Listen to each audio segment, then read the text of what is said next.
Be wedging some clay, I guess.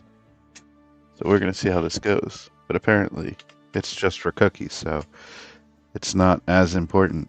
And since they're not yummy chocolate chip cookies, I guess for me, it's less important. Although still important enough to not ruin Allie's cookies.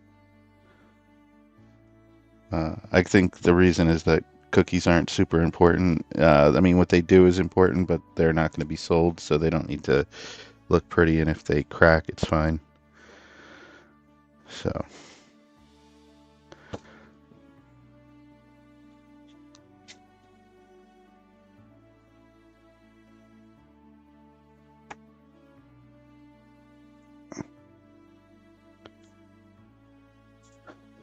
no, never. And I don't, I think this is too much clay to handle because I don't even know what I'm doing.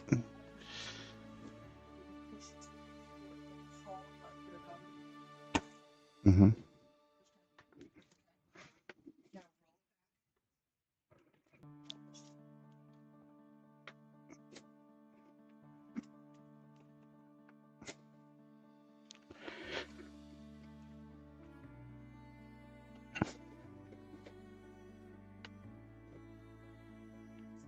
No,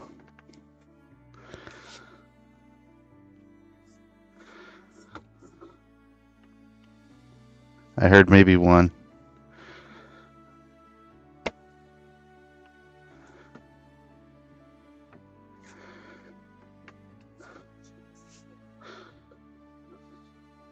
Yeah,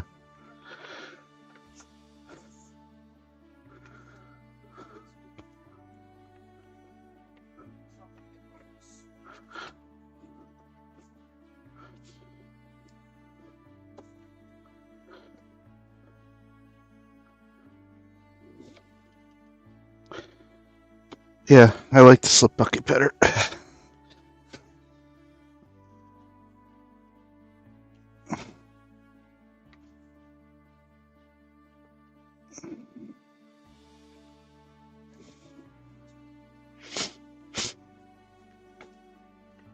Honestly, I don't feel like I'm doing anything, even though, I mean, I must be, I guess, but I also keep getting like little hard bits in there off this board.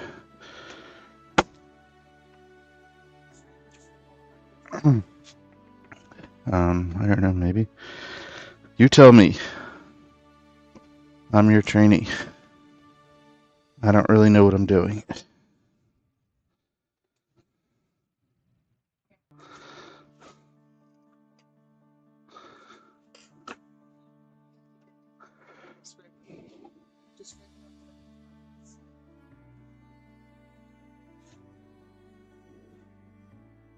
Here.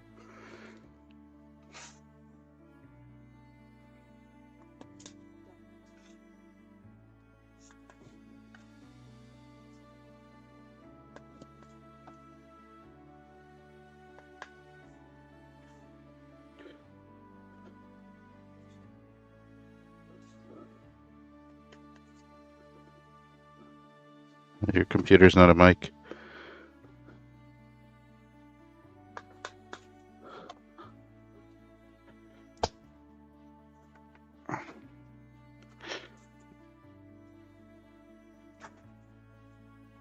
Shh, Ash. Hey, Ash. Shh. Come on. Hey.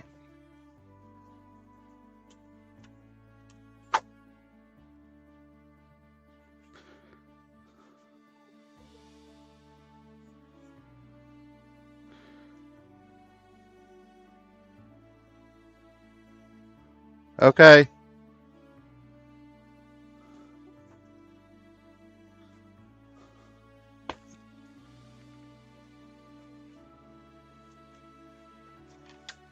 Buster.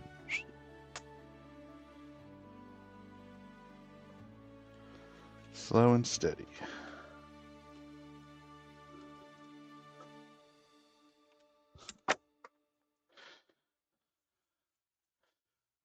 I don't trust him when nobody's up there. I know like water and stuff is up there, but like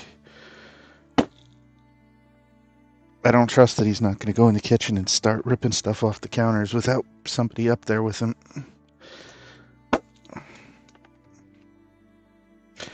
So that's why I try to shut this door, shut the hallway door, shut something so he can't get to the places that we don't want him. Because it's like he is the goodest, sweetest boy, except when he's alone, and then he is.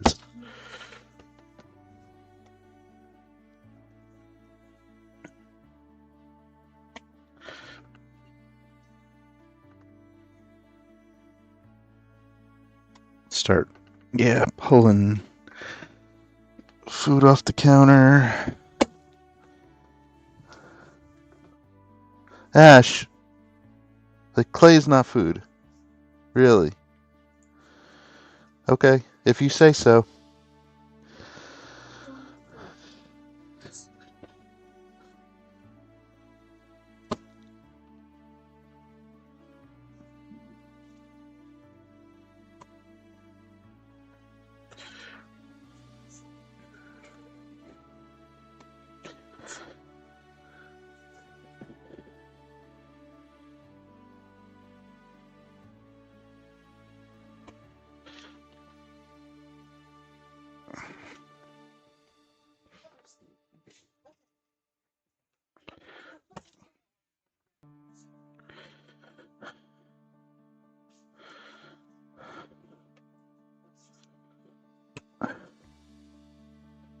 So those 4 smalls are done. Those are grand places. If I do those 4 minis, that will be the 4 smalls, 4 minis for grand. Grand also has 3 large, but they're done already. Grand has 3 extra large. 1 is done, 2 are in the kiln, and they have a 2X, which has come out of the kiln. So we need lights in 2 1X and a 2X, and those minis, and then grand is done. So I think very easy to have both of those done, that and Wooden Indian by Thursday. Well, before Thursday, because I want to be on the road Thursday to deliver.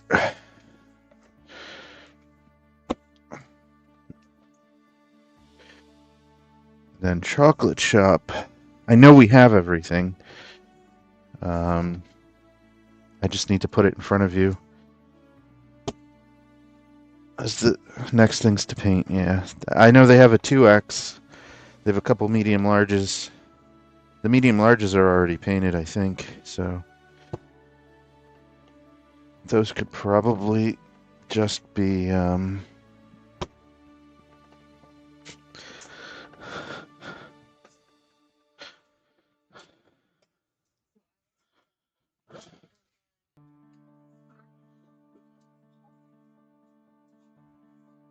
uh-huh. Oh shit. What about this bucket?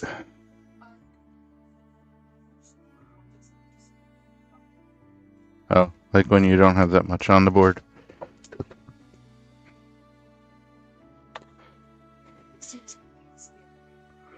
Mm. Thank you. And then he wants to like join everybody, but then as soon as he joins everybody, he doesn't want to be here anymore. Now, I think it's closed door syndrome, isn't it? But like everybody's here. Why the freak out? Why the freak out?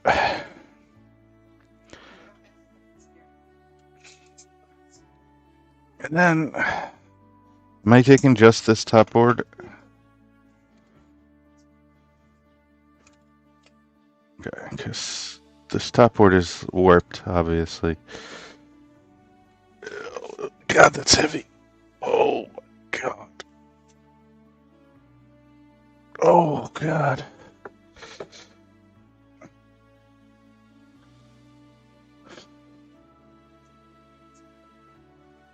Where am I supposed to do this? There's no room on here to wedge.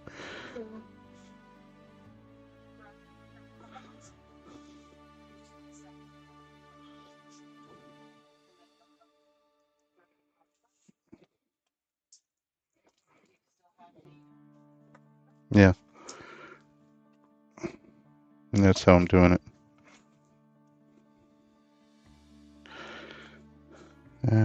Come on, dude.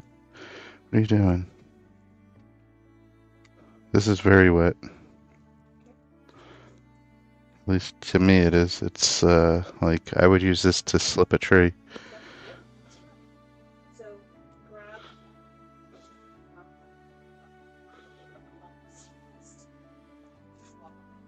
Uh-huh.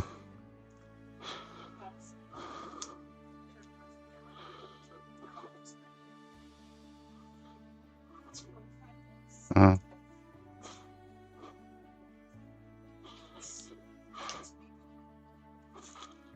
I mean, some of it is, I think. But some of it,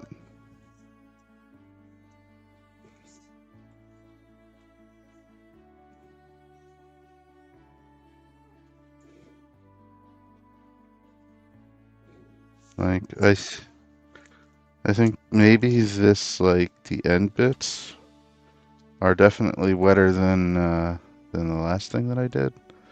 But, like, maybe that.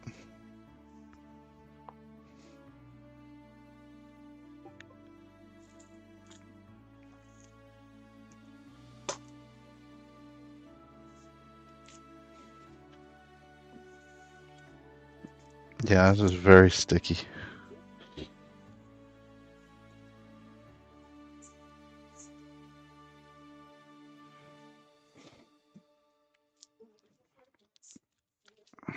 Like, like this.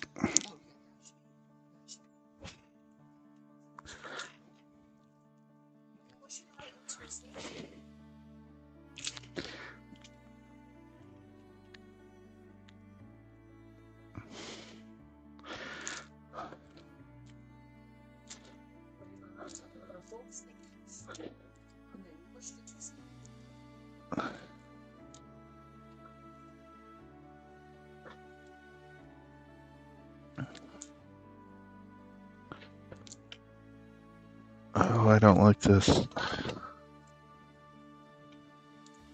No. No, somehow I'm okay, like, pouring, but I'm never, like, this much, like... And even if I am, like, I can clean off my hands right away, but, like, I do not like the sensation.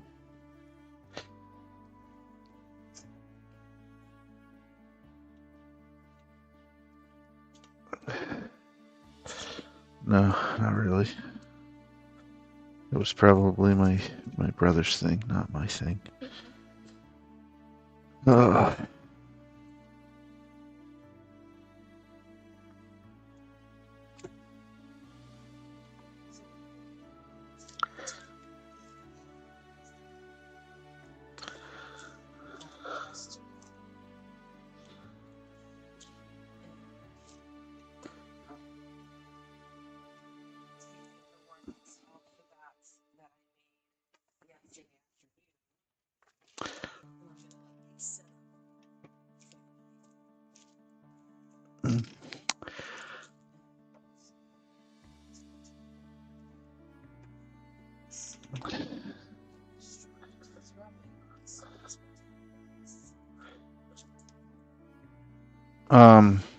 Yeah, this is why I couldn't be an auto mechanic, and this is also why well, one of the reasons that I didn't like the factory. It's like within 2 minutes you were covered in grease, and you just had to accept that that was the way it was going to be.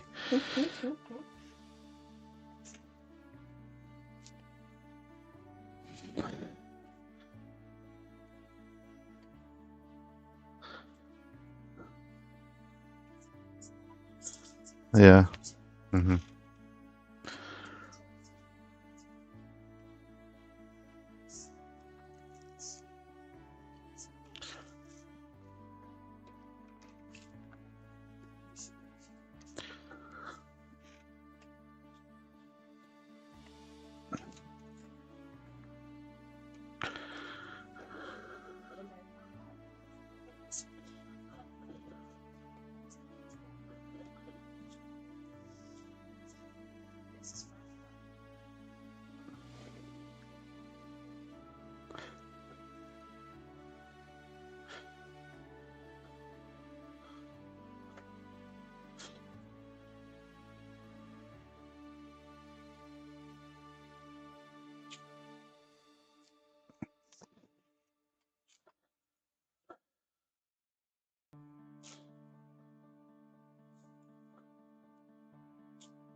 Yeah, I mean, I could see if if you liked this sort of thing, like this could be fun.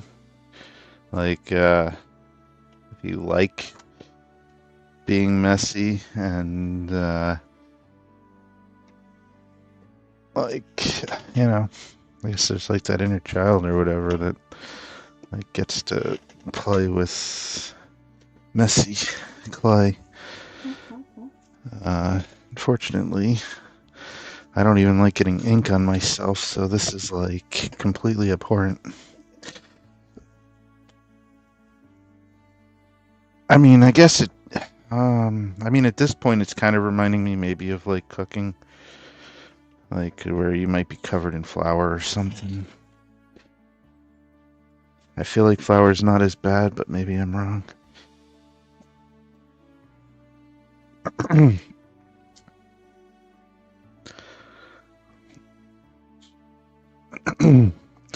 I bet what happens with this is it's the combination of the clay on your hands drying and then getting mixed in because it's now pulling the clay off my hands.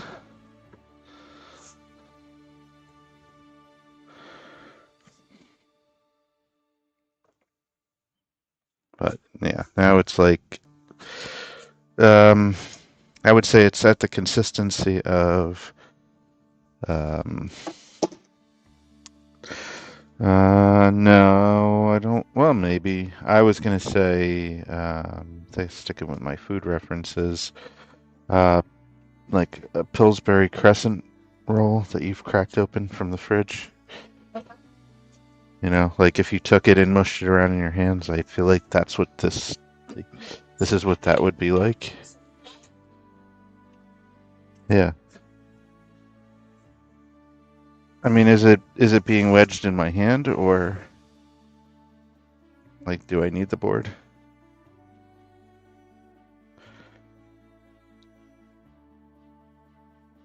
Can you over wedge it and create new air pockets?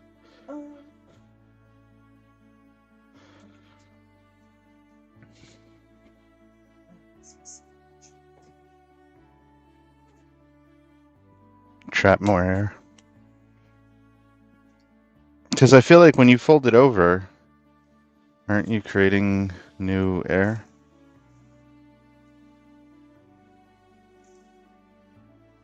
Uh, okay.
Is this done or?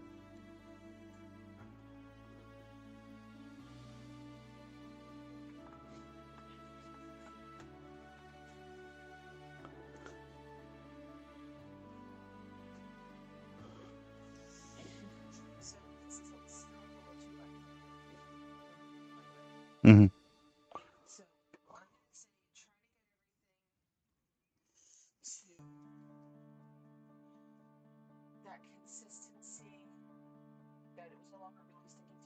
Yeah. Uh-huh.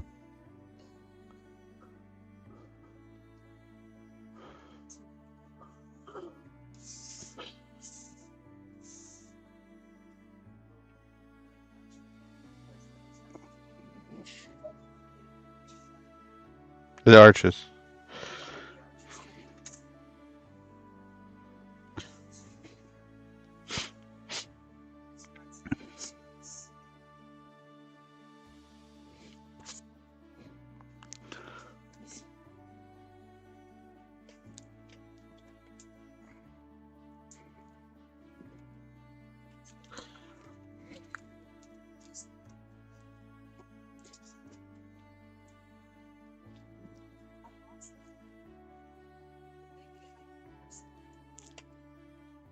Hmm. Maybe.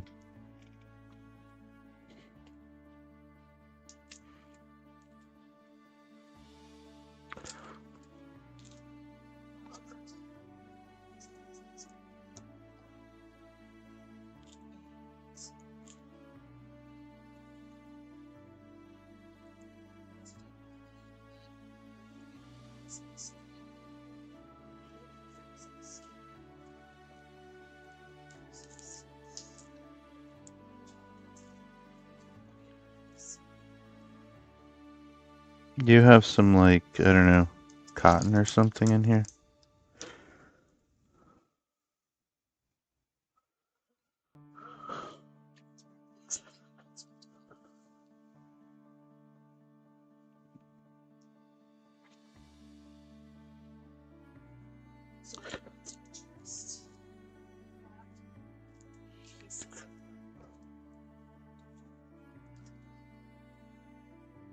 I feel like you should be wearing this. I feel like you should be wearing this headset. I mean, I don't mind wearing it. It's just like you have all like the instructional stuff, and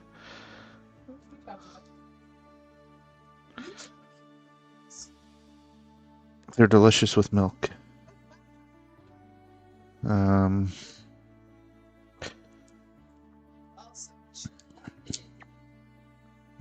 to me, it's a small plate that stuff sits on in the kiln, so that if the glaze drips, it doesn't ruin the shelves. It just gets on the cookie.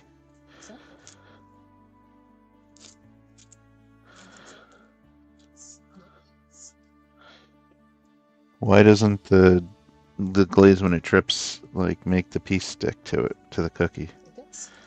And then you have to cut it off the cookie. And then when you do you have to scrape the glaze off the cookie?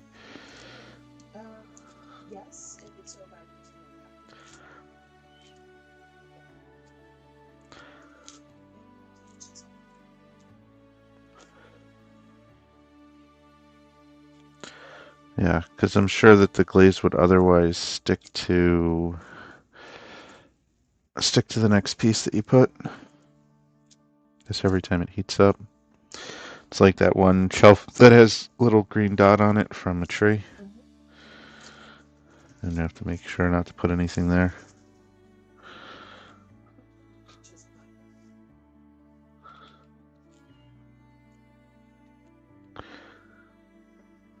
Like, I don't get it, Buster. Like, just chill. Like, everyone's here. Ash is here. Allie's here. You wanted to come down here?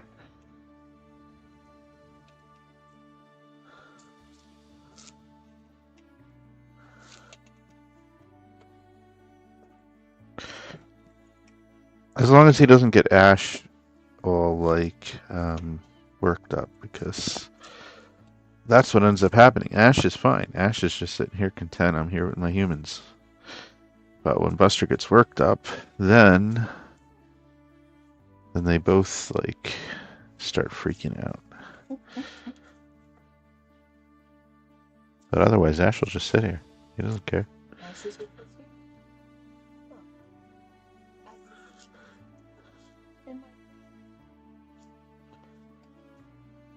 That's because I have to be the mean one.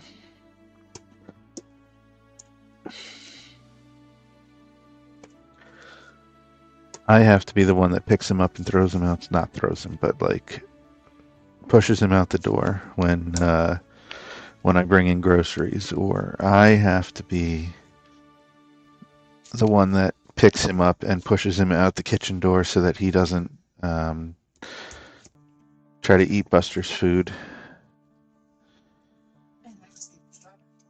I give him all the strawberry tops too. Right? Yeah. But this would make you even happier, wouldn't it? Yeah, you would like to just nom this whole thing.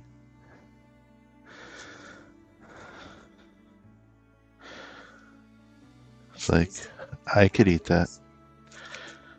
He says, I could eat that.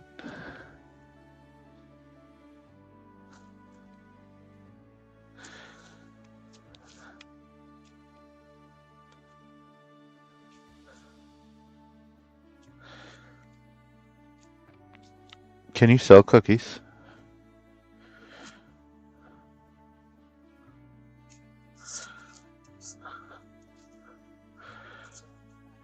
Rather than taking the time to make them?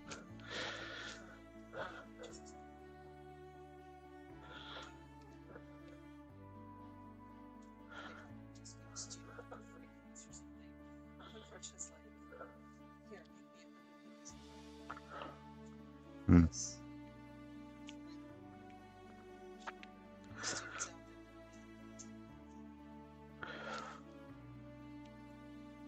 So, say like some of these broken yarn balls, couldn't you turn them into cookies?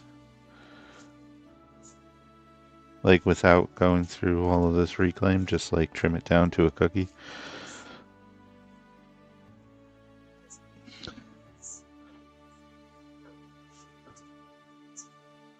Hmm.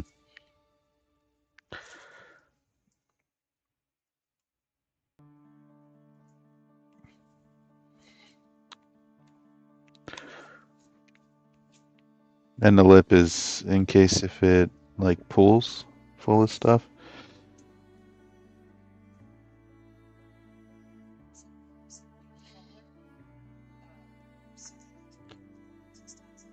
Hmm. Okay. To try to make it run. And that's because some of your clay does run. Or not clay, glaze.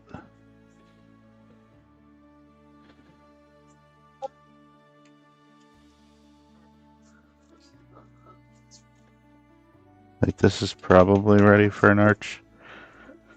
Alright.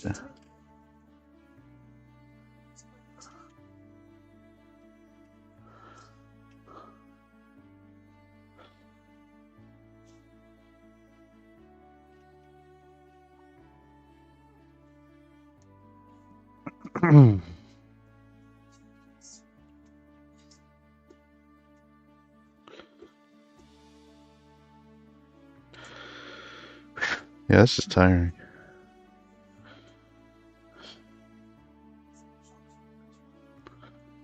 Yeah, I'll take boring.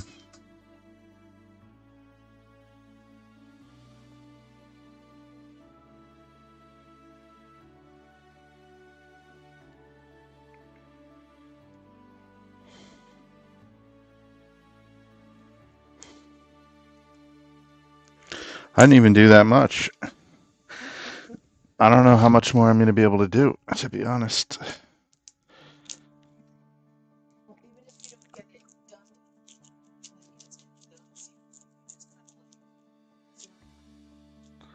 Like, sort of kind of put this into an arch now.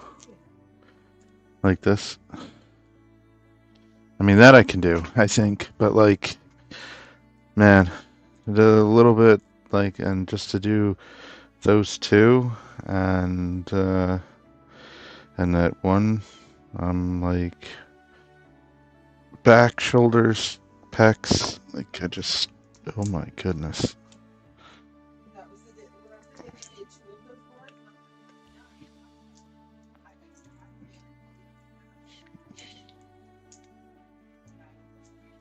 Yeah.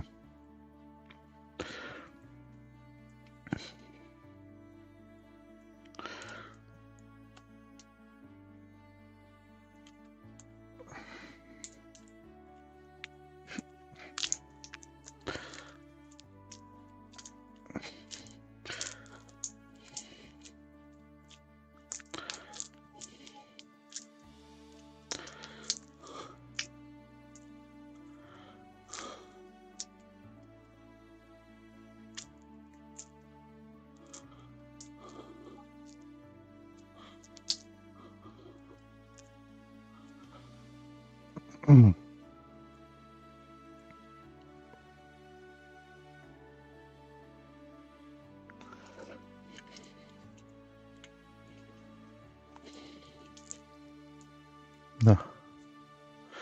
No, I don't think so.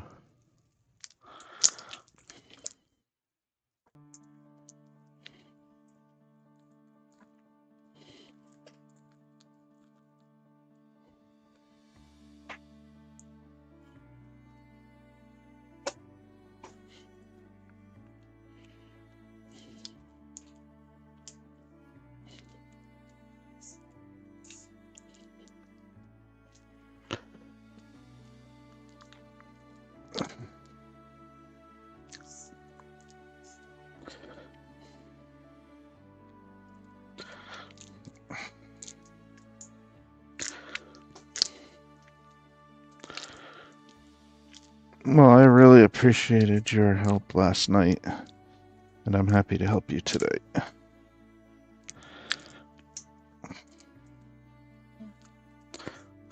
You helped me get my video finished, and you played complicated DC-20 because it was level 4.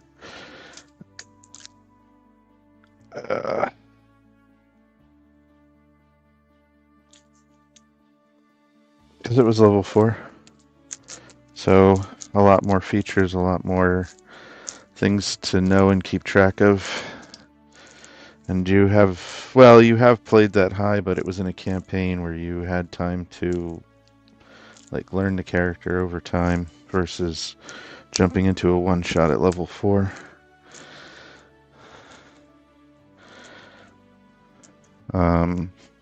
It actually makes me wonder. I was going to put it up on Start Playing, but I wonder if maybe I shouldn't.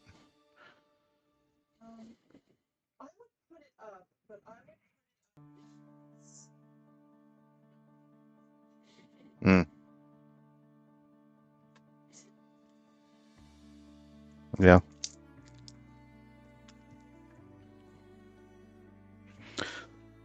So I take some of this and I take some of this dryer bits and add it to this.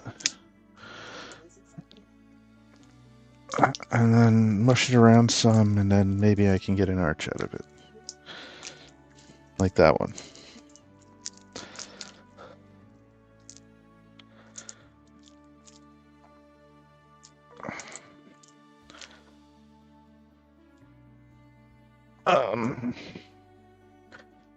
Yeah, the other thing is people making characters. I mean, I can make some pre-gens, but I don't want to take the time to make too many pre-gens if, you know.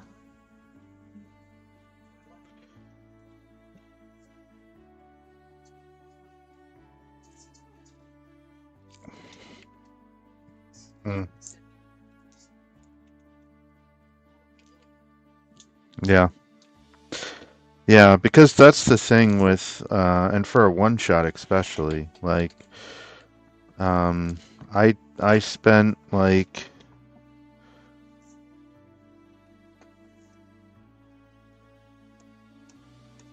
at least 2 hours helping AJ and Adam get their characters. I helped you for like over an hour and a half. Hmm.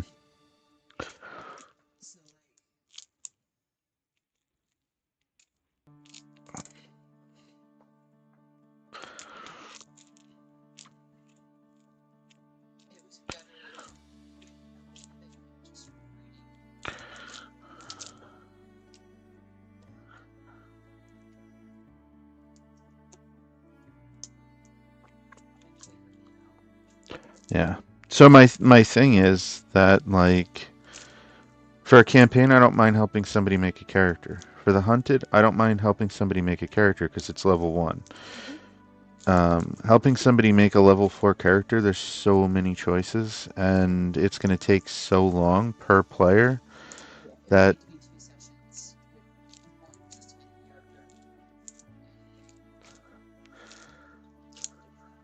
And then, yeah, well, yeah, it would legit have to be 2 sessions because that's what I was trying to figure out. Like, you know, I would love to be generous with my time and just like offer to help people like I do for like campaigns or, but for a one shot, I just can't justify it.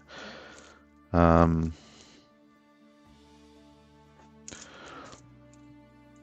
I can't open the door if they want them. Hello, I can't open the door.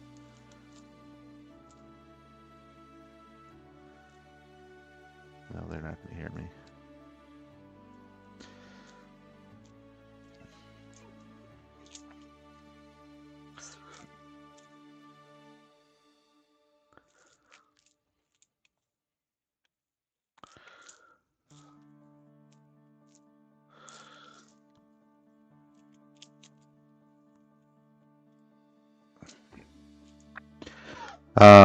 But yeah, I mean, if let's say I had 4 players, right, and if it took me even 1.5 hours per player, but it could take me like up to two, but let's say average an hour and a half per player, um, that's 6 hours on top of the time that it takes to run the game, and it's not like it would be like six consecutive hours. It would be like spread out wherever people had time, which is going to like take me away from the other things that I have to do.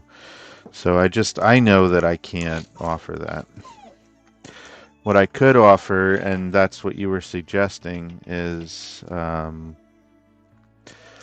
run it in 2 sessions. One session to make a character. Maybe what I would do is charge $15 instead of $20. Sorry, dog whimpering really just throwing me for a loop. I it like and there's no reason for it.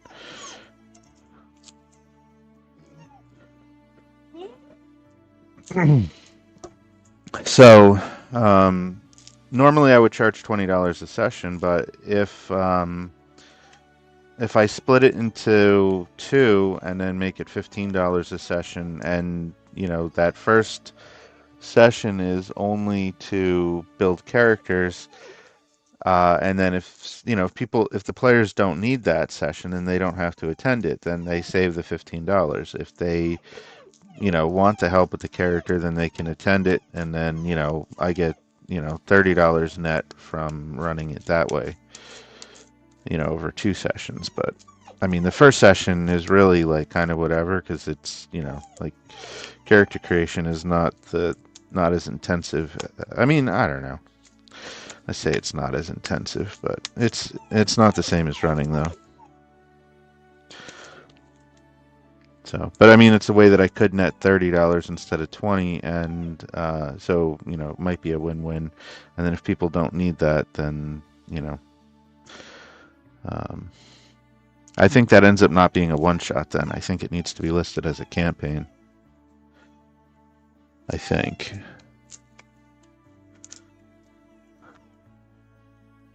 I'm not sure though.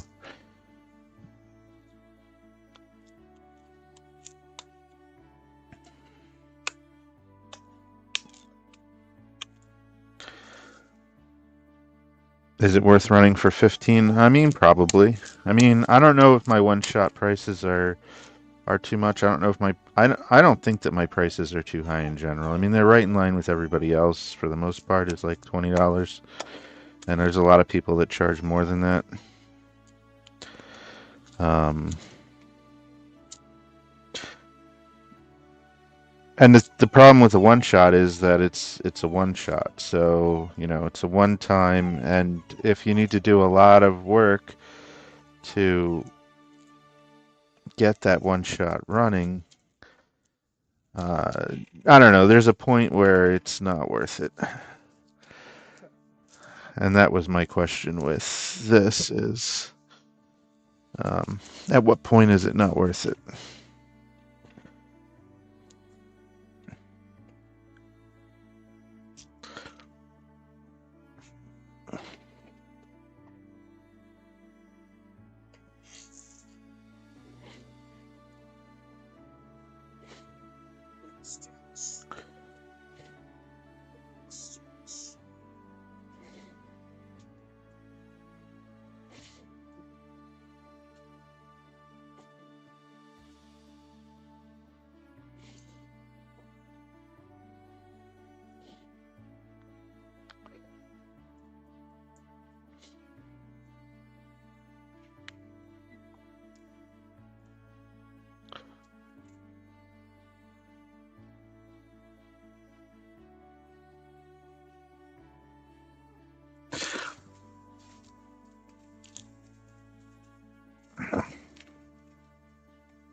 I think I want to do that one video I was talking about as a short. Maybe if I get time later, I could do that. But there's not a lot of time, so it might end up being a Sunday thing. There's definitely I have no time tomorrow. Tomorrow I'm like back against the wall. I mean, I'm looking forward to it all, but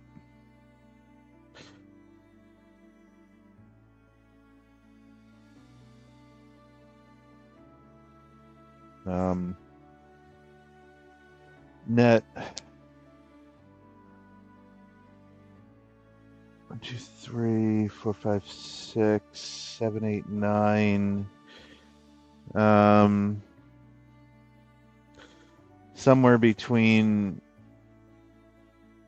9 and 11 hours of games to play in and or run is a lot.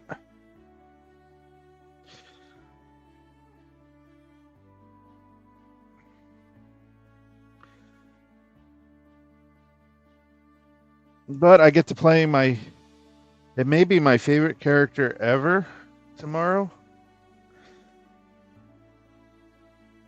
And that's Arafel. I might like him more than Benjamin. And not for the mechanics. I think I've actually gotten to the point where I don't really care about game mechanics too much anymore. The character concept is more important to me.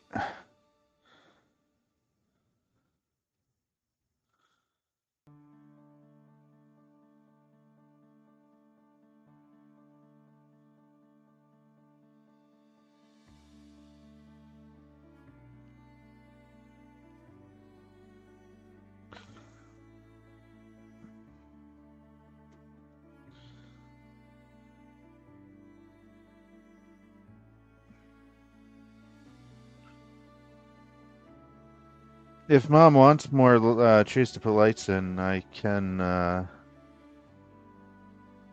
certainly bring more down.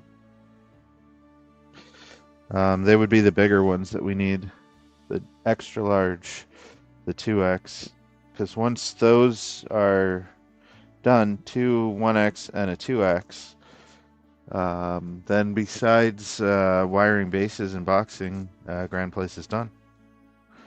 Yeah. That's another thing that I need to do at some point. Maybe that's a Sunday problem, but that's like, that's the typical, like, everything's another day's problem at some point. Because, you just look at the time and, like, everything's just time, and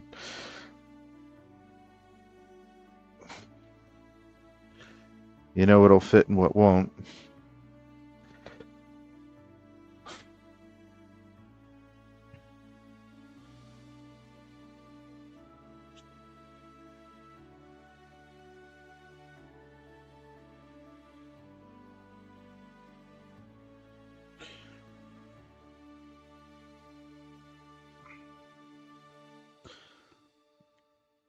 But Arafel, yeah, I love him. He's got such a cool personality.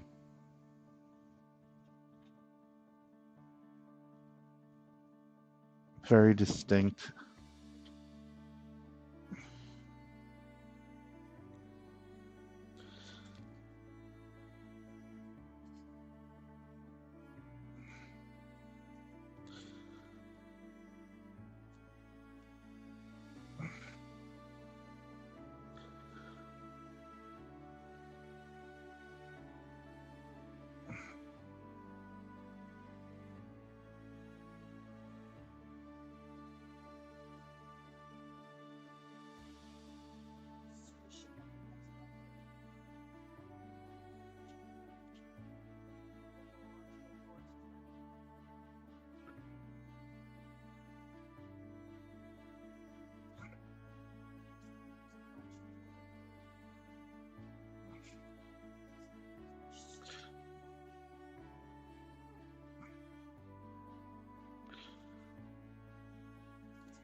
Well, I don't know how much more I'm going to be able to do.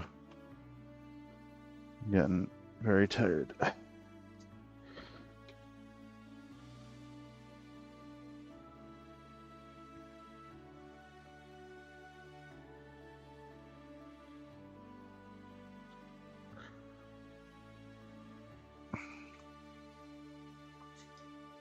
also running out of room now that you're putting more on here.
Hmm? Oh yeah. Like what?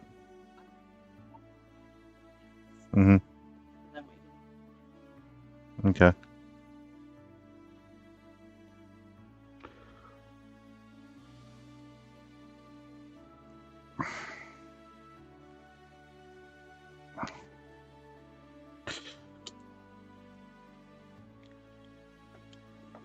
Yeah.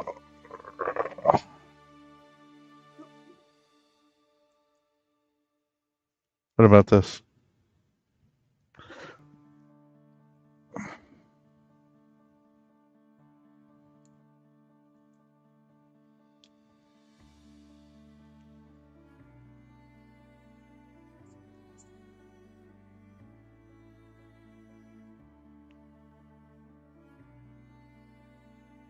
What am I doing with the board?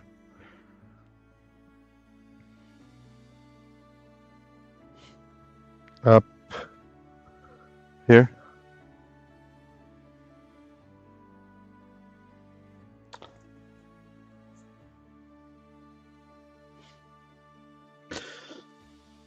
Sorry.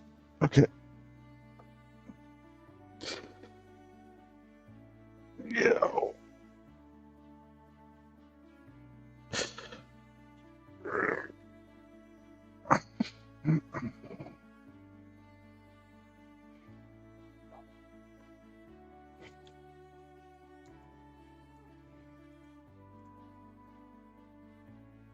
Are we making more arches out of this?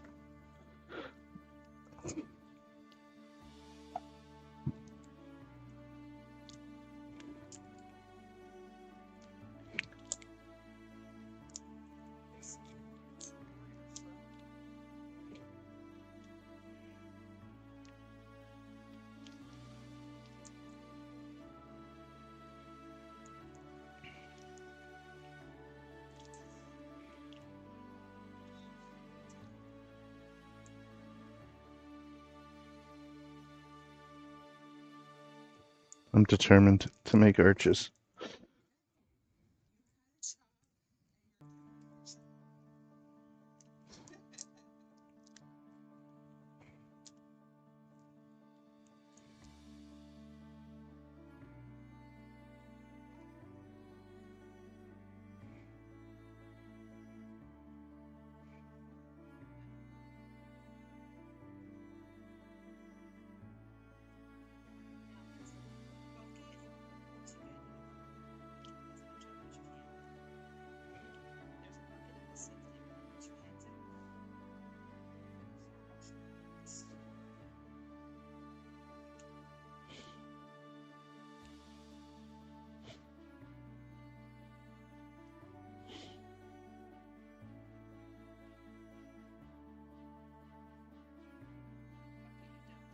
Yeah. Yeah. I understand the concept. It's like when I'm upstairs and I'm covered in slip and I wash my hands in the bucket up there. Well, yeah. And for me up there, it's a quick way to get most of the slip off because even if it's not like perfectly clean, your hands will come out cleaner than they go in.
Hmm. Okay.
Um,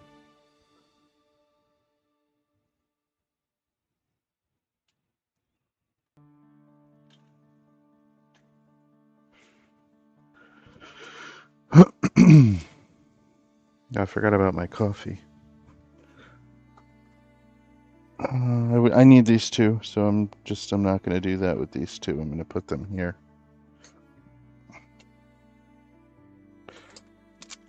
And then I can take this away. Really, I could take these minis away, I guess, because like I don't know if I'll be doing them today or Or should I be doing them today while you're doing that, or am I just not going to have time? Okay. I also have to take the stuff out of the kiln.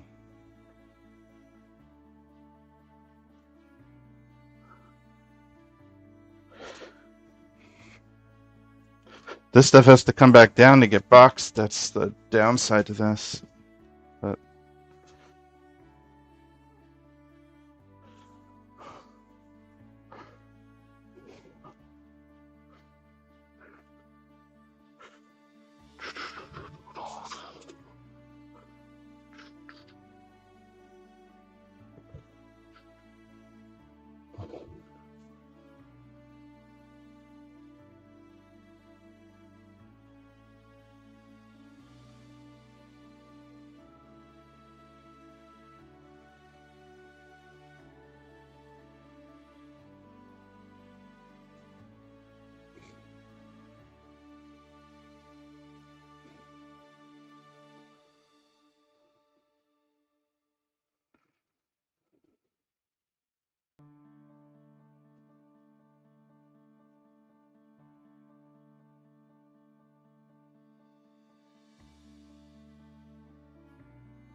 Hello.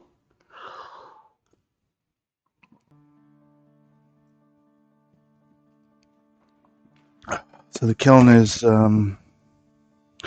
emptied. Um,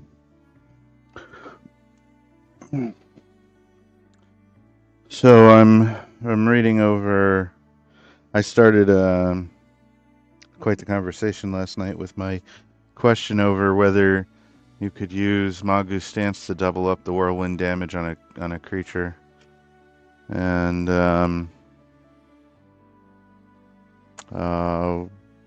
it seems like they want to address that kind of stuff in .11.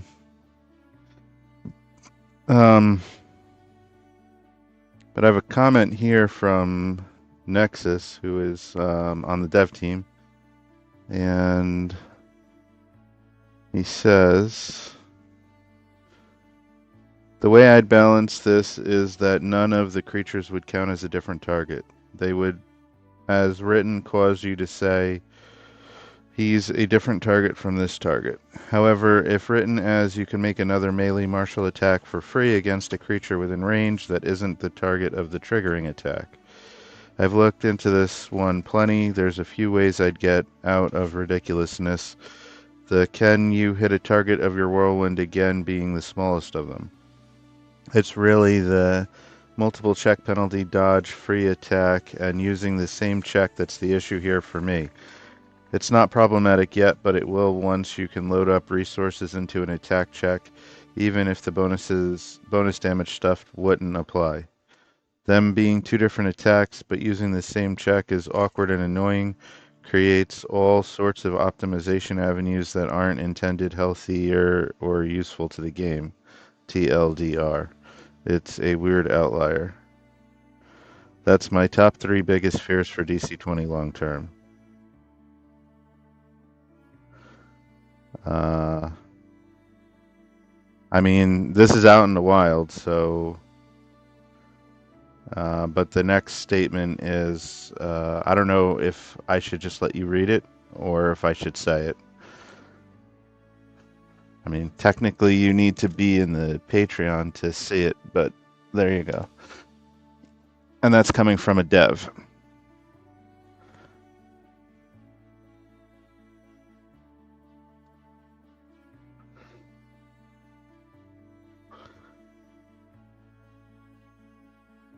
But I thought that was pretty telling.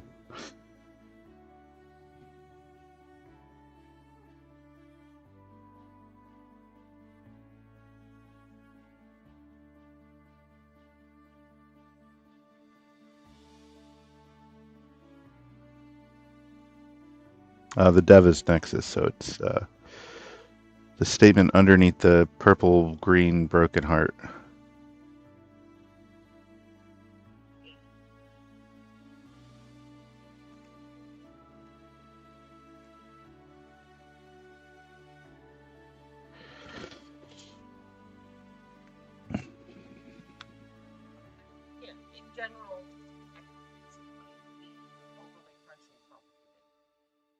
And I don't think it intends to be. I think it intends to be um, simple and intuitive, but the interactions sometimes end up very complicated, especially when you have differing levels of advantage against different targets, all coming off of one attack check with different bonuses to damage against different targets.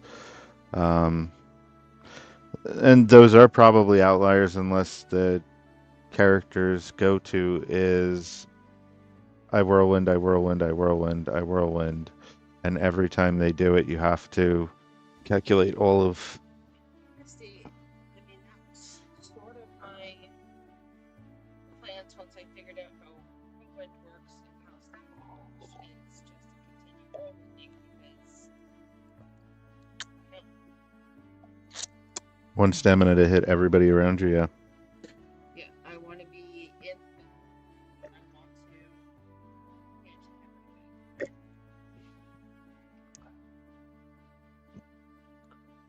Yeah. I mean, when I look at the techniques, I think Whirlwind stands out. Volley stands out because it does Whirlwind at range pretty much, like for an archer. I think Heroic Parry stands out because giving that defense boost for a full round is really good for one action point. I mean, and his stamina, but um, your slip away was amazing. I I feel like you or somebody has used that before, but the fact that like when the monster declares that he's like attacking with advantage and adding bleed, that's 3 action points spent, and then you just 1 action point, 1 stamina point, disengage and move.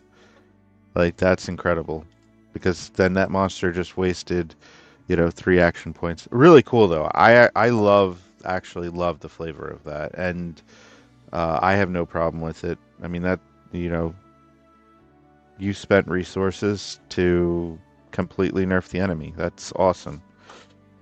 Um, But I wanted to get surrounded, win, and slip away. Like, that's my goal. But this comes back to this comes back to my Pathfinder thing where everybody's playing by themselves and no one's helping anyone. So like if I parried, I couldn't do the whirlwind, disengage and slip away. Like that was my goal. But if I parried to help anyone else, then I couldn't accomplish my goal. So I was parrying, obviously, team player, but um it felt very like, well, do I really want to parry because I really want to try this maneuver thing that I've kind of created for this character because that's what I want this specific character to do.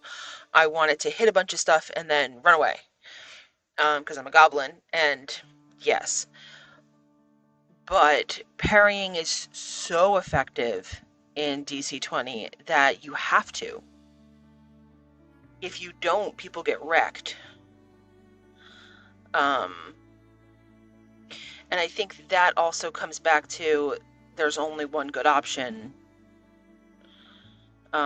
where you have to help people. Like that is the only solution. In DC 20. What did I say? 20. Oh no, no, you said. I just wanted to make sure that you were talking about. So one thing that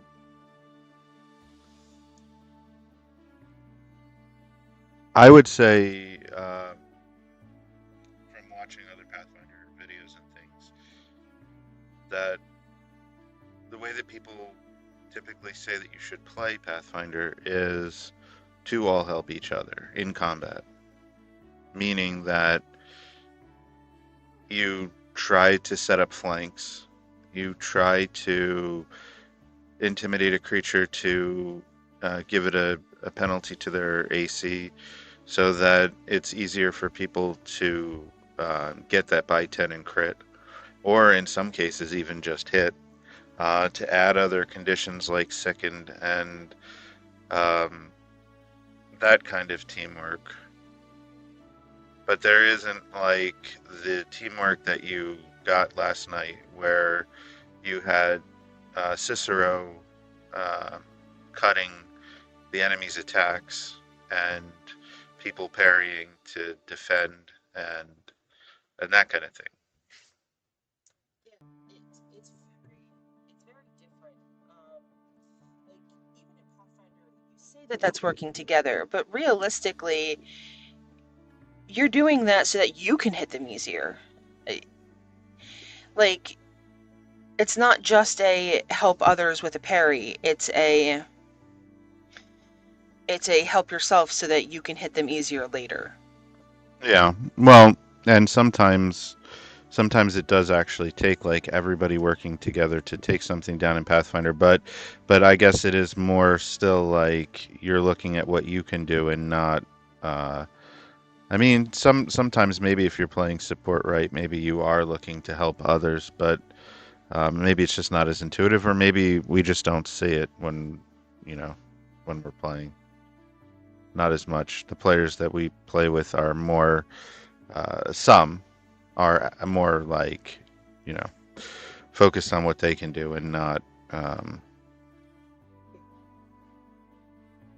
when it comes to flanking, it's weird in Pathfinder in that one thing that is often suggested to do with your third action is to move away from the enemy so that it doesn't have all three actions while it's within melee with you. It has to spend an action to move towards you, and but if you move away, then you're taking away the ability to give flanking to somebody else. So it's kind of one of those, what do you do?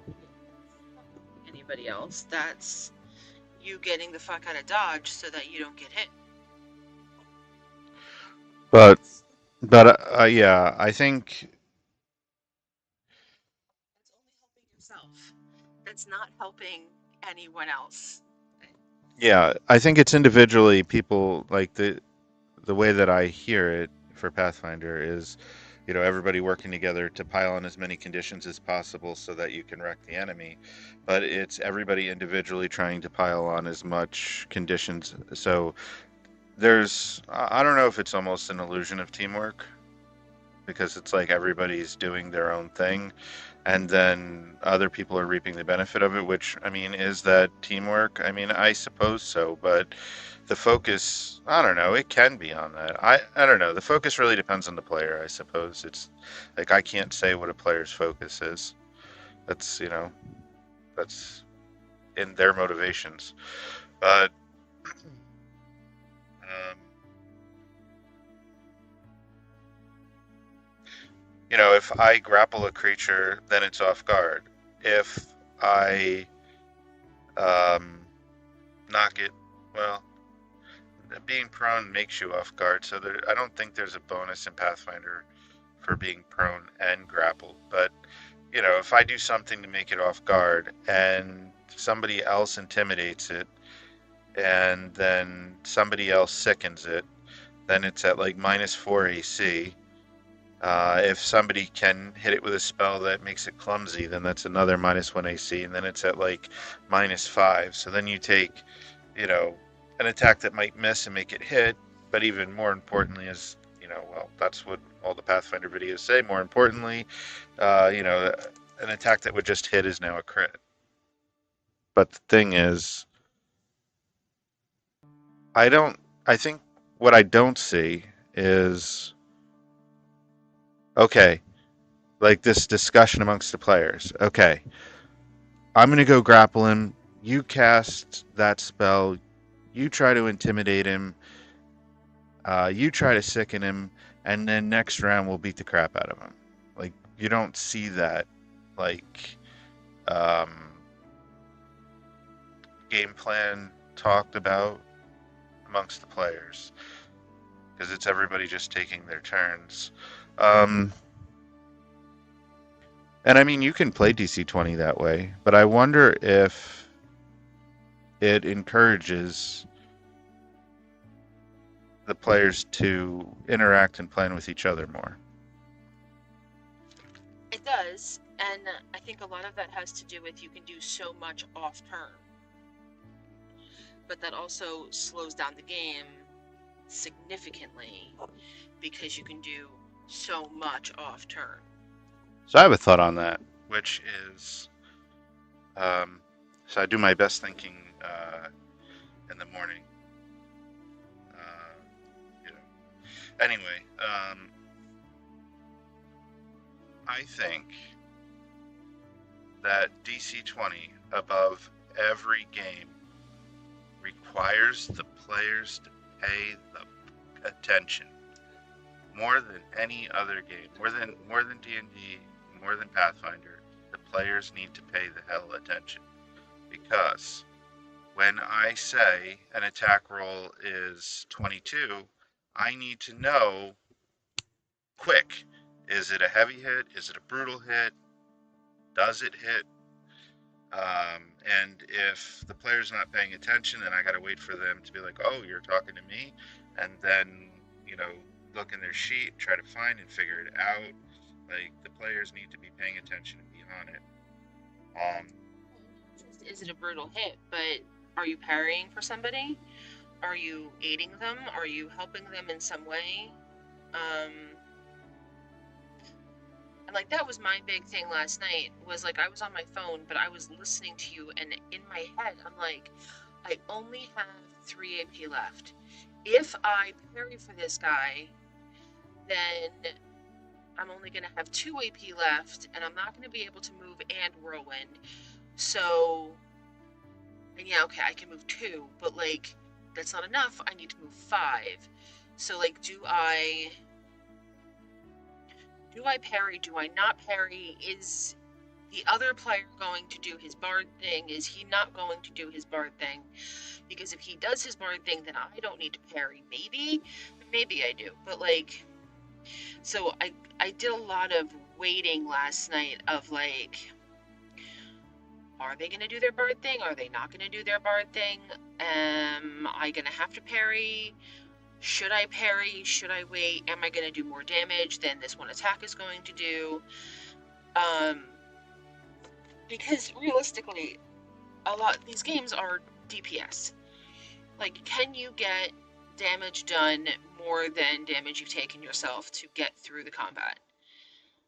And a lot of it is you have to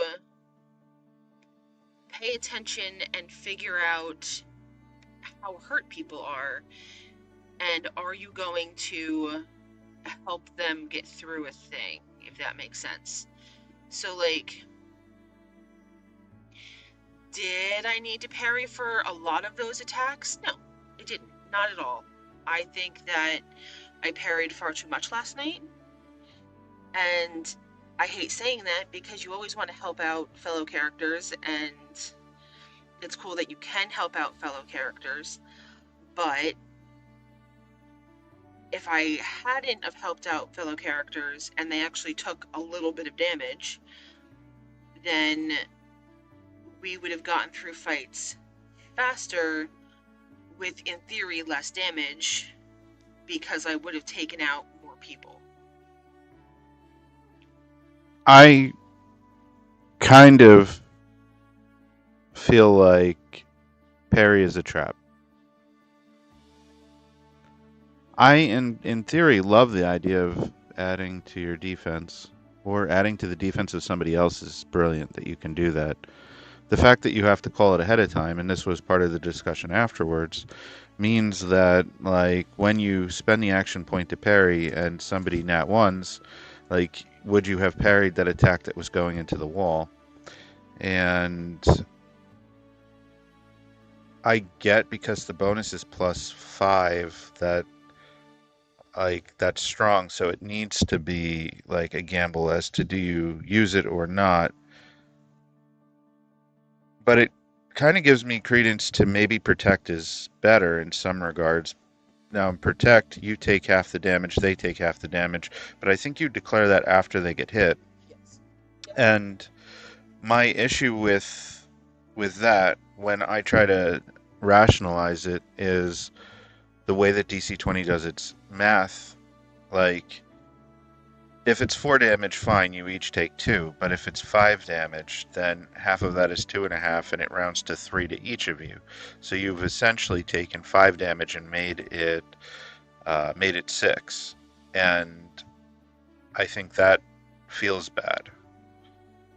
So I almost think that it would be better if shared damage was split in half, and then if there was a remainder, like either player could decide to take that extra point of damage rather than. I think if I'm protecting the person, I should be taking that extra point of damage. So they should take two and you should take three. Yep. Because I'm protecting them. I should take more damage. Yeah. And I don't know if Protect, I don't think it lets you use your resistance to reduce it, if I'm correct. Um, But yeah, I mean, you burn through your action points on parry, and then when your turn comes around, you don't have them.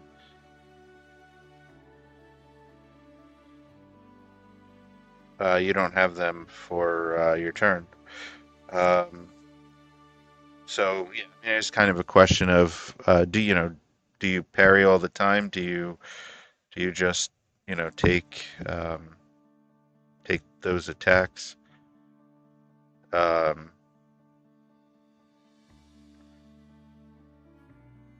I do also wonder the costing of some ancestry abilities. I have like if I'm just like talking off the cuff on some of the things. Like, I think four arms is probably worth more than 1 point because, I mean, that's essentially two more guard weapons if you wanted. For, like, the one character last night had a 20 PD, which is like astronomical. I mean, in the scope of DC 20, and that was without parrying or anything. And um, and then so Nimble from the elf, where you get full dodge for one action point, is really strong. Like almost any character would want that, and it's only one ancestry point. Just because full dodge is, I mean, if you think of it in the line of, would you rather spend that action point to parry for one attack plus 5, or to have all attacks against you have disadvantage? I mean, absolutely, that's better. I mean, and two action points for full dodge is better than a parry anyway, too, because um, all incoming attacks at disadvantage. Now, in the martial end of things, like that's where like you can stretch further than the spellcasters because you have stamina that you can use to do things that they can't. So you can spend two action points on a full dodge. You could attack, and you still have one action point, which could be to move or to do something else. And you have three stamina that you could use to, I don't know, add a maneuver, add a technique, add a.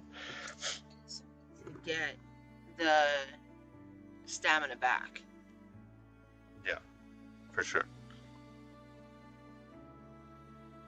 So it's like even though you only have two action points if you're full dodging every turn, I think it's underutilized full dodge, to be honest. And when you put that action tax on an enemy, yeah, they can just spend one action point to overcome the disadvantage, but I mean, that's one less action point that they have, and every enemy who wants to make attacks against you has.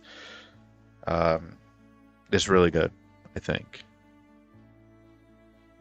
Uh, I mean, I haven't played a character with Nimble. I haven't played very often, but if I had the option to put it on a character, I would. The one time that I did play, I think the one Angelborn ability is really good because it's free mana.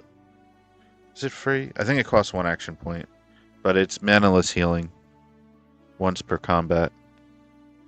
But it's a nice way to top people up. Ace, the plate you made is very beautiful. Oh, thank you. Thank you. Thank you. I'm not quite sure who you are, if you're a DC-20 fan or not, but glad you're hanging out with us today. We're about to get into decaling a whole bunch of mugs. We're totally procrastinating.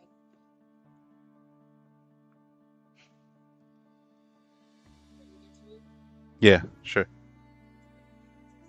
Now, where are they?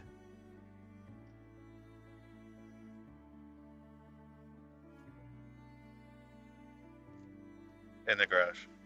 Okay. Gotcha.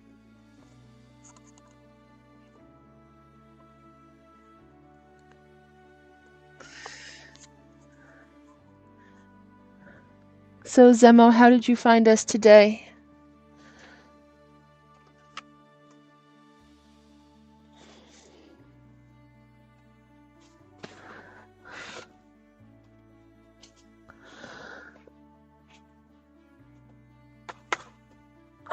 I know I'm on Restream, so I have a little bit of a lag here.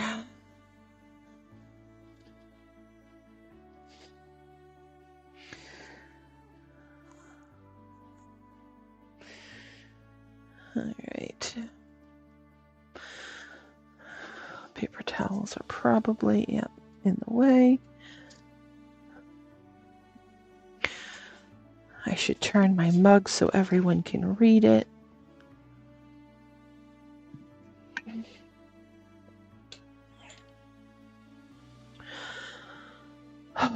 Okay. So my parents had a bunch of old decals. And or not decals. Well, they do have a bunch of old decals, but like they're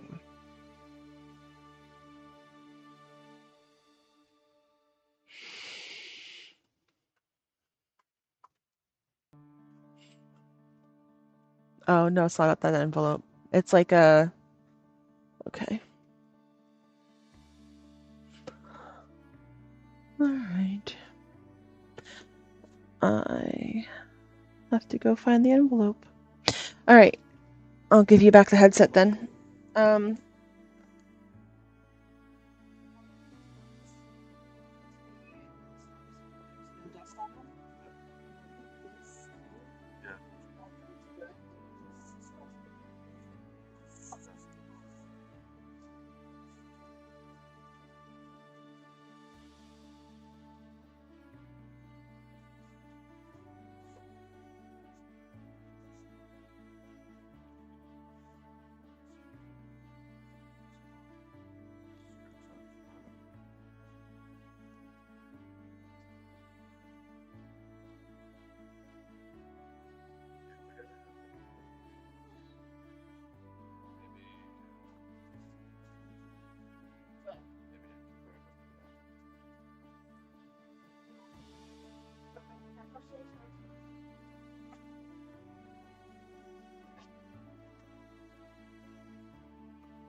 Ad for a bot.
No.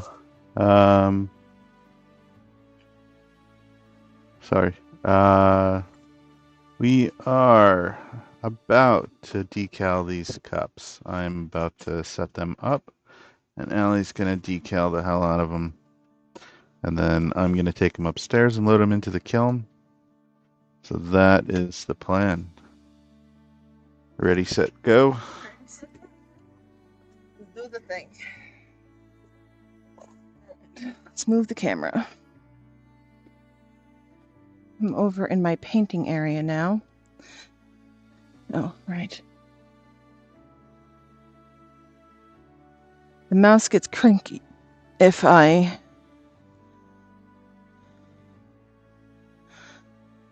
There we go.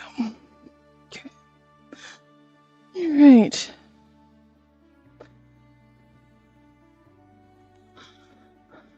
Oh. I don't know why. Gary and I each wear this headset on a different ear. It's kind of funny. Yeah.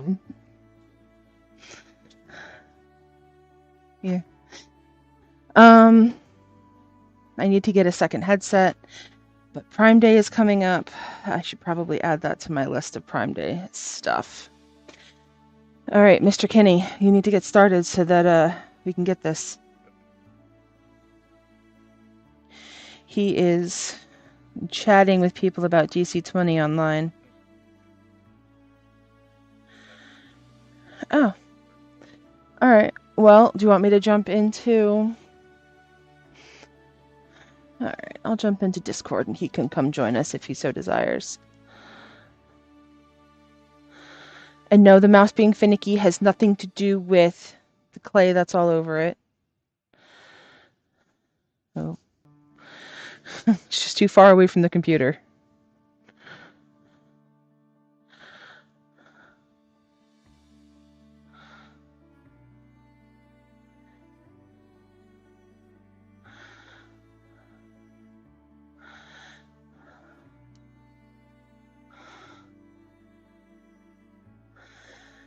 All right. Bam. All right. So if people feel like joining us on Discord, they are more than welcome to.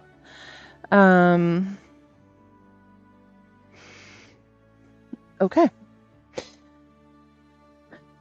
So pretty much what you need to do a decal is a glazed piece.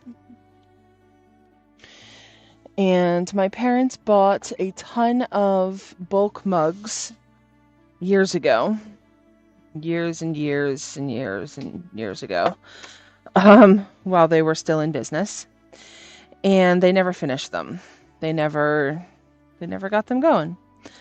So these are mine. Thank you, thank you.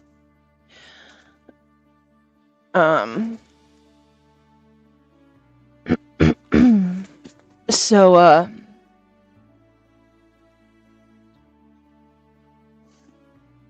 we've had these boxes sitting here forever, and I'm like, well, this is stupid. I can easily decal a piece. So I went to the ceramic show a couple months ago, bought a ton of decals, and we haven't really had a moment of free time to get this done. So sorry. Say, back up a lung on air. Yeah, we haven't had much free time to get stuff accomplished. And today we're in a weird spot where I'm waiting for a bunch of things to dry so I can get them in the kiln. We don't have enough trees to put in a bisque kiln. I probably could have painted enough trees to load a full kiln today. But I thought, let's just take an odd day and over here. I'll work left to right.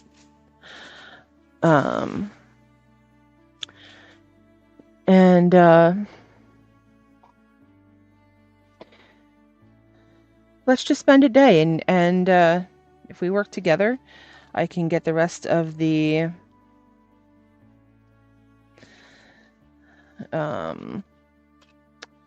cookies that I wanted to get thrown, which we did this morning. This is interesting. I've never had these sheets stick like this before.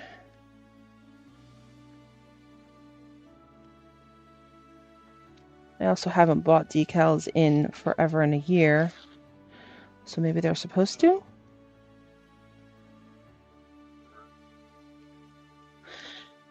Oh, I can set up microphone over on that camera.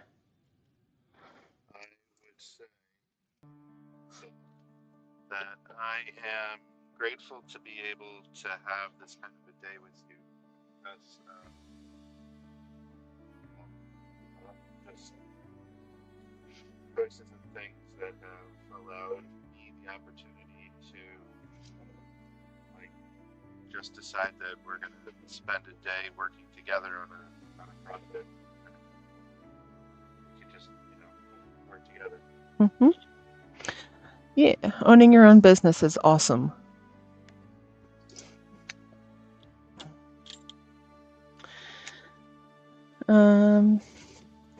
Let's see if I can get the mouse to work enough to provide a microphone over there.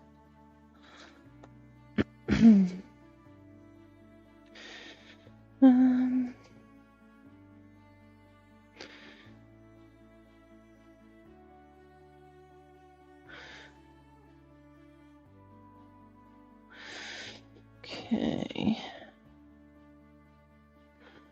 On me.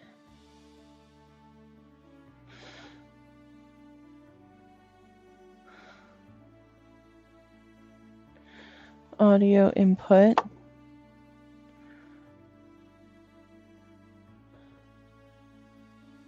Do you have your headset down here? Yeah. All right, I'm going to connect your cell phone headset. I'm going to connect your cell phone headset, so if you grab it, you can... All right. And then I will change Discord to not come through here, to go through TV over there. I'm going to set up a thing so that you guys can kind of see me clicky through what I'm working on.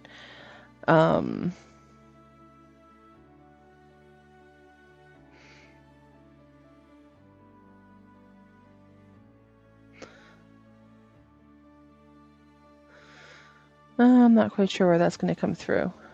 You know what? I'm going to wait on that until someone joins us in Discord. Okay. Don't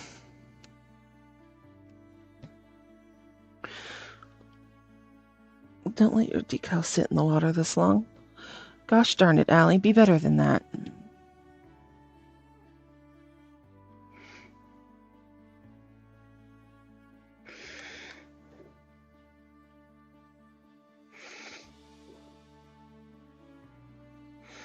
All right. So there's your cute little doggos. By putting a decal in the water, it slides right off of the backing.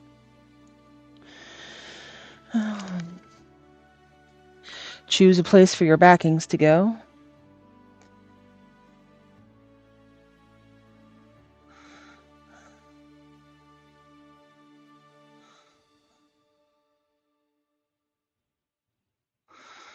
All right. So I'm trying to line up this area here to be as even as possible.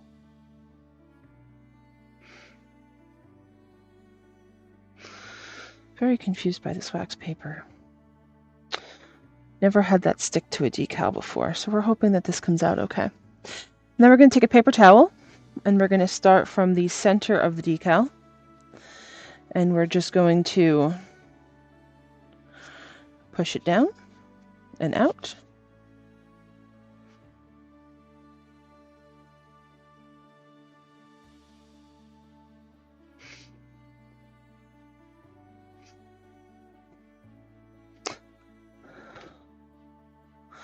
So I'm weird. This is the same paper towel I used for the last couple of decals that I did a few months ago. I just kind of let it dry out.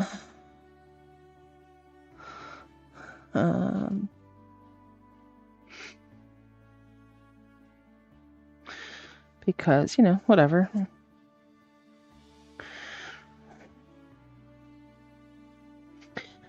Some people use a rubber kind of rib to do this. But growing up, we always just used paper towels. So, you know, to each their own.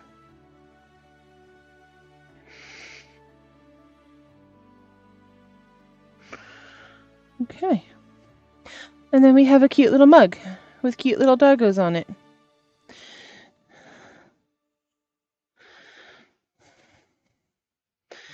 And then I'm going to put this over here to dry.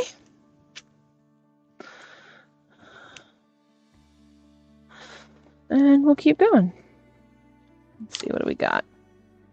Oh, these are all little cute little doggo mugs. Let's see if I can peel this off this time. People don't really use decals as much as they used to. Like, this was like super duper popular in like the 70s, 80s, 90s, whatever.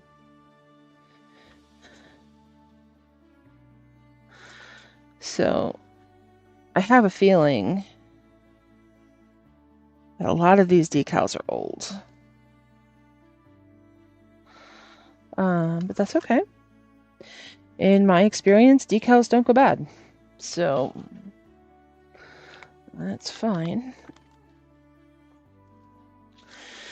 Alright, now typically what I like to do is I typically like to put one in, get the next one kind of all prepared,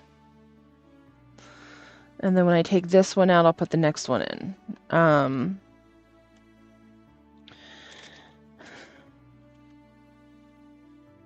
A different one. This one has Dalmatian on it, Golden Retriever, and whatever that is. They don't need to be in the water for too long. And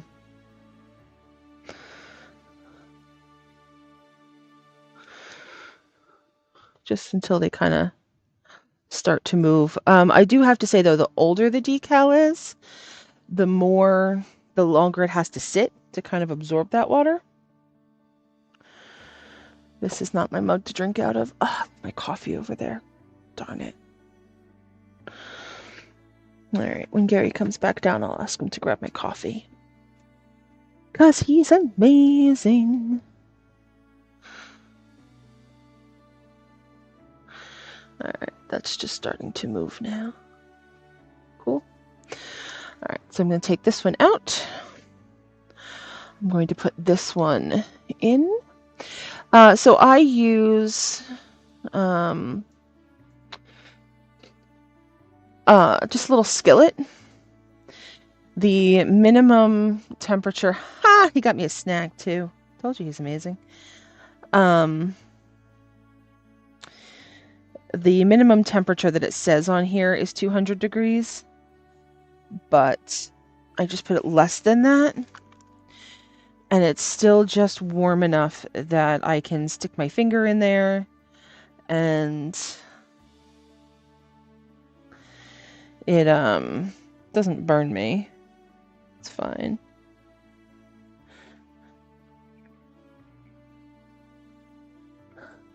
Won't connect to there. Okay, let's connect to your headset.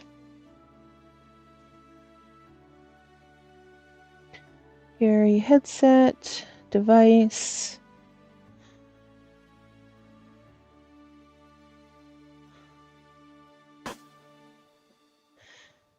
Can you talk? Oh, Testing. that's mine. Testing. Oh, okay. I wonder if we are on top of... oh, I'm peeking on your headset. That's weird.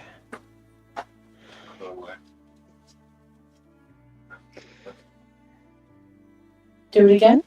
Huh. I wonder what default is. Gary headset.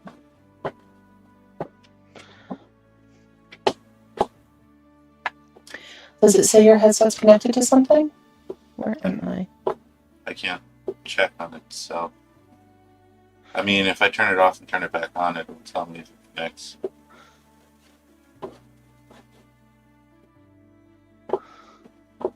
It didn't tell me that it connected to anything. Microphone. Okay, Mr. Mouse here.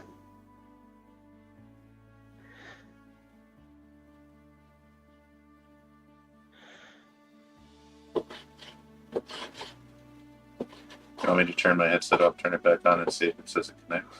Yeah.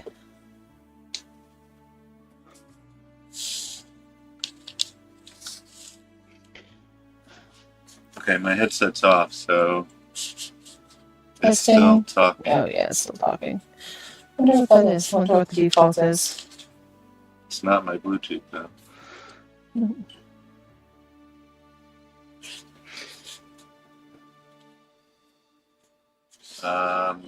Yeah, it did not say that it connected to anything. Pairing, but I mean, it would be trying to pair.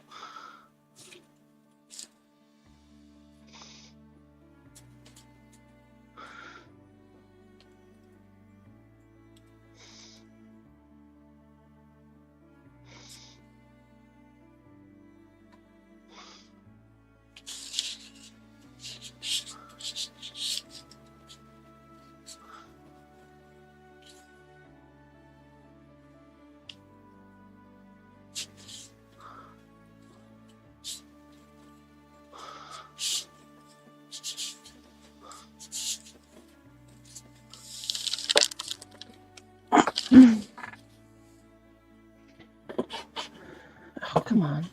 How do they work? There's stickers that the image melts onto the cup. Yep. Does this white glaze also melt? I'm unclear as to like. What temperature do they go to? They go much less than what the glaze melts at. They only go to a cone 110, I think. Oh, it's like 1,000 degrees. Yeah. Alright, so let's turn off my headset. Okay, I thought this was going to work, but it's not as easy as I thought. Then it wants to fall off of this. I was going to get you a fork, and I thought that would be easier. Okay, well, we're coming through on the Brio now. Okay. So I should just turn my headset off. Yeah.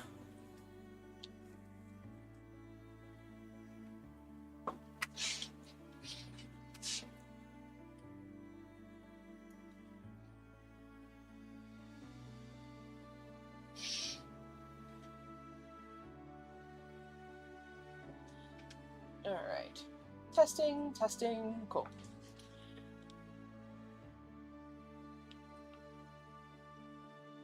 Good snack, I hope. I got me peanut butter and bananas. Peanut butter and banana sushi. With one chopstick. Okay. There was a pack with just one. So I like the steak pasta a little bit too long in here. So as I pulled up, decal lifted immediately, which is fine.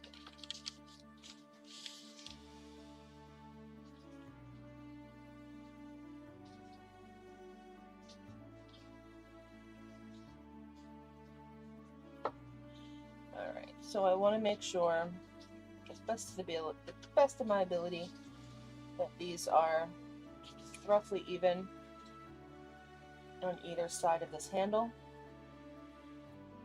Is this thing on the bottom essentially just a decal? Yep, that is exactly what that is. They want you. To fire it with it on, so Yep. that it's there. They want you to fire the mug with it on so that they get advertising for their mugs. We're just like, not doing this. I'm not doing that. Also, I don't even know if this company is still in business. These mugs are so old at this point. Yeah.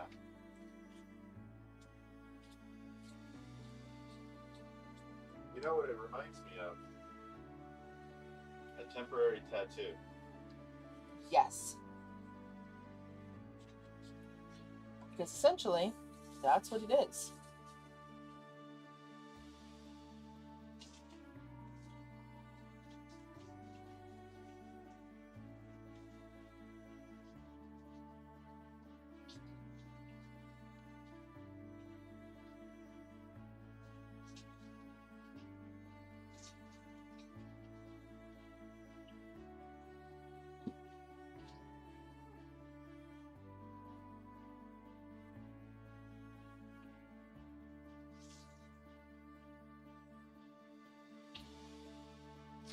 So we run primarily a Christmas business.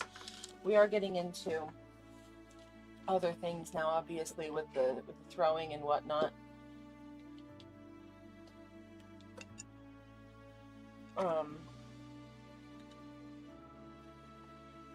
But our main shows are November through December at the Palmer Park Mall in Easton, Pennsylvania.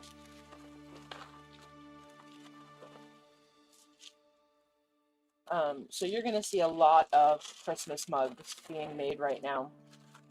And what I would like to do with these is go to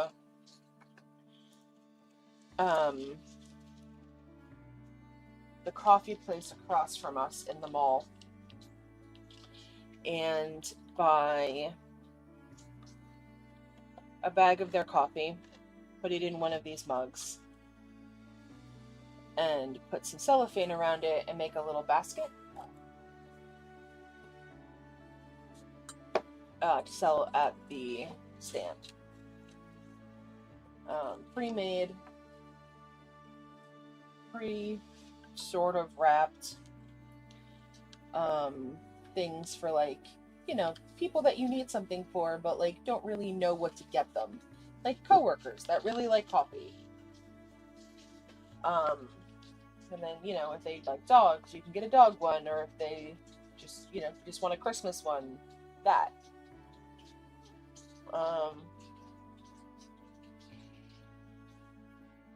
Or if they celebrate Hanukkah, you can get them a winter scene.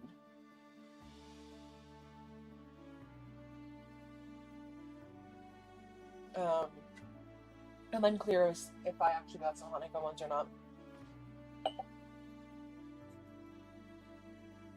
They're talking and I can't hear.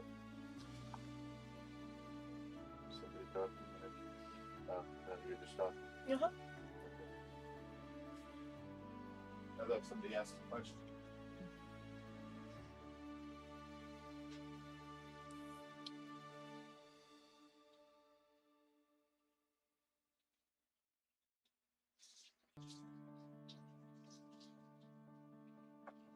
I did get a bunch of stamps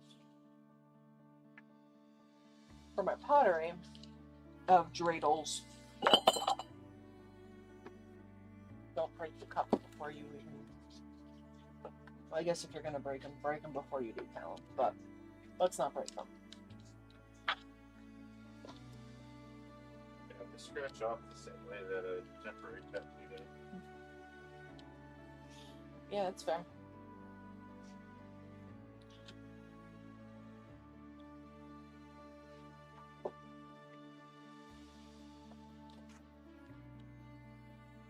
So not all of the decals I'm going to be doing today are mug wraps,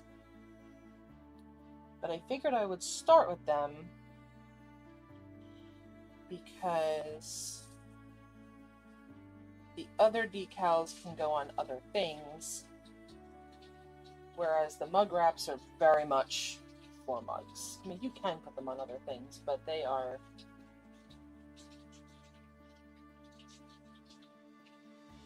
obviously make the most sense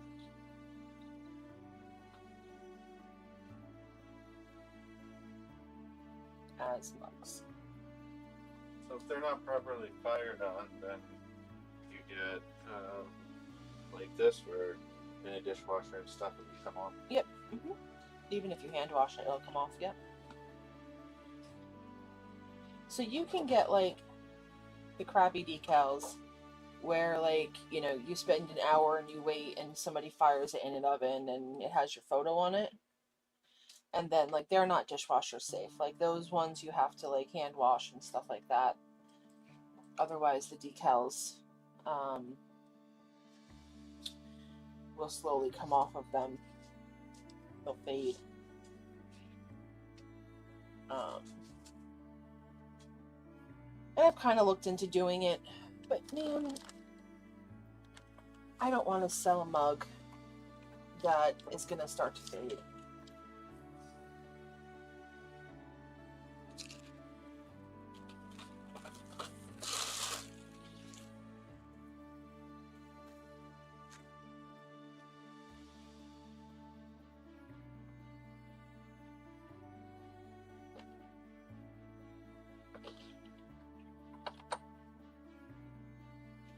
That decal in the water is already lifting.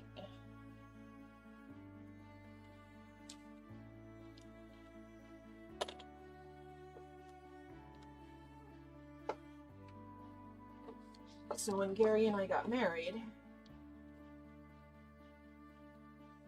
we actually made mugs.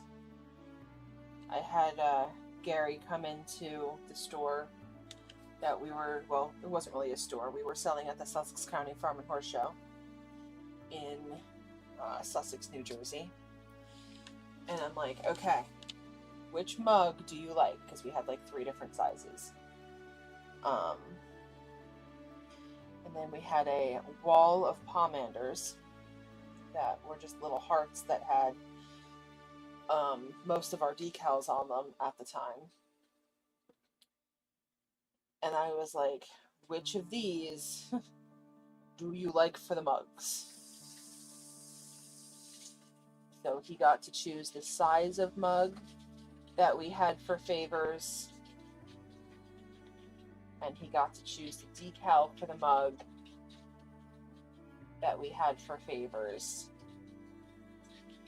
And then everyone that came to our wedding got a little mug with a little heart flowery decal on it.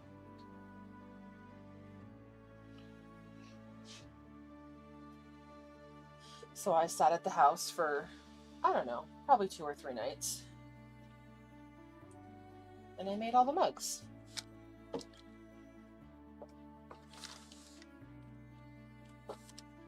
Do you remember that?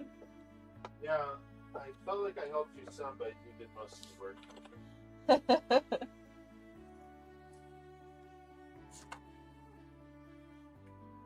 I feel like you did the exact same thing you're doing now. Like, I feel like you moved boxes and you got me water and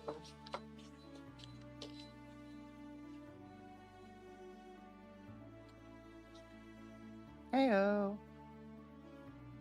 I think the dehumidifier upstairs is full. I'm sure like this was the help that I did, was mixing off stuff so you could detail on like that. Yeah, I think you did a couple of them. Maybe.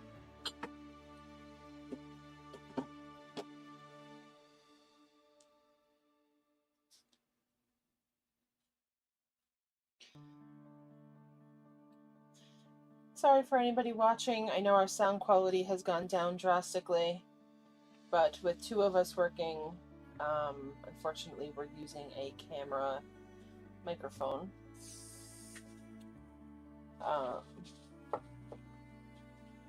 Prime Day is next week though, so I think what I'm going to do is get Gary his own headset.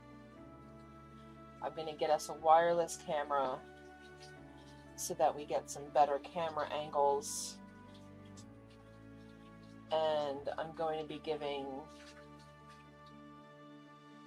Gary this camera so that when he's upstairs making videos for Roll With Us, he'll have a much better camera than the camera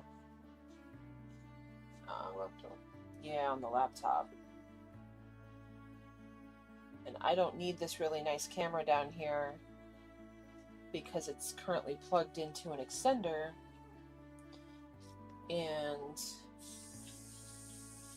the extender makes it really crappy. So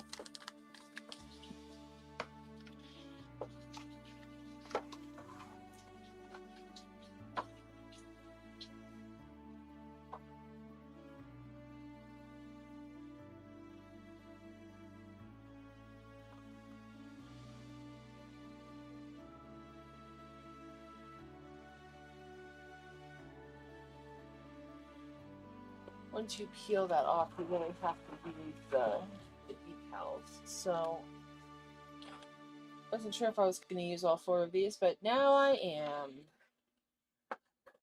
They're pretty though.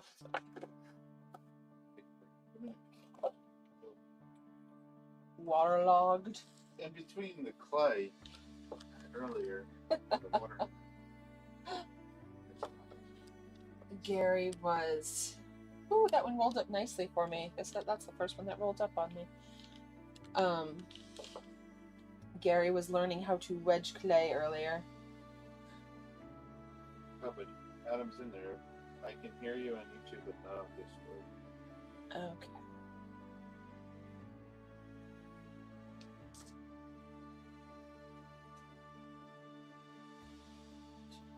Give me a minute. So someone is going to be joining us today. You probably heard him saying hello, hello, because I'm sure he was coming through my headset that I'm no longer wearing.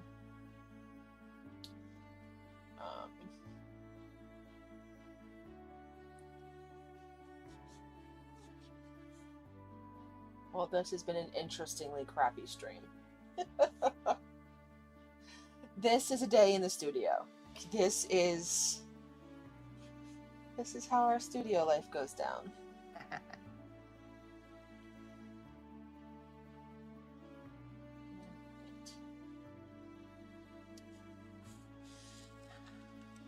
So all of these Gary's going to take upstairs, and he's going to load straight into the kiln for us because we have no flat space. So straight into the kiln is perfect. Yeah, I taken off my headset because Gary's down here and we are having issues with sound quality. So let's get you coming out of a TV speaker somewhere. Right, that explains why you sound like you were miles away. Yep. Yeah, we come on. Yeah, we jumped onto the camera microphones. Gotcha.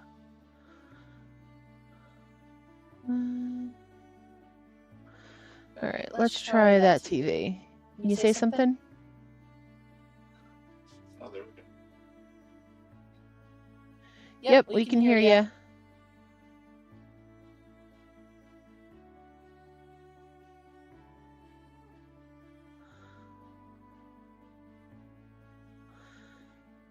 Alright. I'm going to turn him all the way up so that I can hear him over here. Come on. Who can do it?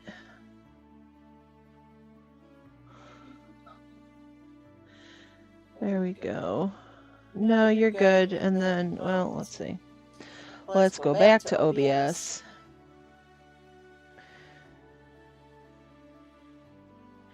All right. So we should be good to go now.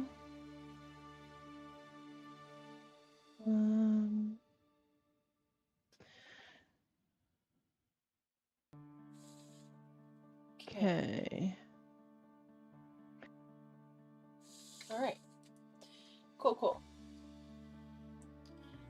So Gary was talking to you about DC-20 and whatnot. Dungeon of the Bad Mage. Oh, Dungeon of the Mad Mage. Awesome.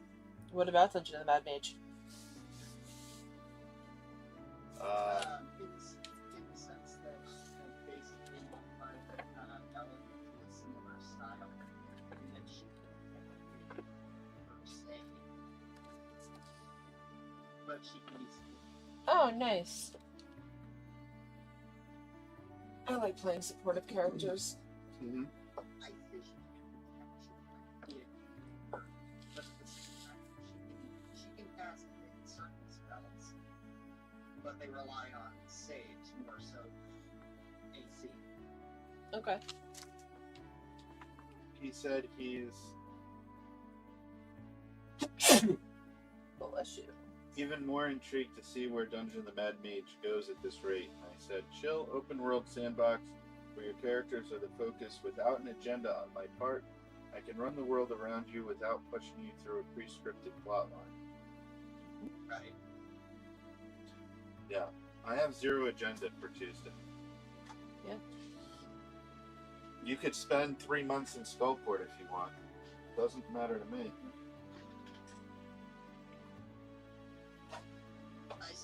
I suppose we will cross that bridge as we come to it.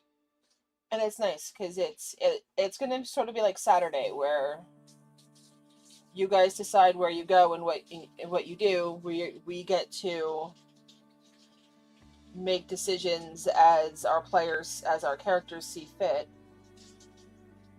versus being run through a dungeon. Yeah. But the dungeon is still there for us to explore if we want to take on jobs and stuff that put us into the dungeon. I was about to ask about that. Do we have to worry about things like Alistair interfering with our work? Things like, hey, pay attention. I mean, Hallister's still there, so if Gary wants to use him as a plot device, Yeah. he can certainly do that. I mean, in the background, Hallister's going to be doing Hallister things. The longer that you ignore him, the more Hallister things he does in the background until eventually you need to deal with him. But that's what I was thinking. But I mean, like, he might set stuff in motion that will cause you problems, either immediately or later. And then, it'll depend on, like if he sends, say, a drow invasion into Skullport, you could be like, I don't care about the town. Or you could help them. Like, I'm never going to have an agenda of, you have to do this thing. We don't like Mordekainen. The drow are after Mordekainen. We help the drow. Yeah. I have zero agenda. You guys are absolutely free to do whatever you want. I mean, even leave the dungeon, but, like, I've kind of made that, like, your world. So, like, if you leave the dungeon, then we're playing a different game. Yep. Right. Which makes sense.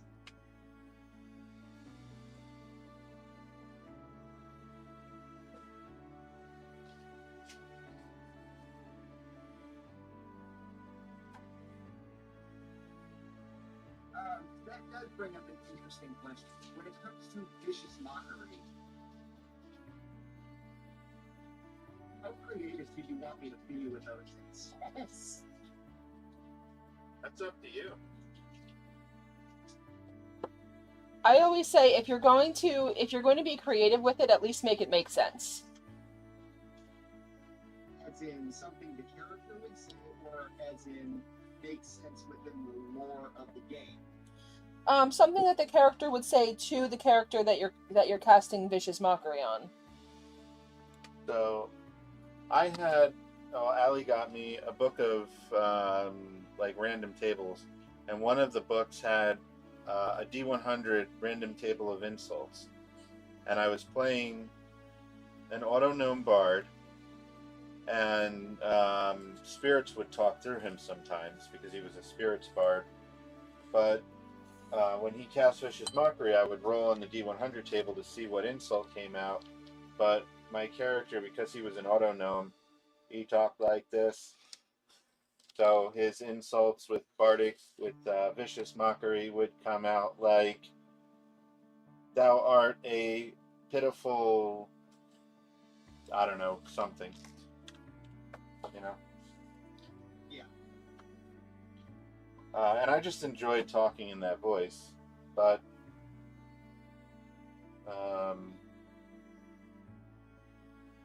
yeah.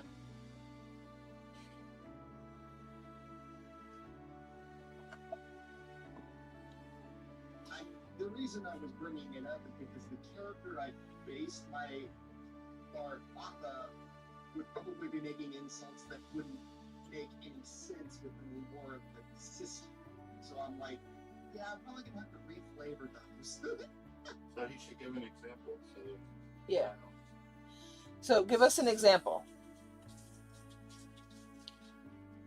Like, she would probably mock something that they would say, rather than actually mocking them themselves. Okay. Oh, that's fine. Yeah. That makes sense. My point is, don't mock a beholder's feet.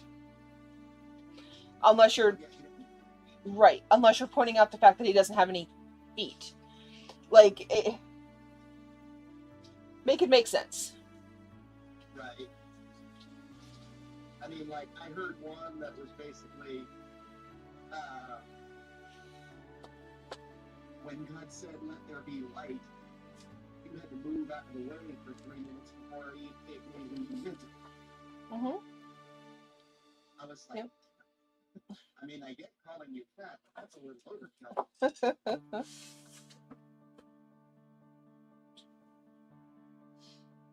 Yeah, and like that doesn't make sense to say a ghost. Exactly. My biggest suggestion really is like, and it goes for Saturday more so, I think, but also Tuesday, is try to be the character instead of A person playing the character. or all of the mechanics and all of the things that are on your character sheet. I would like, before you go looking for a solution on your character sheet, my suggestion is, what would your character do in this situation? And then if you want to or need to look on your character sheet to see if you have a solution that fills what you're trying, like what your character would do in the moment, then look at the character sheet. But start as a baseline with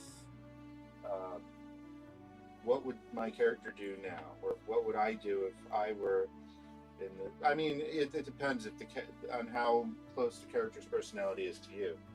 I used to play characters that were very much like an extension of me, and now my characters are. I use playing a character as an opportunity to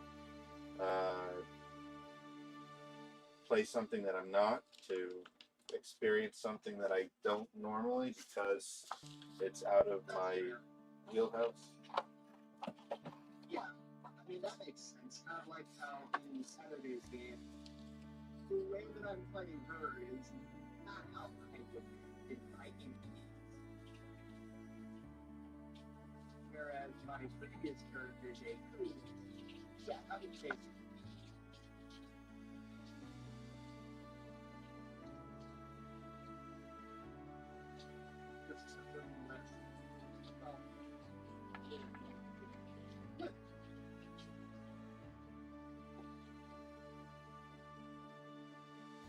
Now, I'm not saying that like a character wants to die, because they probably usually don't. But if you know that you've nailed a character, when you can separate the character dying is losing the game. Oh, sure. Um, Like with Allegra, it was one of those where it was like, she got caught in a situation that All the way over there. Mini club. dice basically got to her more so than anything I am. but I say that because I used to, and I still do to some degree. It depends on the character though, but try to protect them at all costs. Like have them run away. I still do run away way more often than Allie would run from something. Probably Depends on the character. depends on the character. This character that I'm playing currently is intelligent. He's not dying. He's lived a good long life. Well, like with my current character in Saturday's game, that's part of why I had her turn invisible. Because it's like, yeah, she realizes she's in a fight she wasn't going to be able to win. And so she's like, okay, screw this, I'm out. So, I mean, there is definitely a case in point, a time to run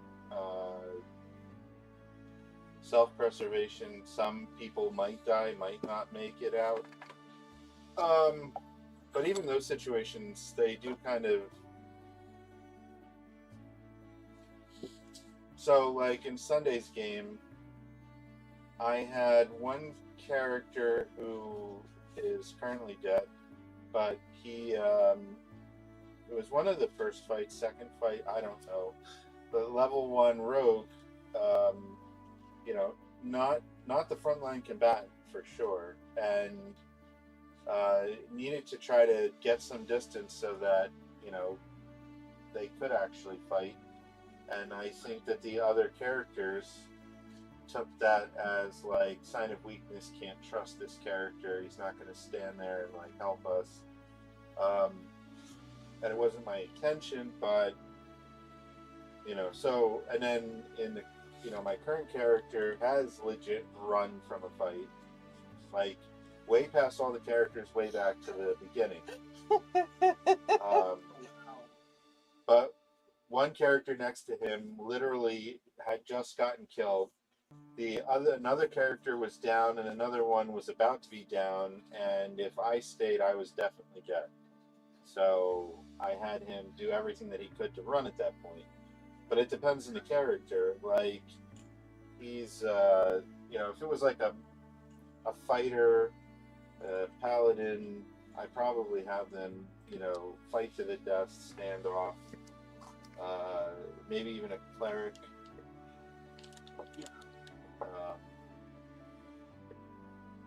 Protect the flank.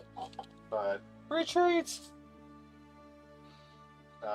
you know, the decision to run is not one that should be made lightly.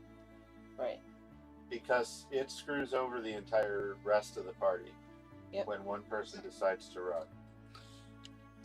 Which is why when I turned invisible with this character, my initial plan of running was like, wait a minute, that's gonna look wrong. So I basically tried to just scoot around to get a better position.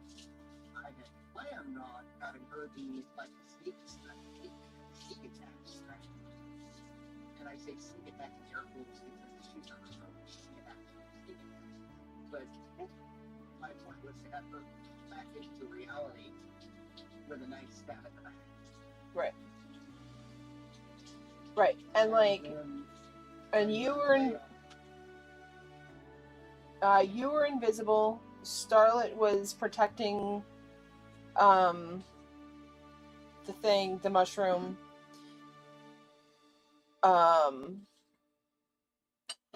So that gave me the chance to gang up on Theo. Yeah. Because there was just less targets. And if there's less targets... I was expecting you to try and have one or two of them come after me, thinking, okay, she couldn't have gone far. Yeah. So when you didn't, I was like,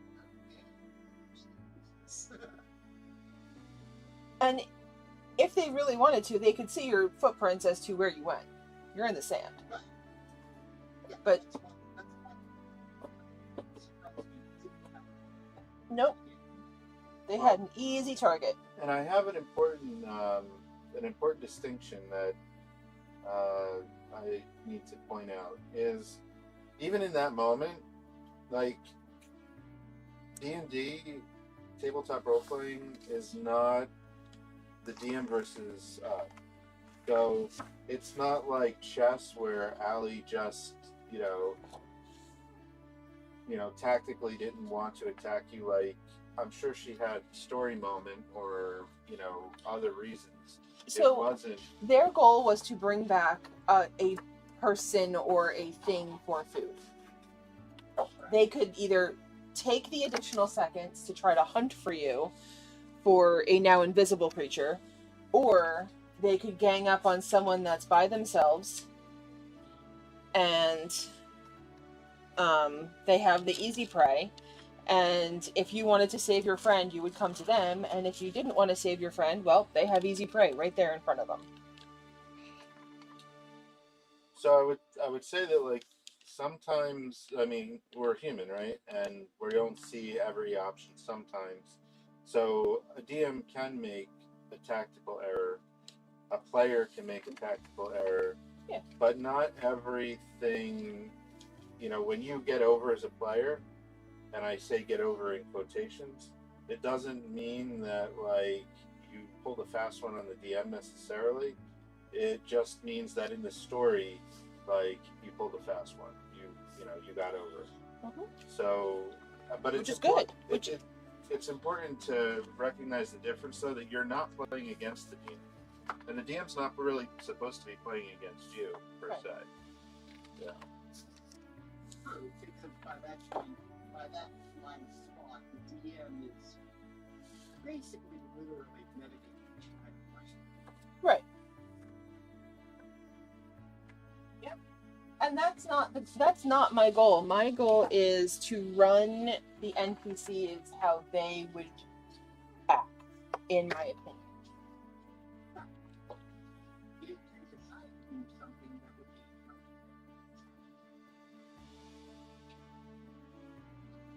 be I have a really good example of Well, and even tactically appropriate is taking down somebody one by one. Healers go first. Big damage dealers go down second. And then everyone else third. which is ironic because you need to be That's Serena. Yeah, that's the arena. That's and when I kill pets in campaigns, it's more because they have 0 hit points, and you guys went against something strong and brought them into a fight, and or you guys got ambushed and you had a pet with you. Yeah.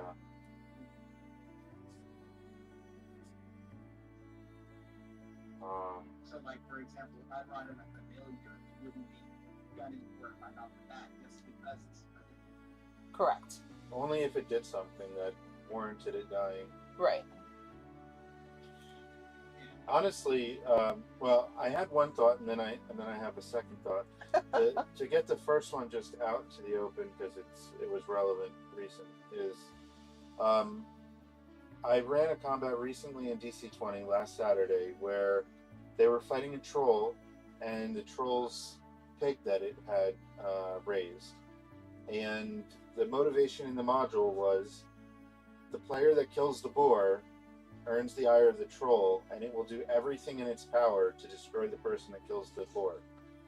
Well, doing everything in its power to kill the person that killed its troll meant attacking with triple disadvantage.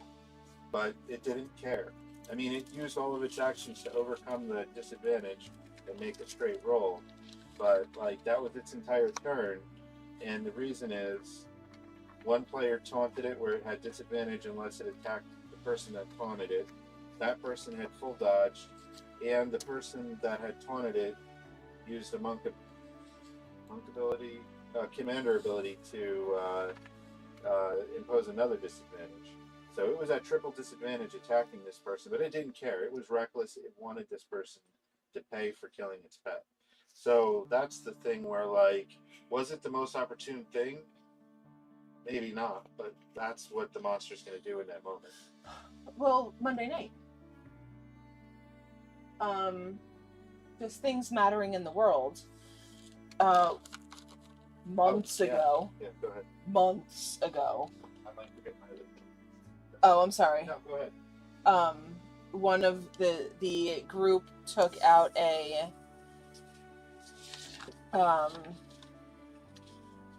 person of the cult of Talos, and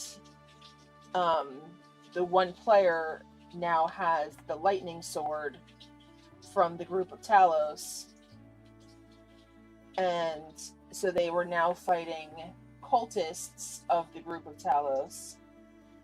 And I mean, this was months ago that he picked up this sword. This sword meant nothing to them other than it did cool lightning damage. And he made this big display of, I light up this sword and lightning strikes him and yada yada yada. And I went immediately, as soon as you light up that sword and raise it above your head, the cultists around you kneel, drop to the ground and kneel.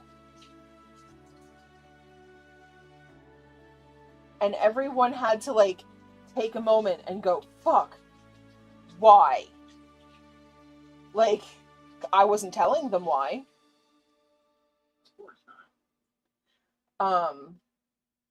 But they were like, wait, we got that sword from the lighthouse that they're having an issue with. This must be the same group. And, so they, other than the big bad of that combat who kept trying to get the minions to continue fighting, all of the minions were, like, kneeling to the character. We will do whatever you want. We're here for you. We'll follow. Tell us what to do.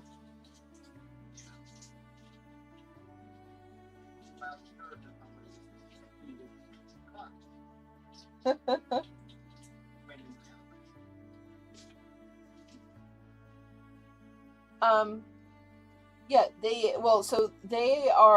were, when we left off, they had just reported back to town to, like, pretty much tell them that they had taken care of it, so.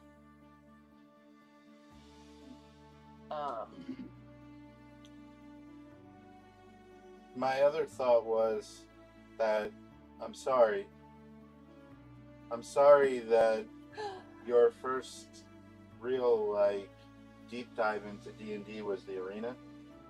I know, like, your first experiences were with the Calling from the Void, but the problem is, I feel like your first deep dive into D&D being the arena, which was essentially a combat simulator, made you prioritize combat way more than you would normally, or you might have if you had gotten to play in, say, one of Ali's games to start, or the way that I'm hoping to, yeah.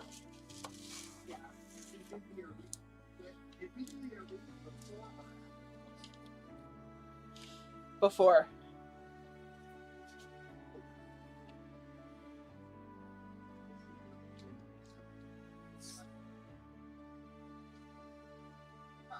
Yeah, because I pulled people from the arena for Tulanik.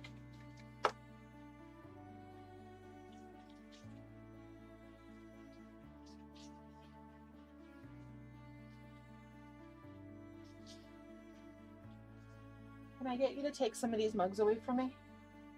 Yeah. And then you can get your hands out of water for a little bit.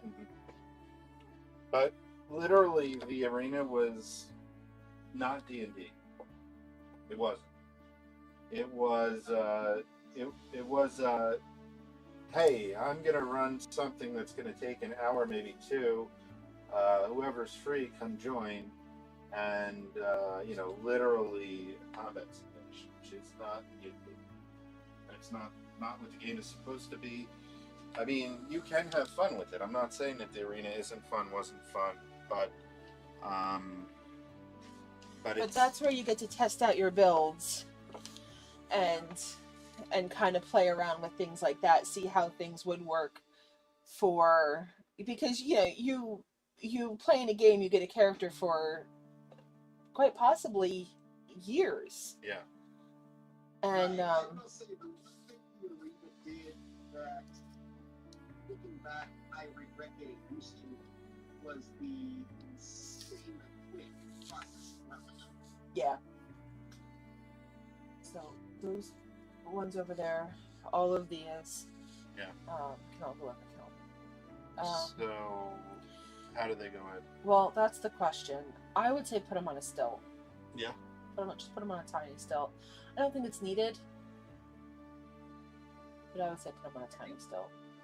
What do you think? You know, looking back, if we resurrected the arena, what I would suggest would be to have the level up speed every, say, 10 to 15 battles rather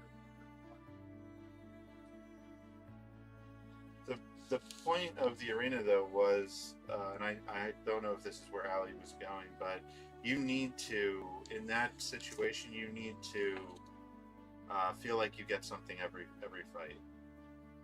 If not a level, something, which is why it became every other level to level eventually. Once you reach level 3 and you had a subclass and you were competent, you could level every other level, and then you would get perks and things. Yeah, and I really saw it as, just testing out random builds just to see how they play. Because, like, I myself. Oh, I'm sorry, what? which was what I saw it as too, which was why at the end of the day I had like 30 characters. Right. That are all insanely low level. Yeah. And, like, as a DM who doesn't typically get to play much, not even get to play much, because I have taken myself out of a lot of games, so I can't really say that. But as a DM who doesn't play much and who can't comprehend when she reads the book how things are going to actually play out, the arena was really nice because I could look at my builds, other people's builds, and go, oh my god, I want to make an NPC that, like, does this. Yeah.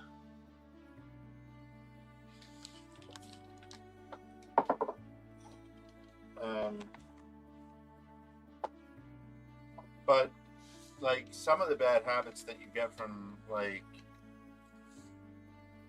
the arena, especially if you don't have like any other context, is like every arena fight you have full resources. So you go in and you blow all of your resources right away because that's what you do. But in a campaign you can't do that. Which is why I'm getting more used to relying on hunters Mm-hmm. to stay in my base spell.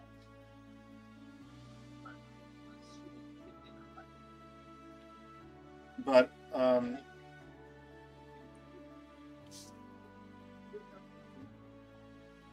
okay, this is the big fight. Let's go. Right. That time for Tasha. Mm-hmm. Yeah, for sure. But another thing with the arena is everything is combat. Every problem is meant to be faced with combat and violence. And in a campaign, that's not always the case. Sometimes talking to people, sometimes, I wish there were times where I kind of wish that we could have gotten a diplomatic solution to solve the area problem. But at the same time, I get why that wasn't the case. yeah, because it was a combat simulator. That was the point. It was it knew what it was, and it was very good at that one thing. It also helped new DMs balance a combat. True. The arena taught me pretty much everything I know about it. Like it very much it helps you to learn to balance a combat. Now, as you know, in my games, not all combats are balanced for your level. Sometimes running away or trying to talk your way out of it or just not going to the effing ambush is the correct answer. Yeah. That's why I decided to, going back to what I was saying earlier, that's why I decided to vow to be like, okay, yeah, it's Mm-hmm. and then ironically, the time I did win that fight, I was like, oh, okay, I can see that coming. Well, and I think that one thing that I remember when I first started playing is there would come a point in a fight where, as a group, the players would decide, are we running or are we staying? Mm-hmm. And if, as a group, the decision is to run, then running makes perfect sense. But if one player decides to dip out, it really does make it bad for everybody else. And I probably am the master of causing that situation, or at least I was. Yep. I once ran from a fight and threw myself in a Liam's tiny hut for Miles away. a 3-hour combat that left the only 2 other players to fend for themselves Miles away. against the DM that wanted them dead because Sally had invited over a friend to try and kill us. So, yeah, I was bad. I will admit that. I can admit my faults on that. I don't think I'm as bad anymore. I will still peace if I think, usually, if I think that my best chance is to like run and get help, I will try, which is what my character did try. He ran to the fungus and tried to get the myconids to help, and then they spored him, and then he was confused for like however long. The poor Myconids, man. They were just hanging out in a circle, getting high, chilling the fuck out, and you just like ran up to them, weapons like bloody, and they were like, nope. I has no weapons. Okay. Bloody, torn up. Yeah. But They pieced. there's so much more to the game than combat, and I feel like I did you a disservice by making one of your first like really deep dives into the game be a combat simulator.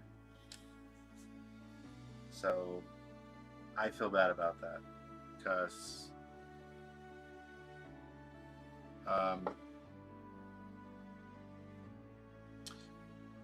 I really feel like my Wednesday game that I run is my best in general, and it's because I have no agenda.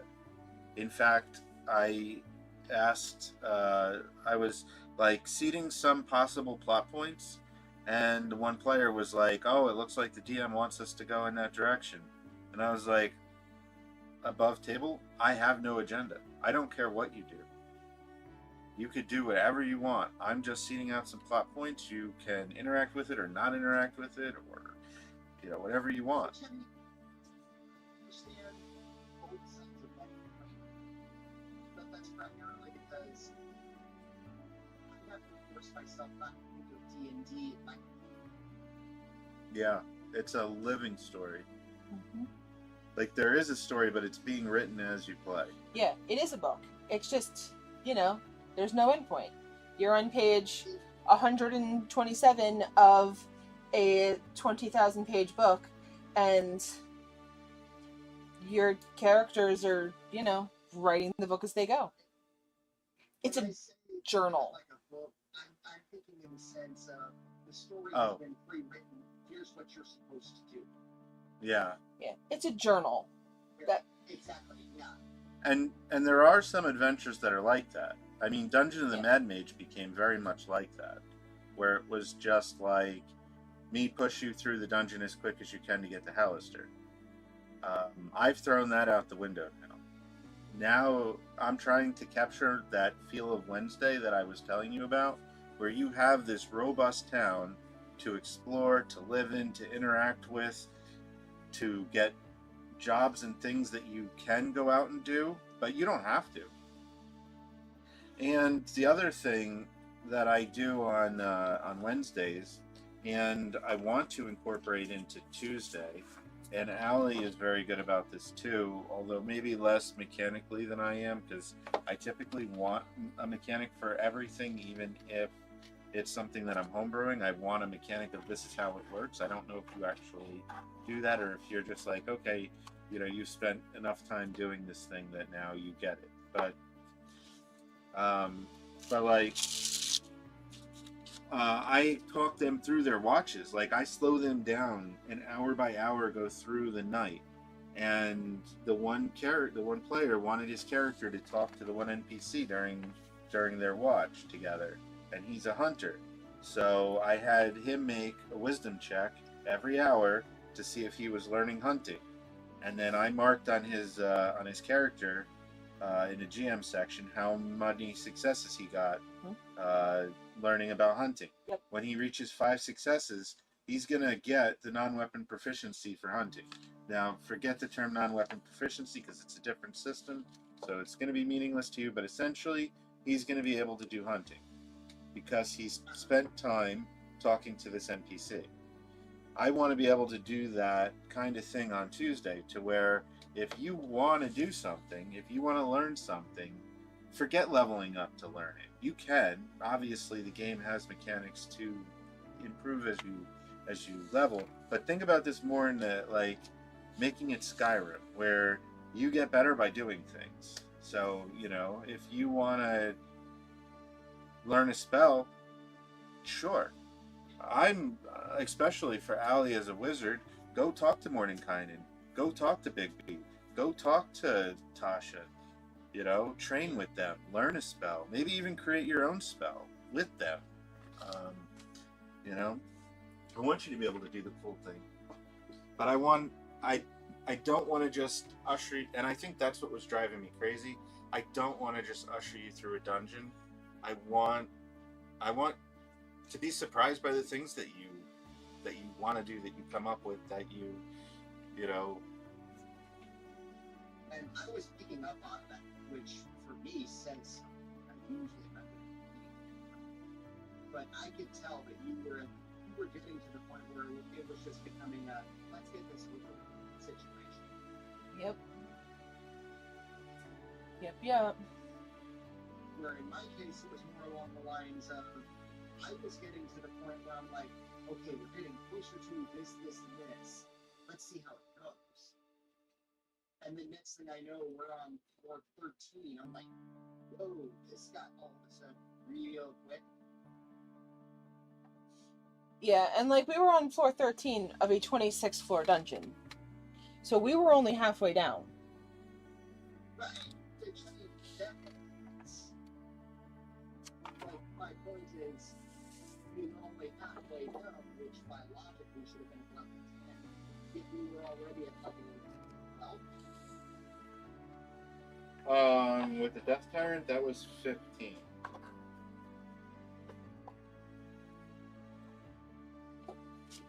Sorry, I meant sure. Oh, yeah, the character level 12. I mean, I'm assuming that each level should be a specific. Each level of the dungeon should be a specific corresponding. Yeah, but you got to keep in mind, yes, it does have that, but it's meant for characters starting at level 5, and that's on floor 1, so it takes like a little bit to catch up, and then once you catch up to, you know, you are the character level of the dungeon level, then it diverges. Then it's like maybe 2 dungeon levels to level up again, because there's 23 floors technically. Oh, so, okay. And you cap at 20, but I think you're supposed to be at least 17 before you go into the final 3 floors. Which again makes sense. Once you get 17, you are at quote-unquote 9th level for like spell progression and whatnot. You can't technically higher. It says that you would be at least level 17. You wouldn't have to be for almost level 20 first. My assumption is we won't reach level 20 until we get to wherever else it is. Whether that turns out to be the case or not, let's see. I'm curious to see how that goes. The thing is that I would not. it's no longer a race to Hallister. So, I mean, when you go to face him, I mean, honestly, you could face him right now if you wanted. That is possible. That is possible. That's I'm not going to tell you how, but that is possible. yeah, no. I'm starting to get better about not like spoiling everything, but I just will say teaser that it is possible. Well, right, and like during The fact that you're saying it's possible to face him at level 12 is slightly unnerving because it begs the question, okay, if we continue facing him now, why is it essentially getting us to where we are level whatever 17 to 20 before we get down there? because we'll die. Well, yeah, I mean, if you ran into him now, what would you do? Run! Probably, yeah. I mean, would you run? I would probably talk to him first. Would you talk to him? Yeah. I don't know him. I mean, he might not just. He's got a full a dungeon full of allies. He would likely try to talk to him first. Yeah, so he'd probably talk to you. If you pissed him off, he might lightning bolt you. Yeah, that's fair. If combat broke out, she would probably. I honestly don't think she's not designed for her. She's designed to control the anyway. The dust in these is fine. I would blow them out, or there's a yellow rag right there that you can use. And you say it's still. What about like the cookie shells or like the painted shells or like that? Yeah. Yeah. So it's just the bottom, Yeah. and then I guess it depends because you only have 2 painted ones. I don't want I don't want the green on the shelves to get onto the mug. What about like the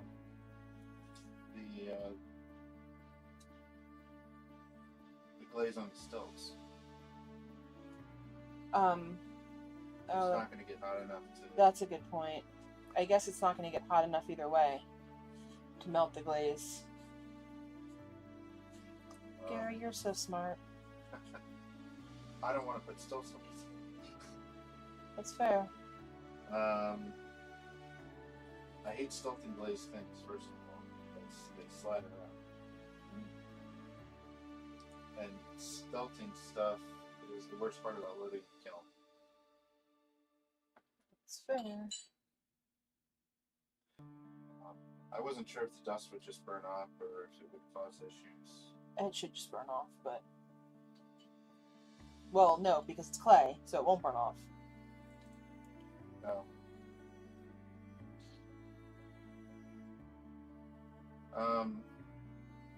And you know, Adam, it's like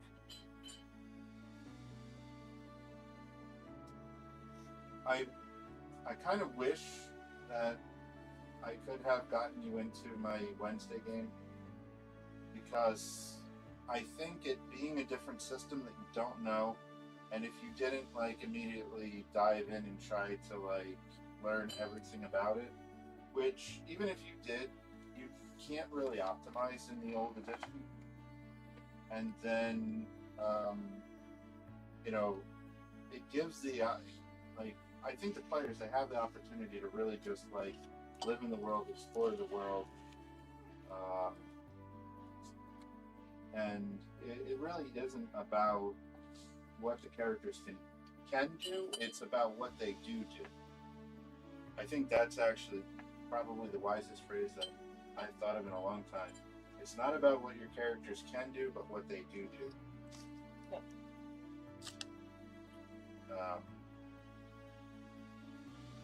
My challenge now with Tuesday is I want to give that kind of an experience with level 12 characters, which,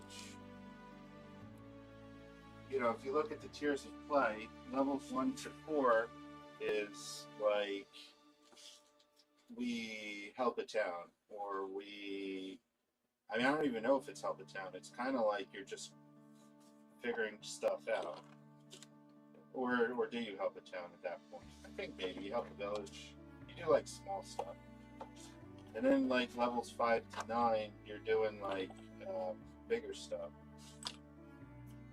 You're making a name for yourself. Yeah. You might. I don't know. Would you be helping a country at that point? Maybe. Maybe I would feel like if you did, you either stumbled onto it, or, well, you know, stumbled, or whatever, and then now you're getting noticed from like the cities or the capitals or the king, or. And then levels 10 to 17, or whatever it is, 11 to 17, you're doing, or 16, you're doing like almost save the world kind of thing. Not the whole world, maybe. Not like interdimensional, like crazy.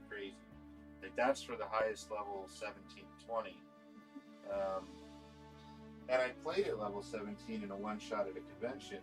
And the point of it was we were trying to sort out a squabble between two gods. One god hated their sister god and trapped them in another dimension. But it was causing like the entire mortal world to have like endless darkness because Selûne, the god of the moon, was trapped in a dimension by her sister Shar, and you have massive problem. So it was literally like go save the world.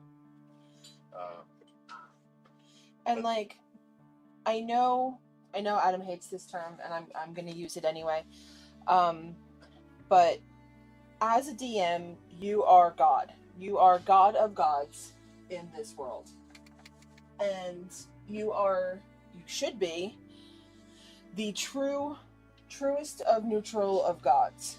And you're in charge of all gods and everyone in the world and dimensions and planes and everywhere.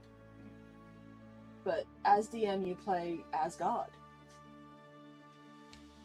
And so you have to figure out how everything works together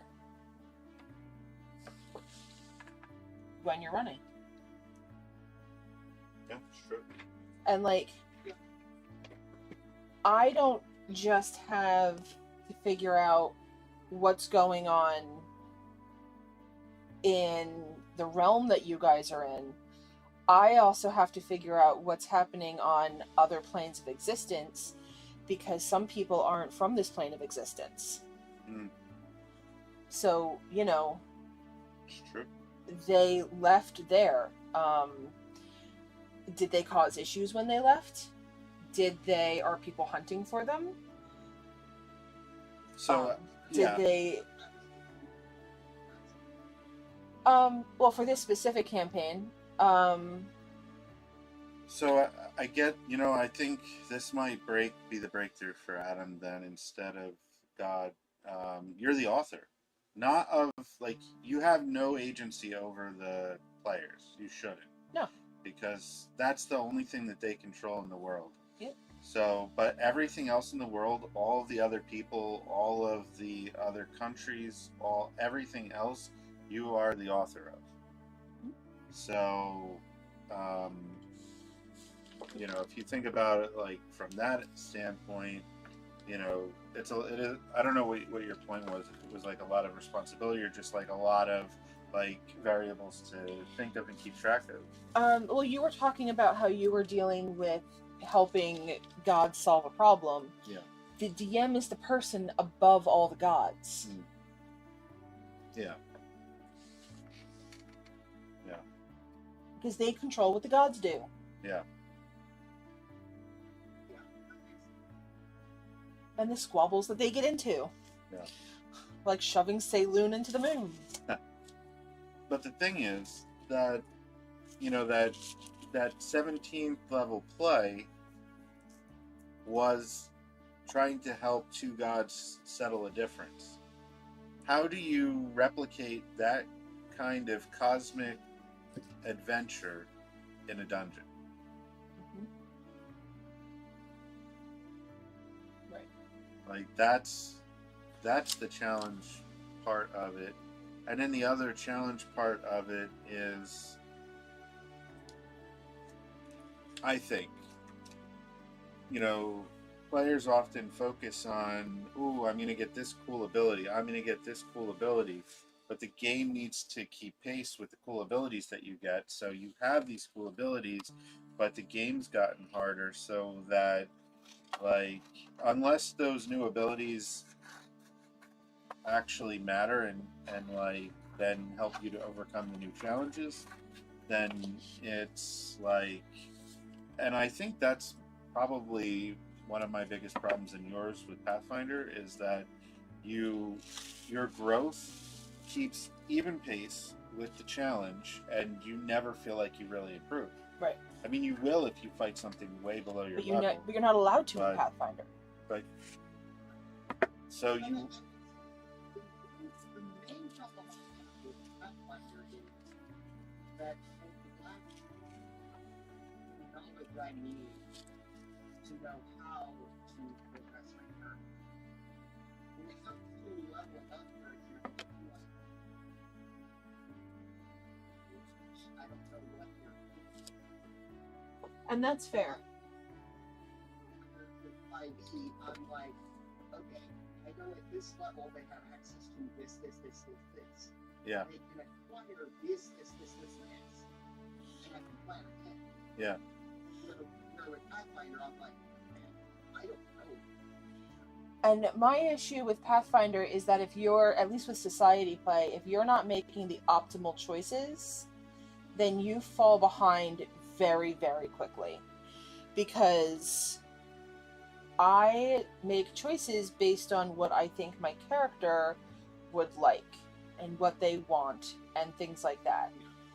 And like, so I'm a tattoo artist that does absolutely nothing because I took a feat to be a tattoo artist, and it would have been better for me to take a feat that does something else and to just pay someone else to do tattoos. Right. Because how Pathfinder works, it costs me just as much to put a tattoo on myself as it does to pay someone else to put a tattoo on me.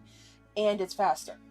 So I want to preface with that I appreciate Mike running Pathfinder Society. Oh, yeah. I appreciate This has nothing to do with mine. I appreciate the Pathfinder games weekly, but it is a negative to organized play that, unlike a campaign where you have that continuity and connection with a character who's like with the same people every session, like building rapport with them, and that I have a hard time finding that rapport with my characters in Pathfinder Society because I think I have 11 of them, and I can't remember for the life of me which character did which mission with which NPC with which PCs, and Okay, I only have 3 to 4 characters.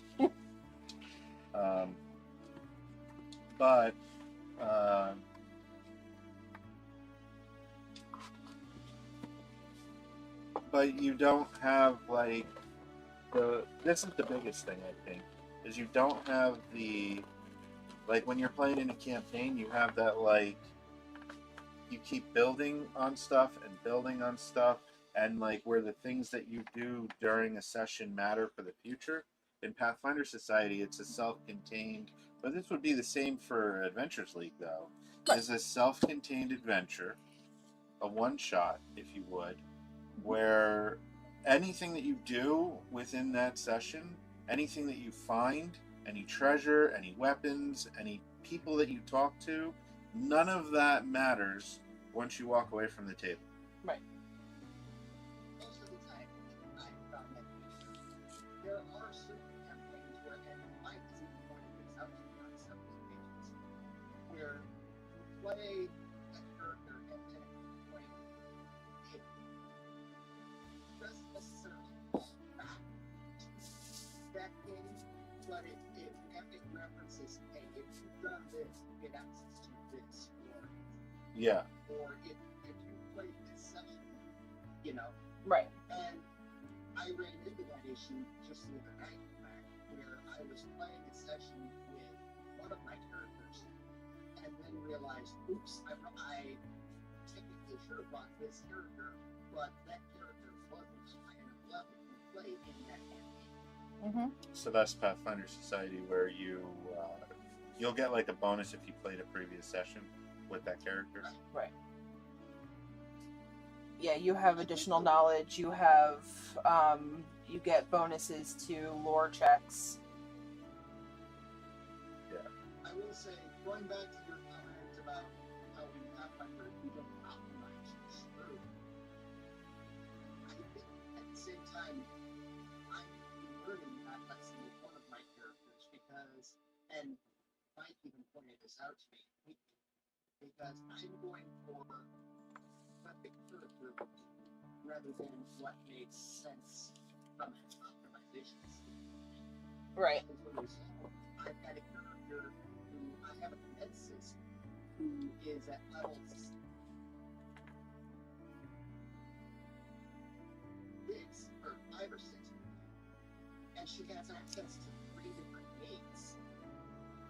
But at the same time, because I've split that book so many times, she doesn't have nearly as many of her primary abilities as she would had I only bought one man. Yeah. Yeah, that is definitely a choice. You know, and either is valid. You can go wide or go tall with a kineticist. But the biggest thing is like you need to hit in Pathfinder. You need to have an 18 in your primary stat, and you need to gain the +1s from runes and things as soon as you can, so that because every +1 matters. If you don't like gain a +1 rune at level 2, and you don't grab a resilient rune at level 5, and you don't you know,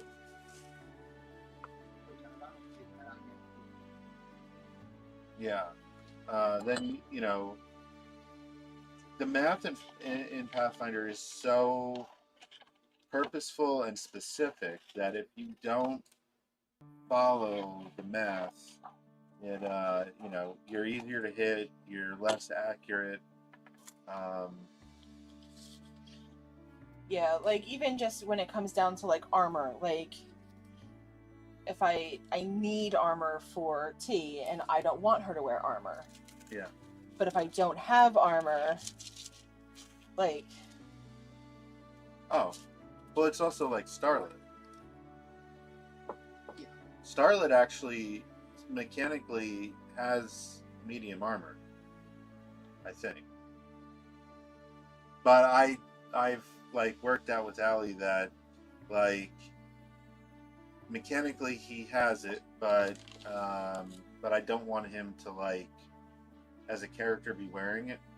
right. It's just he can, so his defense should be higher than it would be without it. But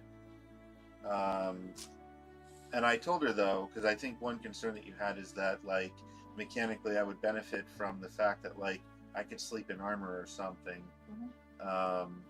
And I said, you know, I'm fine with the you know, if I'm sleeping, then I'm just a bowl of jelly in my shield. So, you know, I won't benefit from my armor in that case. If like I wake up and I'm, you know, startled, and it could just be like I haven't had time to like really reform yet and be like, you know, sturdy.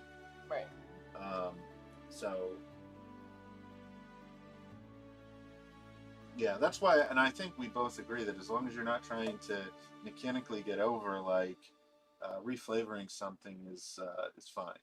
Yeah, absolutely. Yeah. Which is why I was glad you allowed me to do that bit with my strike. Mm-hmm. Despite the fact that I almost threw two of the Alex. Well, the thing was pointing a glowing weapon at somebody that you just met. Yeah. That was the problem. Because I wasn't using the weapon. Can I have a cup full of water? Can I have a cup full of water to put in here? I was basically using that as my way to see my inspiration via peaceful yet Right, and like that would work once you got to know the person, but pointing a weapon at a person you just met, for good or for bad, is probably not the best of ideas.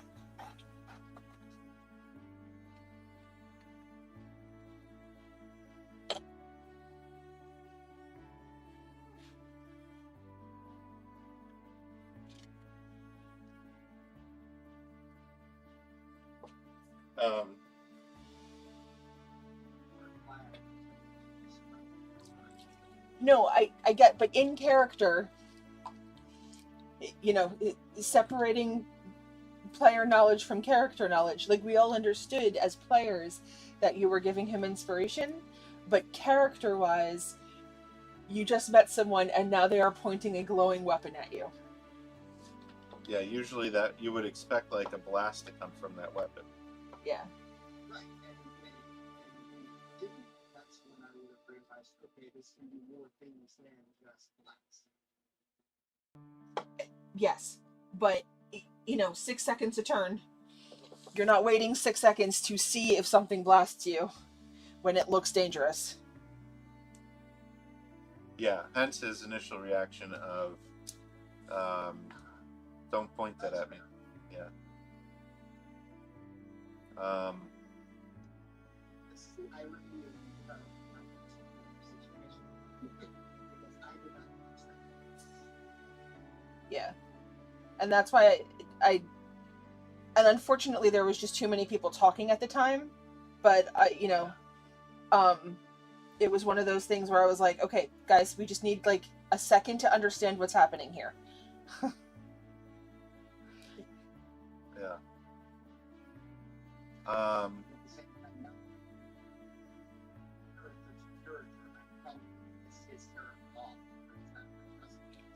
No, I think. And character to character, maybe your Oh. character should have a conversation with them and just be like, hey, sorry I came off aggressive. That wasn't really my intention.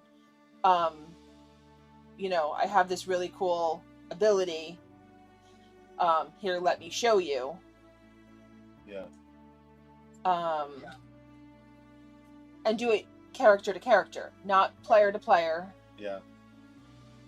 And especially with him because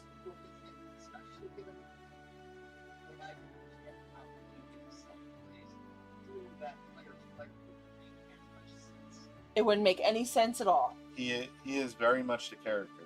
Yep. When he sits down at the table, he is who he's playing. Which is what I attempt to do nowadays, but it's still one of those where I'm like, okay,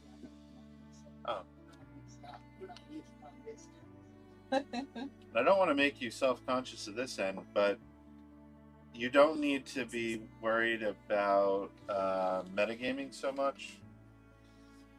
I feel like I've given you a complex on that. Look at the cows.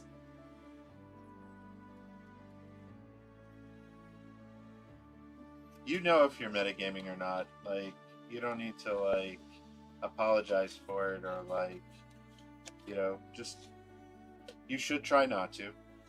And A big question that I will pose on a really regular basis with the whole metagaming thing is, how prevalent is this in the world? Yeah. Like, do I know, being a farmer, who Xanath, like, and I'm intelligent, I went to college, like, I'm learned, I went to the library on a regular basis, but, like, do I know who Xanathar is?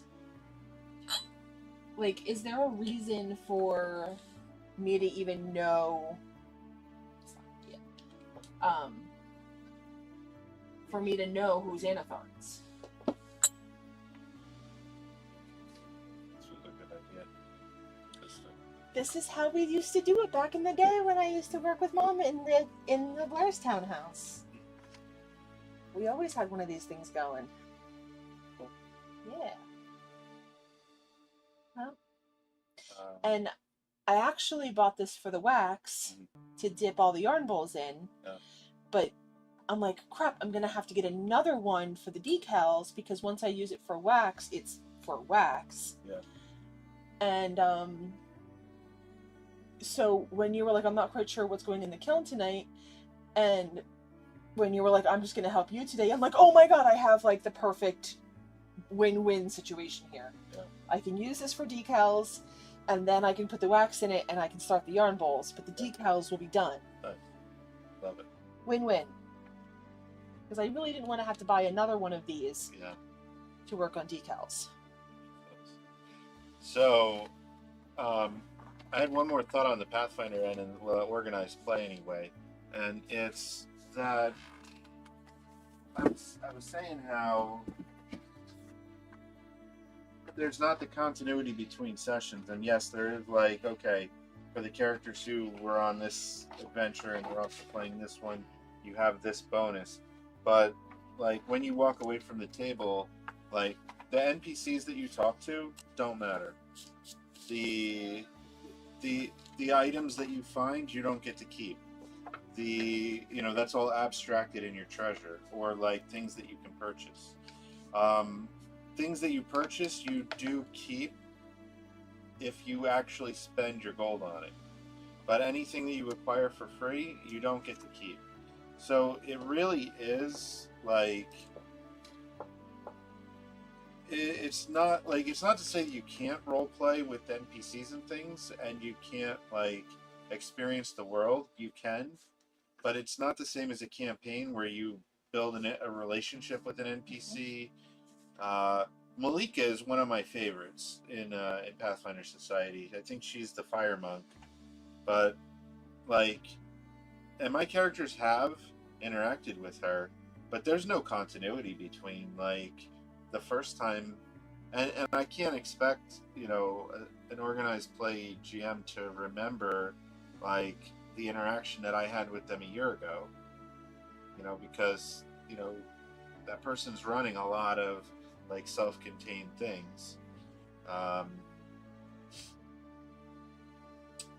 and doesn't know who's going to be at what tables, and so but that's definitely a difference between organized play and A campaign. I honestly prefer a campaign, I think. Other than, like, organized play fills the role that the arena had, as far as it's more than a combat simulation. It is. But so it lets you play, though, a bunch of different characters and experience a bunch of different things and play a bunch of episodes. But you don't have that, like, and it lets you like take a character and go to a convention and play that same character, which is cool. So there are definitely pluses to it, but playing a character in a campaign, yeah, definitely. And I wasn't planning on, if Boogs died, continuing on playing on Tuesday nights, because again, I've been looking to get out of as many campaigns as possible, just because I have so much work to do, and if I could split myself in two, I would still have too much work to do. That my time is just better suited to working. I've spent too much time now. But I am very excited to play in a campaign where I can. I don't want to say play a character that matters, but play a character that matters. Like, because Boogs didn't matter. Boogs was amusing. Boogs, killed 8 things, gave comedy relief. But Boogs was fun to play. But in the grand scheme of things, Boogs didn't matter. Like, he didn't solve any puzzles. He didn't, meet any NPCs. He didn't take any notes. He didn't learn anything. He just beat things to death and then ate them.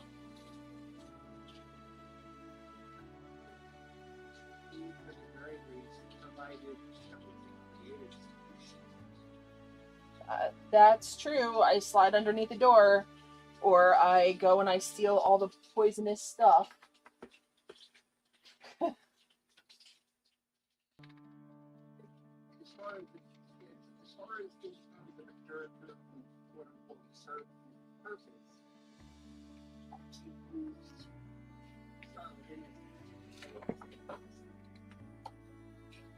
She was literally an NPC that I built from, but one that, as far as hurting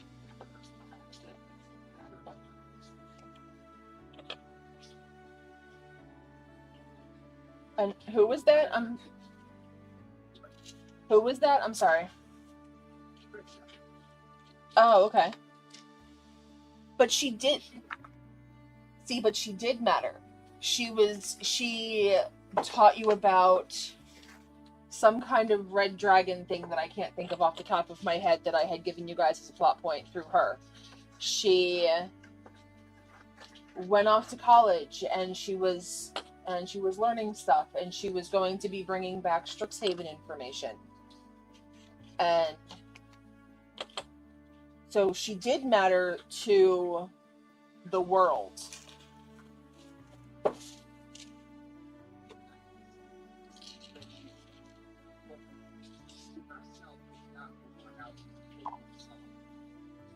Oh, that's fair.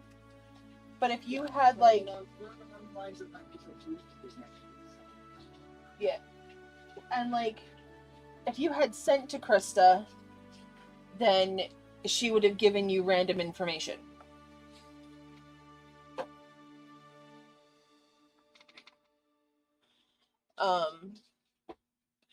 Because everything that you do and everyone that you interact with in the world has a story, has information for you, whether it matters to your current goings on or not. Everyone in the world makes the world a world. It is a living, breathing world that you guys get to interact with, and you guys get to choose who you interact with and the information that you learn.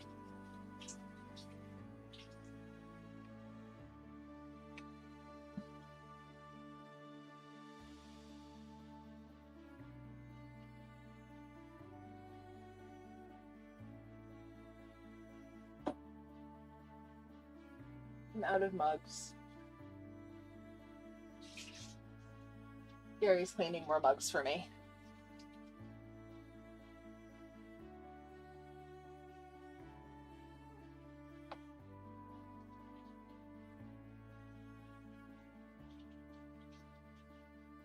Yeah, Gary learned how to wedge clay this morning. You got to learn how to wedge clay this morning.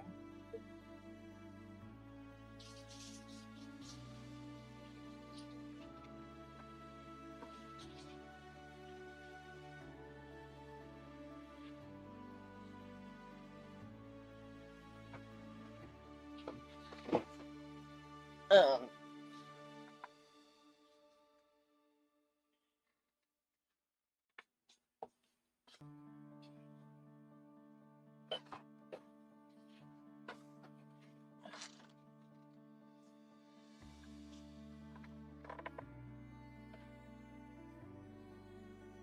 But yeah, tomorrow I'm planning on putting a bunch of these plates into candle while Gary's in game. A bunch of these cookies into candle.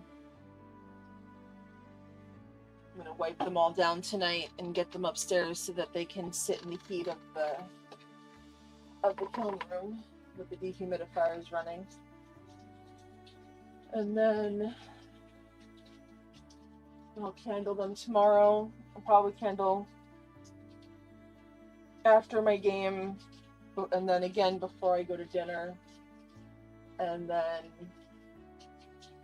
maybe, I don't know, probably not. Maybe after dinner. But then I'll definitely run it on Sunday. Probably candle again Sunday morning. And then I'll run it Sunday night, which means Monday night is my first kiln load full of yarn bowls.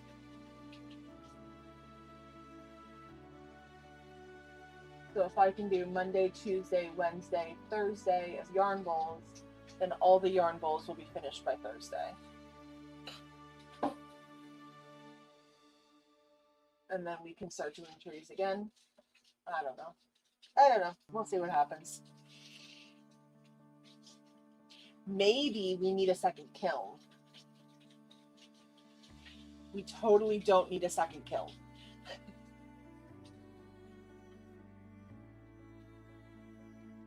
Although I would like a slab roller, even though we don't have room for one.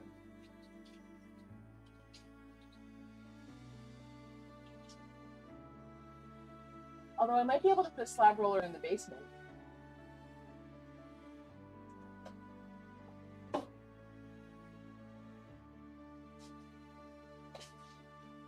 Gary's ignoring my... I didn't hear you. Well, first I said that we need a second kiln. And then I said, no, we really don't need a second kiln. So I'm just taking these, put them in, they shouldn't touch, They shouldn't touch. and that's it. That's it. Then a shelf, and then more, and then a shelf, and more. That's it. Decaling is the easiest kiln loads. Yeah. The only thing that I have is game tonight at 7. Okay. So my goal is to be done by 7. Cool. Oh, So, and you know, just, you know, for Adam and like not knowing what to level up in Pathfinder, don't feel bad. So the character that I'm playing, this is like that tail end of Miko's game, level 17. I told him, just pick my equipment. There's too many choices. I couldn't. I couldn't sit there and force through it all. If my spell choices weren't obvious, I would have had him pick them too. Because I have a hard time with Pathfinder spells.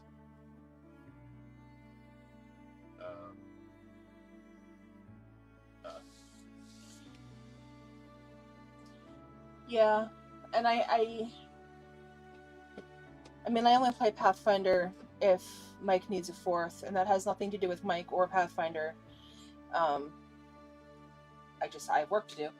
But I'm very much of the, I have to get away from choosing things because I think it's cool, versus choosing things for to make my character better.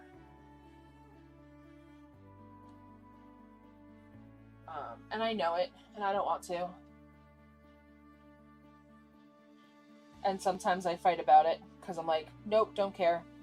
I get that this is a suboptimal choice. This is what I'm doing. Like Rikiki and the tattoo artist. Like, I have a tattoo on Rikiki that literally just is like a map of the world and like over my entire body. And then as I do something cool and or heroic and or meaningful to me, then a spot appears on the tattoo for that thing. Now, Rikiki is full of fur, so like nobody can see that. But I thought Rikiki would want that. So that is what he got. Could I have gotten a ion stone or some other form of gem that like would actually help him with the things that he needs to do in game? Yep, could have done that. Didn't.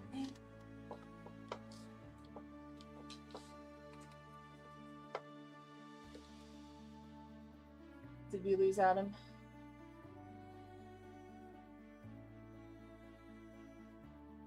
Guess we lost Adam. Okay.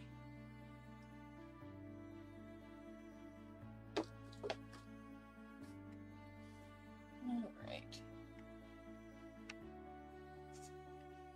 A lot of these mugs are going to be like cool and old and vintagey looking.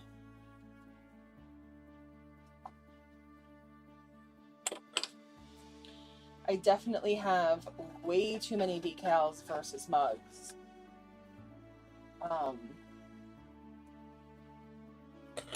Like this decal was printed in 1996.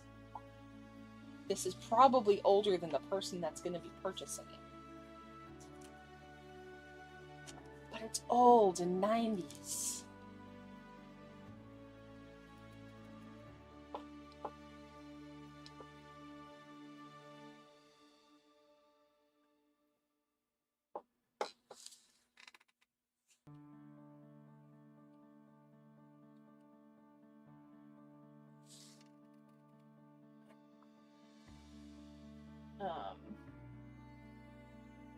But yeah, currently my three favorite games that I'm running currently is my Saturday morning, my Saturday night, and my Monday night games. And it's because they're all very open world and what you do matters.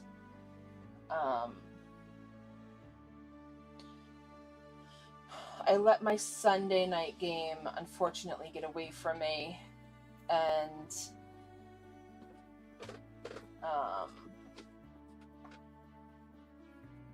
I had a very different.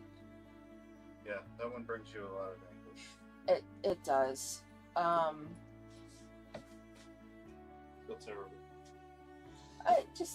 I had a vision for that game, and the players had a different vision for that game. And is that good, or does it need to be taller? It should be a little bit taller just for airflow. And honestly, we don't need to fill the kiln that hard. So should I just use the next size up, or put the small one on top of it? Use the next size up for the bottom ones. It'll help you with having to put shelves into the kiln. Okay. I guess in case anybody was curious, right? Those are shelf risers.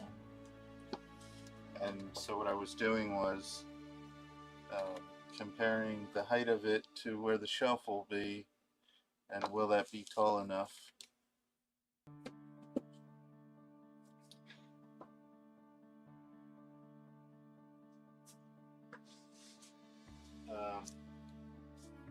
Mom's making dinner? Yes. What about asparagus? You have to make that? She normally does that. Does she? Okay.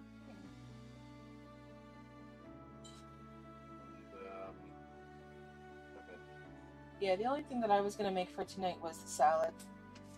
That's probably not going to happen then. Oh, it's 4 o'clock already. I still have... Yeah, so through probably 48 mugs to do. just keep working.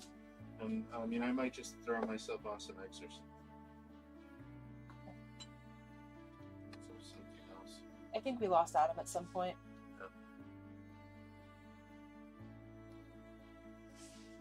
It does sound like it. So,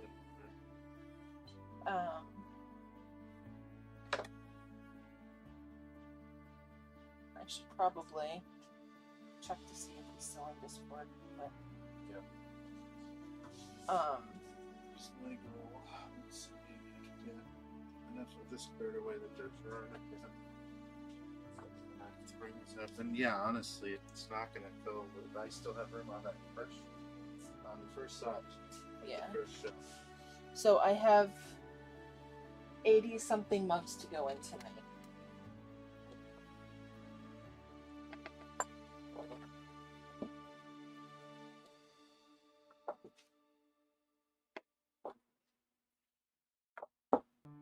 Maybe 90. Let's say 90 bucks to go. There's more over here too. Okay. It definitely is better with two people. Plus the having the company. It makes it so much easier.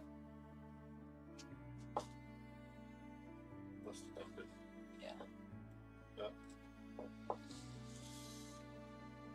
At some point, I would like to run to the bathroom. Maybe after this mug.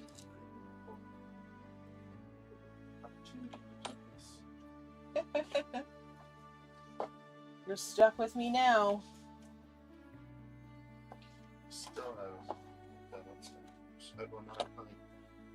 I'm sorry. I wish that we could have gotten you out of there earlier. You know, It'll lessen. yeah, I no longer have insurance nightmares. Now I have like quirky insurance dreams. Mostly about the building than anything else. Yeah. Because that was a weird old building with like a spiral staircase and stuff. He's still in there. Is he? Yeah. Is he talking? I don't know. I see that he's. I can. Oh yeah. Yeah, he's talking. No, I don't know. Oh, okay. He might be dealing with Lily. Yeah.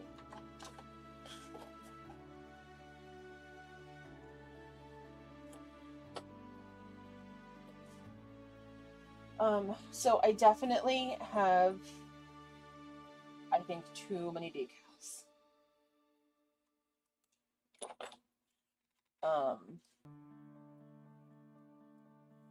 So if randomly we see a good deal on bulk mugs and these sell well, maybe I'll buy another couple of boxes.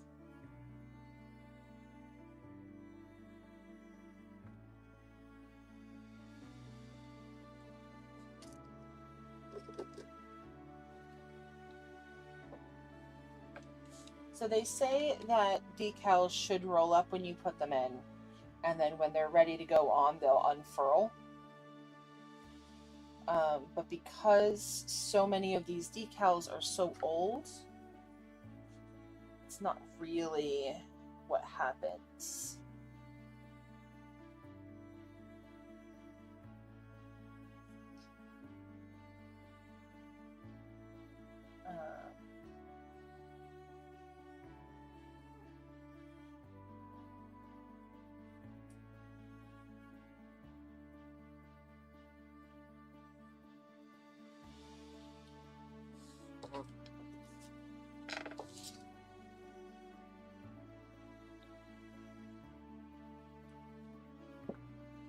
But yeah, Gary's made this super easy for me to sit and just decal without having to take breaks and move stuff around and make myself more flat space and clean up mugs for me and whatnot. So this has been awesome. Good day of work today. Productive day of work today. Those are the best. Yes. He's back. Yeah, I was helping you get ready for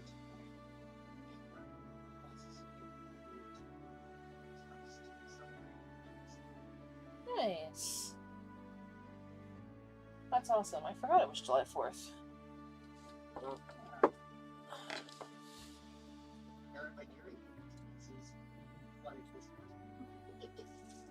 Okay.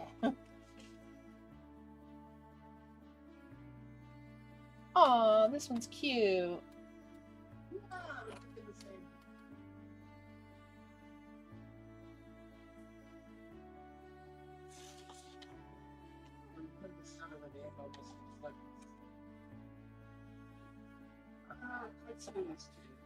It took me a minute.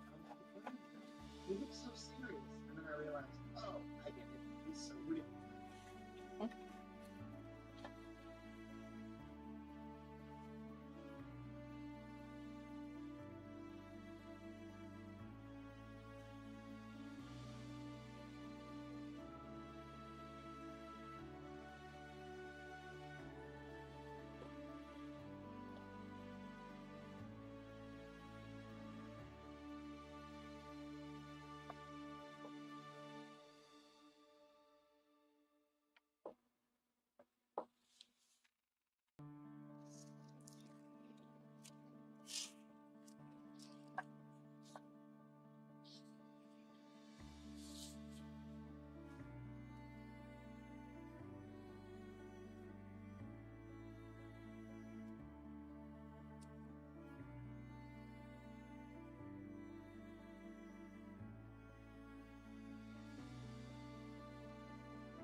But yeah, I was just saying that my favorite games right now are my 2 Saturday games for Magellan and my Monday night game. They are vastly different games, but they are all open world and do as your character would and things like that. Even my problems in Phandalin, where I'm following a module, I tweak the module around the characters so much that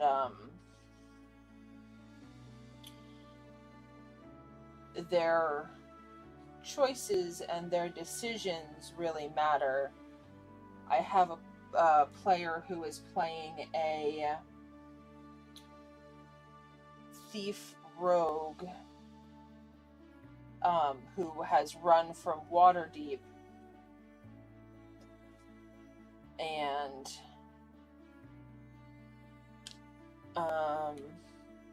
well, that is about to come back to her in this new town that they're in.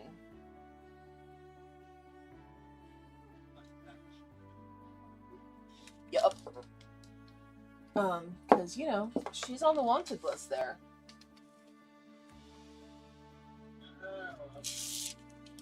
So they're going to be confronted by a person that has a wanted booklet. And and they can decide what they want to do with said person.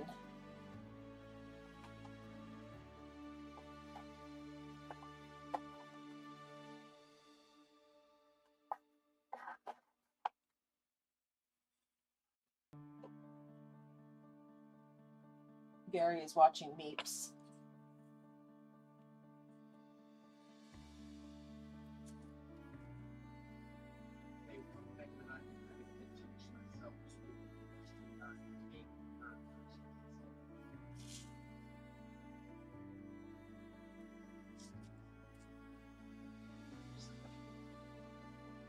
Yeah, that's fair. Because, I mean, you know me. Once I find something I enjoy, I run. Yeah, and we've kind of talked about this previously. When I build a character, I don't look at class. I look at what I want. I look at the backstory of the character and what I think the character is capable of doing. And then I find a class that kind of matches what I want the character to be. I have. I'm sorry. One thing. Yeah. Along those lines, and what Adam was saying, I am proud of you, Adam, because You have to sit You're- down and say that so you're on camera. you're playing a bard, but you're not playing a creation bard. I applaud you. I applaud you for trying something different. Because I think sometimes you get like caught on one this you just said it pretty much, but you get caught on one cookie cutter idea and like you have a hard time letting go of that one thing and trying something new. And I'm proud of you for trying something different. Well, I mean, like this, as far as the bard goes, it's more kind of creation bard first.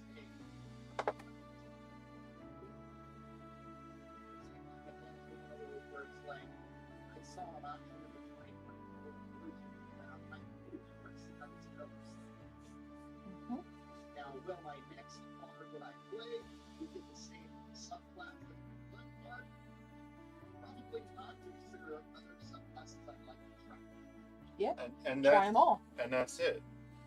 If you like, you figure you're gonna play the character for what could be a year, 2 years, 3 years.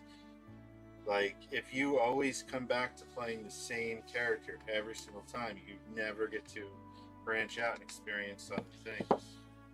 And if you're playing in one of my games and you want your bard to have something that a different subclass has, then you need to talk to me about it. Because you might not get it at a level up, but if you take days, hours, months, whatever, training with a bard that does this thing, then you can learn it. You can learn most things just because people evolve and learn how to do things. Yeah. The The other thing is that your character is more than a build. It's more than stats on a sheet. And I think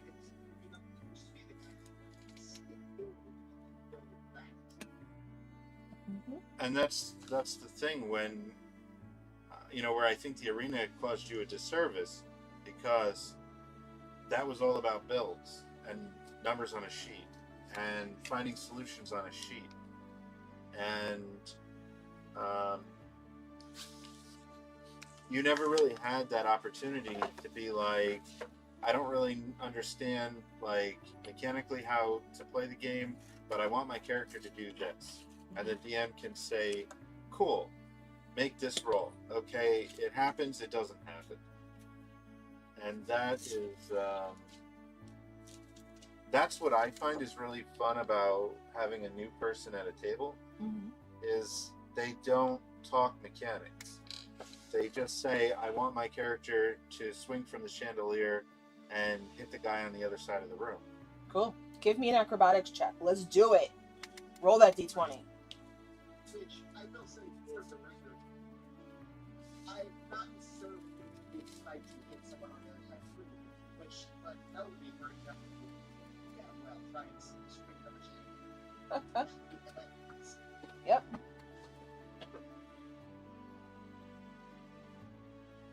Probably swing from the chandelier to talk to horse. Just as long as you understand that Albert will probably, do something to stop you from doing that. Well, sure, of course he would. I'd be semi-surprised if he didn't. Is that your chandelier? Don't you have respect for other people's property? Stop it. We are here as guests. Behave.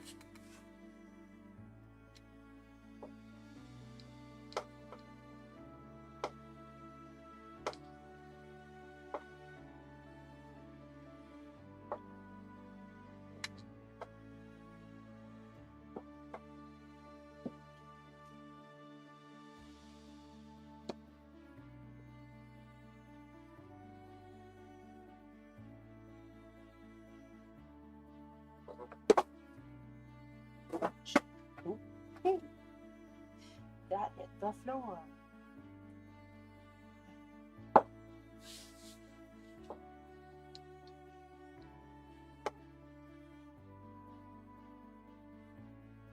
Gary was complaining earlier about his fingers pruning up. And now my fingers have completely pruned. And my... Ugh.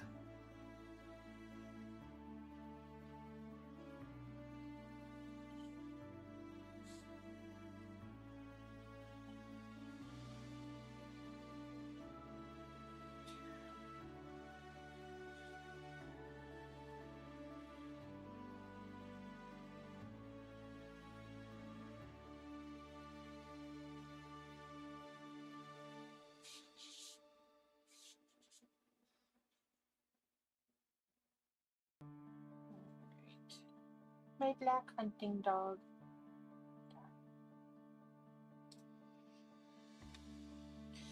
Oh, I should ask him to grab my puppy while he's out there. Not that I probably have any charge to it at the moment, but...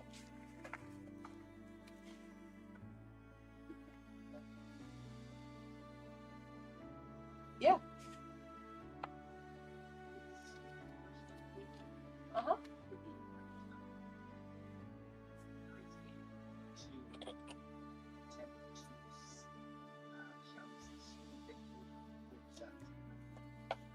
As soon as you two are in the same room together.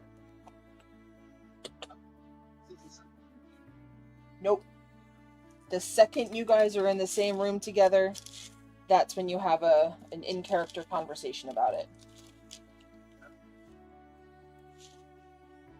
Yep. And the key to that is going to be just make sure Seth knows that this is an in-character conversation.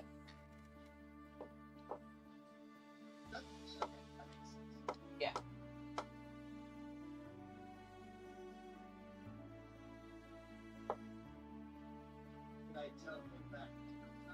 Yeah. Yeah, as you're doing it, just, as we all come back down to the common room and whatnot, just say, hey, Steph's character's name. I can't either. Yeah. I just want to apologize for earlier.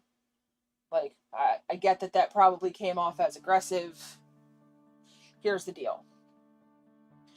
May I show you how this works?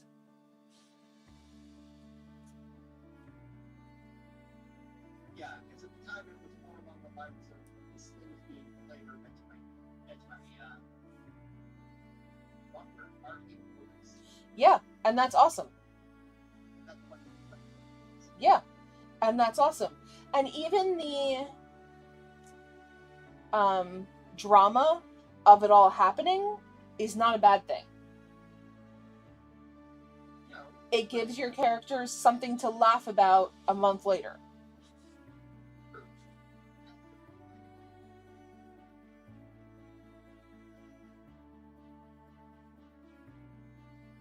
especially considering again this set. Mhm. Because my birthday is player to player. I tend to not listen. And so the fact that that's a hit because of my character, I'm like, Yep. Yeah, it's just a lot of you need to think about how things come across in character. And again, pointing a weapon, especially a glowing weapon, at someone when they don't know what it does, they have literal, maybe 6 seconds for a reaction to do something about it before they are possibly disintegrated. Yeah, that's true. If you don't know, could be disintegration. Do you want to save these? We probably should, right? Put Because 'em there?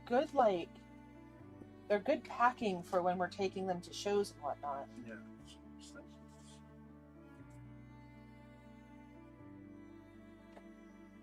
I'm out of cups to do.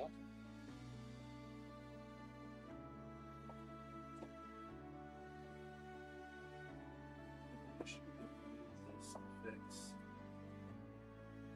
Give me that.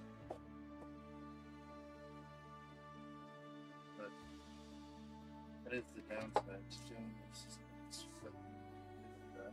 I'll try.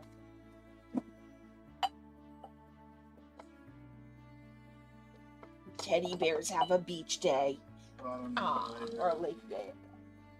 Bottom layer of the Jonas Emble stuff. I have, I think probably 3 layers, correct? Maybe 4 on one side. So, let's see what's in the next bag.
we have a TV that like auto shuts itself off after so many hours.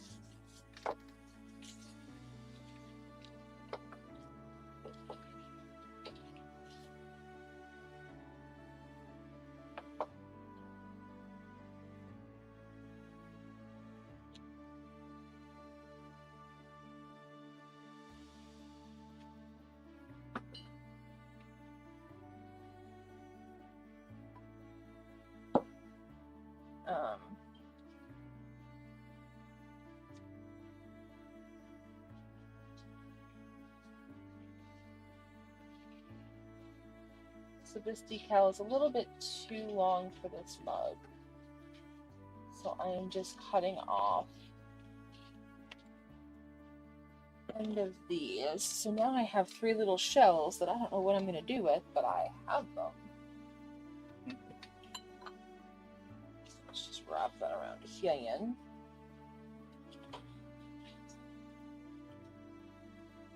Let's make sure that that's going to fit. Still just a little too around.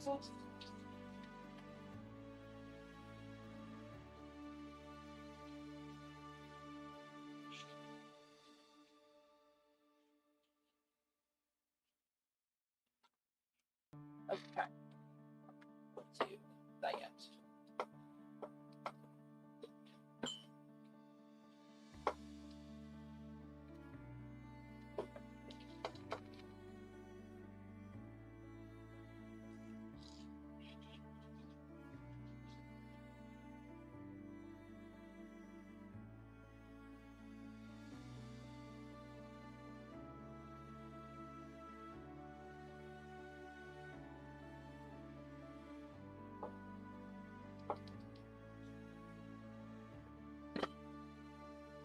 This water's getting a little too hot for my fingies. A little too hot for my what? You need more water? No, it was just getting a little too hot for my fingies. The hotter it is, the quicker the decals come off the sheets. So I want it hot, but I don't want it hot that to the point that like it's too hot for my fingers. No. Oh, look at those sexy graphics.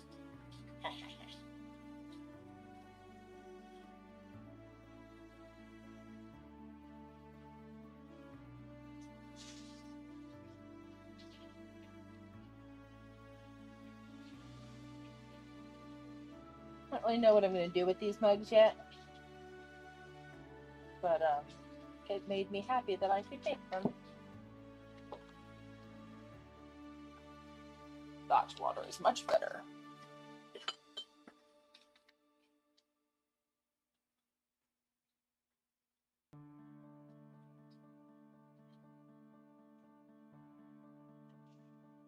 I can also put these on the bottom of like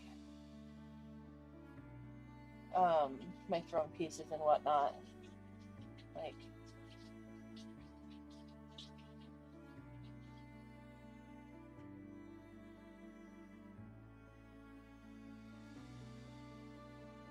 just Well, part of the problem for sure is that it just became too much gaming, too many games, and when there's so many, you don't appreciate any one of them to the extent that you would if it was only one. right. Or even two. Yeah, that's true.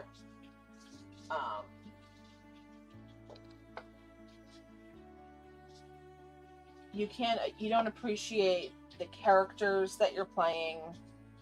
You can't put your time, your own personal time and resources into any 1 or 2 characters when you're playing running 10 games a week. And realistically, that's what I had gotten myself up to. And it honestly it stemmed from the pandemic, where it was something to do when you couldn't do anything else, and it was like something fun to kind of take your mind away from like all the shit that was going on. Yep, But it's true. um, does it still serve? I don't. I agree with you. I don't think so. So not entirely. Like obviously still play way too much, but I think my goal for next year would be unless it's paid, it may try to cut back drastically. It would be better to play one or two games a week where those characters are actually meaningful rather than playing in so many. Yeah. And honestly, I would like to play in more Pathfinder games. Just to hang out with Mike. Yep.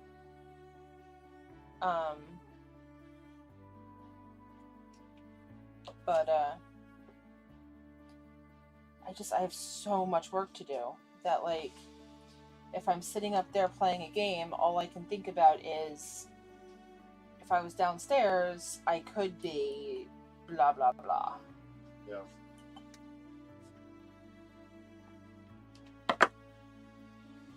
I mean, my biggest thing is I wish that I had more nights free where we could do other things. That's probably my biggest regret in it all.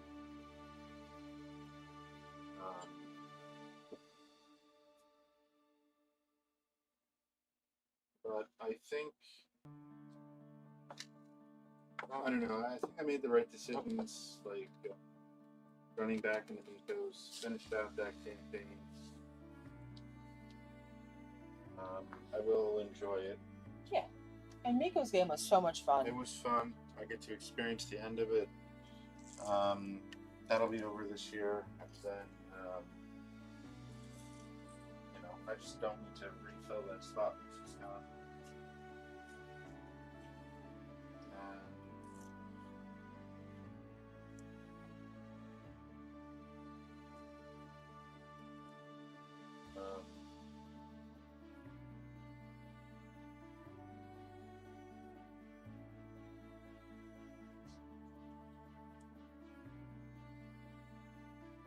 I shouldn't be surprised, but I kind of feel like the paid DM end of things. I have the same kind of problem that I had when I wanted to pilot. I thought it would be, I liked flying. But when you really get down to the brass tacks of it, if you're flying in it, for an airline, then you're kind of a bus driver in the sky. It's a job. And you don't really, if you're passionate about it and really enjoy it, then, maybe that's fine. But it's not the same as like being energetic and taking somebody up and being like, look at this, really, like, look at how cool everything is. Or, like, say for you with throwing, at least, like, it's a job, but like, I assume that it's something that you at least enjoy because... Yes, and that is why I'm not willing to get into production pottery. I'm not willing to do it. I'm not going to throw 100 of the same mug for someone. Not interested. Everything I throw is going to be different. It's going to be something that I like, I appreciate, I think is something that's I've done a good job with. So here's the question. Would you do a series like what she did with the Mimics, where you do like X amount of this thing and they're going to be different. There's going to be slight variations for Oh, sure. I think that's what I did with the yarn bowls. But I did 100 yarn bowls. yeah, I don't think any of them yeah, are that look the same. yeah, no, different cuts, different sizes, different shapes, different, yeah. So yeah, I'll do 100 of something, but I'm not doing production. I'm not doing wholesale. Yeah. I'm not doing production. I'm doing individual pieces that I think people would like to have in their home and enjoy.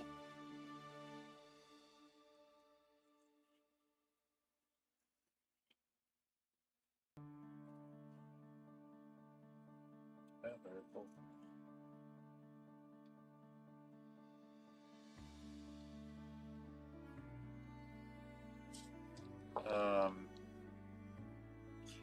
So, back to finish my thought on, paid DMing. I think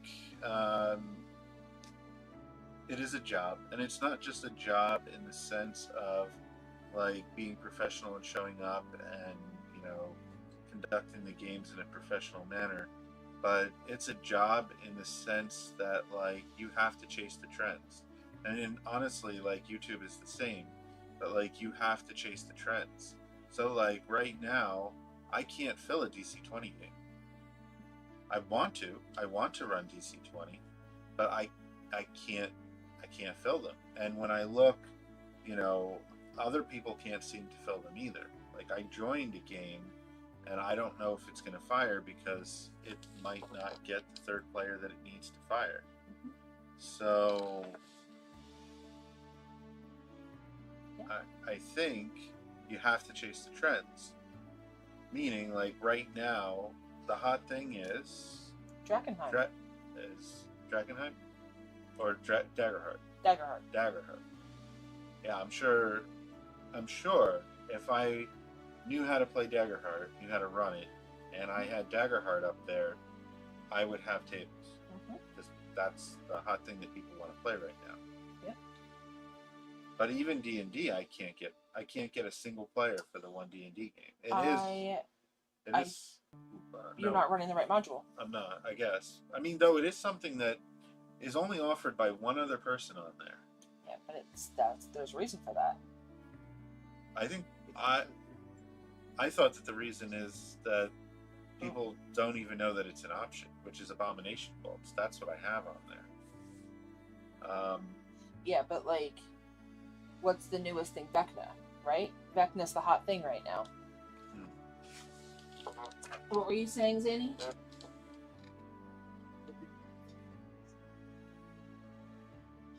Yeah. All right. Have fun. Enjoy your July 4th. But yeah, it's not about like running what you want to run. It's about chasing the trends, and you have to want to learn the new thing, learn the new system. Absolutely. Keep on top of the curve. You can't just like. Yeah. I mean, I may never get another player for the Hunted ever. I mean, I might. Like, if DC-20 becomes hot again. When DC-20's book comes out. Yeah. Then you'll probably get people for the Hunted. Yeah. Because it's a low level. Yeah. And it's a good intro. Yeah.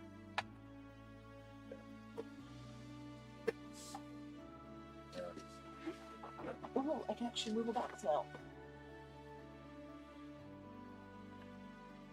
But that's definitely the difference between, I mean, even pitching to a group of friends, it's hard to fill a game sometimes. It's kind of surprising to me because you hear that there's all these players, but the problem is the people that are looking for the games are either the serious players, which is what we're finding with the paid games. They pay attention, they figure out the clues, they put the stuff together, they take notes, and they care. Yeah. Or the people that have been kicked from games, because of whatever reasons.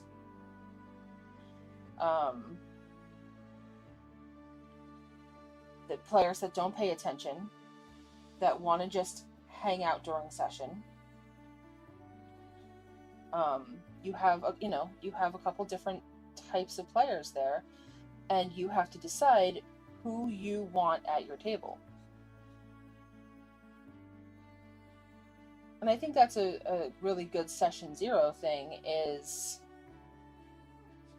looking for players who are going to pay attention and take notes and care about the world and the story and their character and their backstory and blah blah blah. And if that's not the game for you, if you want to play the joke character and the person who's going to cause drama and blah blah blah, then this isn't the game for you. And not all games are right for all players. Well, we've definitely seen that with this year's campaigns. That, like, you had in mind to run, like, a wilderness survival type game and exploration, and the players wanted a combat simulator. Right. Yeah. Yeah. And that's not their fault. I feel like I needed a better session 0. So that we could all really, like, talk about it. That's it. So good. Does that make you happy? That's awesome.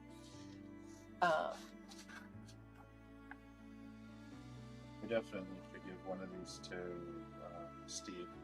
Okay. I can make another one real quick. I mean, he's been a patron with us now for, I'm sure it's coming on a year. Wow. He's so good. And he's such a good player. Yeah. Like, I really went into paid DMing very, very nervous that we were going to get the problem players that were going to cause issues at the table and have, like, main character syndrome, and I very much thought that we were going to have that kind of an issue. Yeah. And really, we haven't. We have. We've had amazing players. Yeah, I definitely have to shout out to, I mean, number one has to be Steve, because, I mean, he is, not to take anything from the other players, but he's believed in us enough to be our only paid patron currently, and who has, played in so many of our games. Yeah. And currently playing in 2 campaigns. Just amazing. I love John and Marshall. Yes. They make my world. Yeah. Yeah, they are really. After playing in an Aliens game, they sought me out to run a D&D 5th edition game for them. And, yeah, love them. Yeah, many of our paid players, I feel like they feel like family at this point. Yeah. And, like, I know his name isn't Narina, but Narina, like, making up the DC-20, The character sheet. Yeah, the character sheet for you, that's phenomenal. Yeah. And then, he's playing in 2 of our games and didn't even want the Patreon benefit. Right. He would actually be saving money if he was a patron, but I don't know if it's because he doesn't want to be tied to Patreon, or if it's because he wants to make sure that we get like a non-discounted a payment for every game. Mathematically playing in 2 games, he would definitely benefit. Yeah. But so the thing is that even though he's not a patron, I consider him an honorary patron. Like, he might as well be. Mm-hmm. But and realistically, you know, we appreciate the paid gamers so much, and that Patreon is going to pay for the new computer for upstairs. Mm. Because we've only touched it once. So I'm just letting the money sit there. Mm. And when it, you know,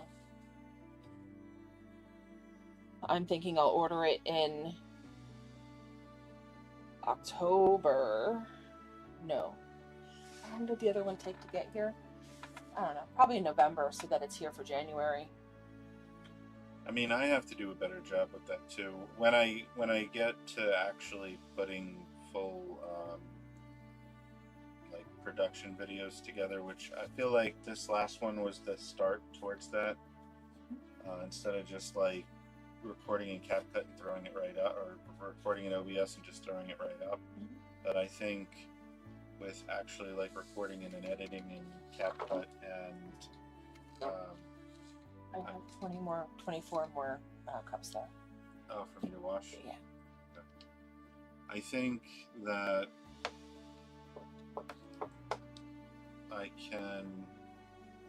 I should make probably like we had that intro video originally, but I should probably have something quick there and something for the end that thanks like X people. Yep. You know, at the least those key level paid players that have been with us for a long time, which is honestly most of them at this point. Most of them have been with us. And I have to say, it's a huge confidence boost that players keep coming back. Like, they don't just, like, play for a week or 3, and they're like, nope, this isn't the game for me. They play throughout the entire campaign, and then they join another one. Yeah. Like, that makes me happy. Or in the case of my Saturday game, they didn't want it to end and wanted it just to continue. So, and I feel like that's what kind of happened with Wednesday too, when I was running the D&D Lost Minds, is people they wanted to continue. So I guess, you know, I'd shout out to Evan in there who finished you know, our first ever paid campaign. Yeah. And his first ever campaign, period. Yeah. Yeah, sure. So, yeah, I hope he's alright. Yeah. But, can I have that roll with us mug back? this one? Yeah.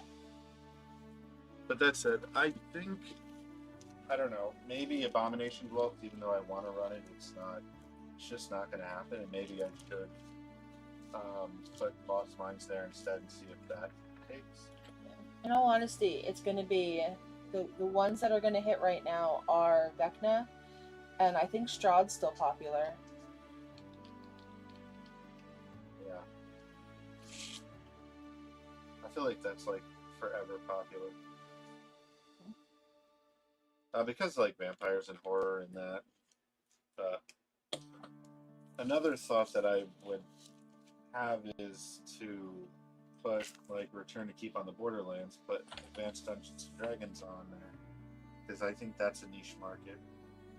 But my issue with that is I wouldn't want to end up getting confused between the two games. And it's kind of funny because I'm running 2 Magellan campaigns right now, but like, are they really even similar other than you met a wizard, they want you to do a job for them, and then they send you off with way too much money and all of the inheritance. Like,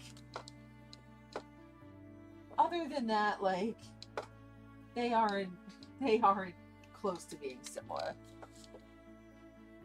You're putting throw with this on the roll with this? Just on the bottom. Oh, on all of them? Is that... No, just, okay, so when you, No. don't touch the decals. This mug is still wet, damn it. Okay. Focus. Um,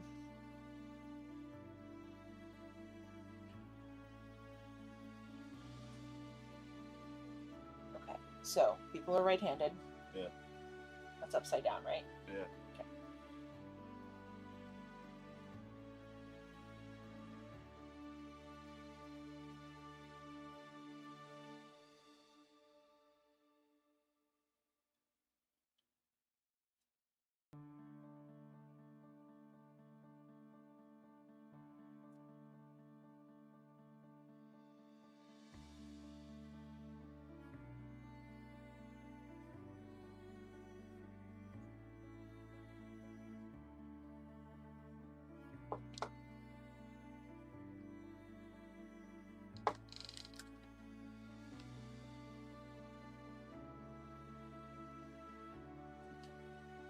No, I lost the back. Oh, it's in there at the bottom.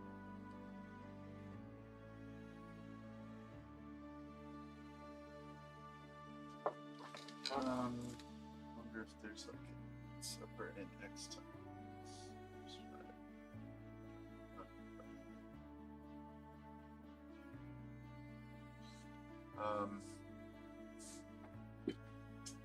My issue also with running AD&D paid is I don't know that I'm good enough with the rules in that.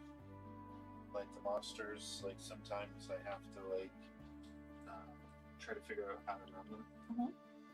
And I don't know if I could provide a fully professional, like perfectly ran paid game for AD&D. As much as I love it. That's fair. And I do wonder if 5th edition would work well or right with, because one of my favorite things is the initiative system, is the side-based initiative. And even when we were playing at page 1, when that one college girl was running, and she, said that she uses side-based initiative, my gut was, it sucks. I don't want to do side-based initiative. I want my initiative to matter. But it was so fun. It was so collaborative. And I think maybe the problem with that side-based initiative for D&D versus AD&D is that in AD&D you only get one action. No bonus actions. No real movement. It's all abstracted. So you just say the thing that you want to do, and then roll for initiative, and whichever side wins, they get to act first in that round. Mm-hmm. But there's not. You're not tracking like who used their bonus action, who used their action. Right. But I think it does a few things, that side-based initiative. It keeps everybody engaged. Mm-hmm. Everybody's like collaborating and like, oh well, if you go there and then I use my bonus action for this, and then you make your attack, and you get this like collaborative moment where instead of waiting a half an hour for your turn to come around, everybody's like engaged in that scene. And then when the DM goes, it's just boom, boom, boom, boom, enemy, enemy, enemy, enemy, enemy, done. Back to the players. Right. Back to the monsters.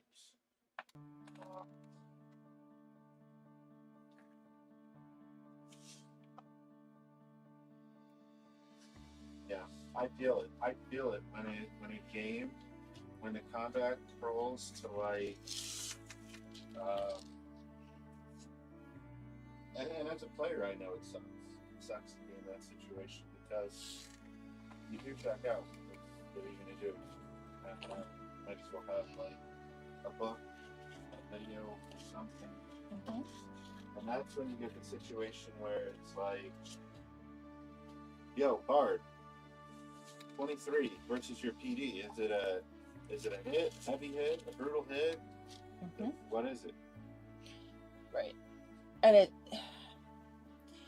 it sucks as a player because you don't want to call out other players for not paying attention. But like, and I mean, I know we went back to DC 20 now, but like, I don't want to make a decision until I hear what the other person is doing. Because I don't want to call them out and be like, are you gonna? Because I don't wanna.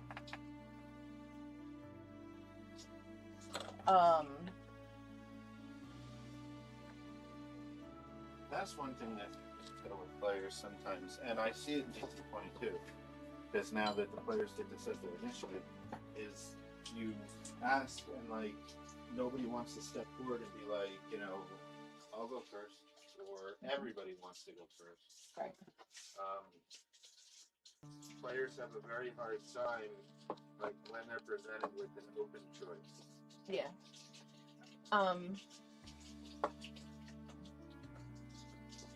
And as long as someone has an intelligent thing to do first, like, you know, somebody playing a, like, shoot, not Boobs, Ali Rage, who wants to shout first and, like, give everyone the thing. Like, I want to go first. Or a bard that wants to start singing so that they can give people the inspiration that they want to give the people for the inspiration.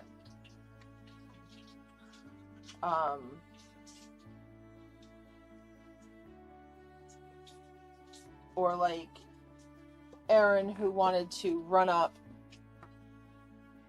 and heal the person before they could take damage again.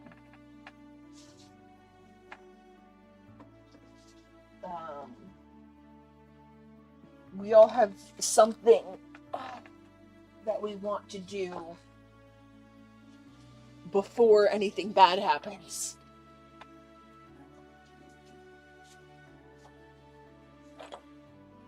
Yeah.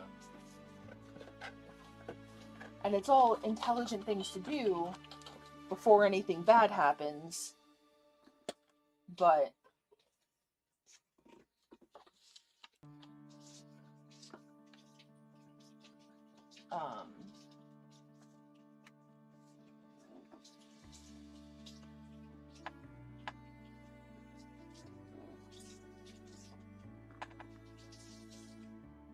man, I'm hungry for dinner tonight.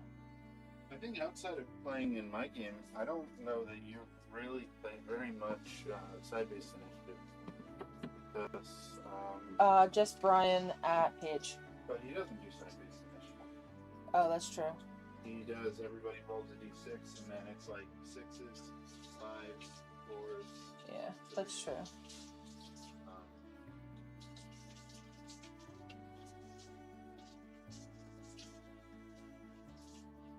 And when Ron ran AD&D, he did Speed Factor. Individual initiative was Speed Factor. Where, like, you know, your weapon had a speed and you had to add that because you're going for low initiative for an AD&D second. It's a D10, but low is better.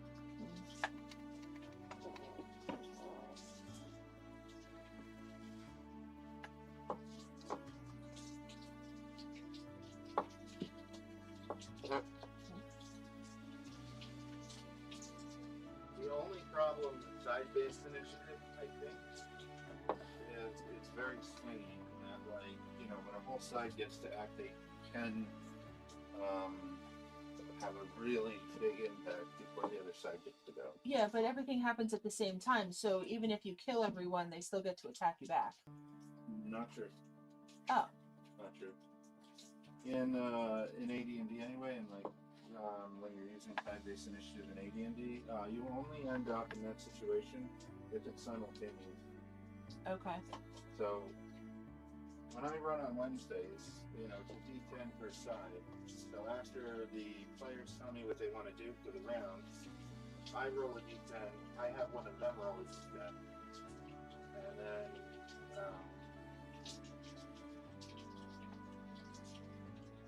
the lowest number goes first. But if it's a tie, it's the same number. If we both roll a 3, it's simultaneous. Then everything happens at the same time. Then it doesn't matter. If you kill them, they'll still hit you. Can I tell you that I'm so happy that these boxes are gone next to me? Oh, right. This makes me so happy.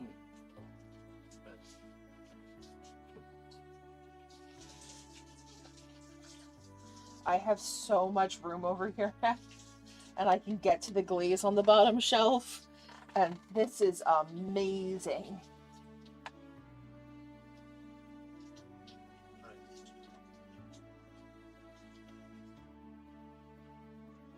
So, you know, say the players get to go first. Like, you could kill a couple of the enemies before they even get to go. If the enemies get to go first, they may, like, put a real hurt in you before you even get to go. In my game, I allow the players to go first unless there's, like, some kind of surprise where maybe some of them aren't aware. And that has been tricky because, you know, if the players always go first, then they always get the drop on the enemy. I think I have that worked out though with my ferocity, the way I have it running now. I don't know if I told you how I have it now. I don't know, but can I have another cup of water when you come back with your next cup? Every monster has a ferocity value. That gets added to the ferocity pool at the start of the round, the start of each round, whatever the total value. So instead of there being an encounter ferocity like when I ran through last. That makes me, yeah. I heard you talking to Aaron about that. That makes more sense. So like if you were fighting 3 goblins, let's say, and they were 1 ferocity each, then at the start of the round, they add their 3 ferocities to pool. That's the GM's meta currency. So they have that 3 meta currency, and they can spend it to do things like block damage to the monsters, get extra attacks from the monsters, combo attack, that kind of thing. And then you can spend, or anytime that you roll a 1 on an action in combat, Thank you. the GM gets more meta currency. They get more ferocity. So it doesn't immediately trigger something like, you know, because you roll a 1 you get smacked. That's not necessarily how it works. Or you're not going to roll a 1 as a ranged character and accidentally have your ally who is in melee get hit. So I think that was an improvement. But then too, if you kill, like let's say in that first round, you kill one of the goblins. Well, okay, there's only 2 left, but they still provided their 3 ferocity for that round. So even if you don't roll any 1s as the player team, the enemies still have at least 3 ferocity, and then at the next round they're only going to get 2.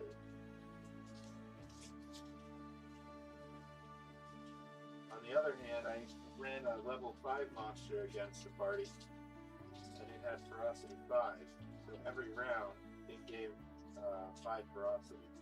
So it was a solo fight, but that 5 ferocity let it make 3 attacks a round.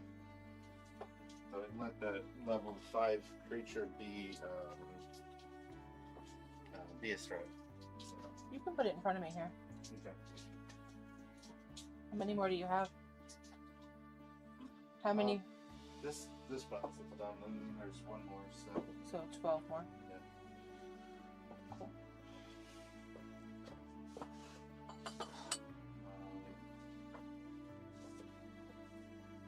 So today we're doing something that we never ever ever do.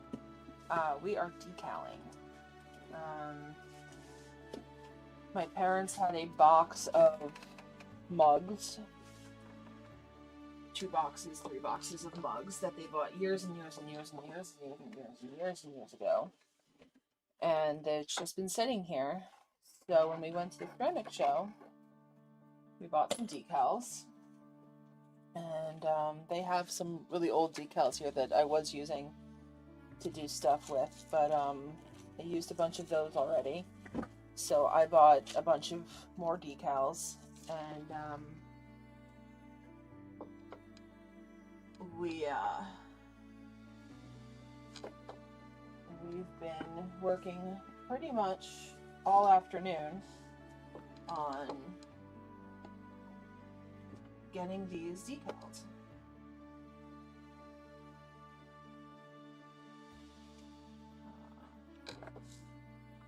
So this is just water in a skillet,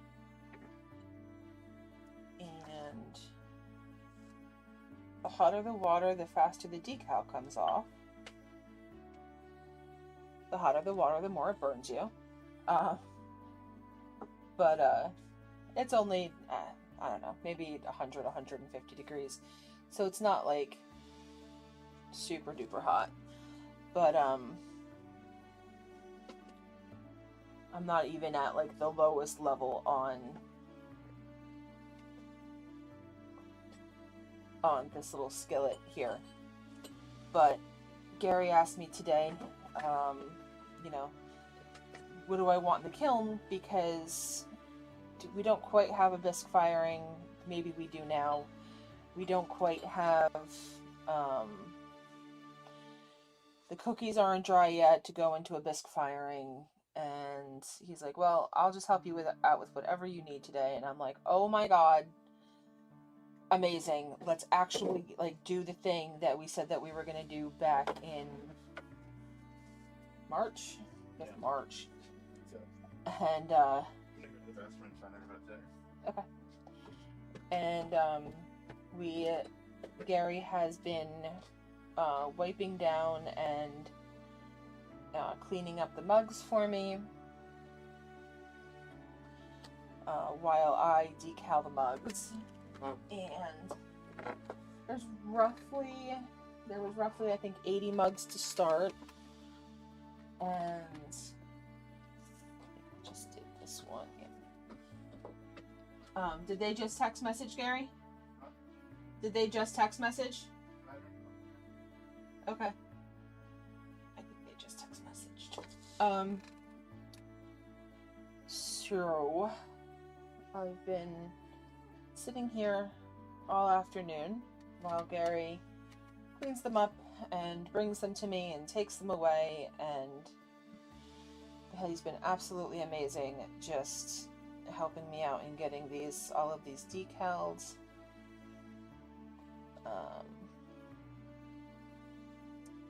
He also learned how to wedge today, because I wanted to finish the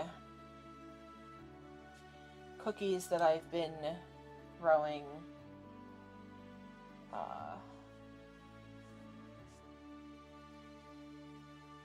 I wanted to finish the cookies that I've been throwing for underneath the yarn bowls. So he was wedging while I was throwing, so that I could get those done quickly. And 2, 3, 4, 5, 6, 7, 8, 9. 9 plus 12. I have 21 mugs left that I'm working on. And I'm realizing that I think I bought way too many decals. But that's okay. I will, if I see another bulk box of mugs somewhere, I will, that's on, super discount or whatever, I will buy another box and I'll just use up the rest of these.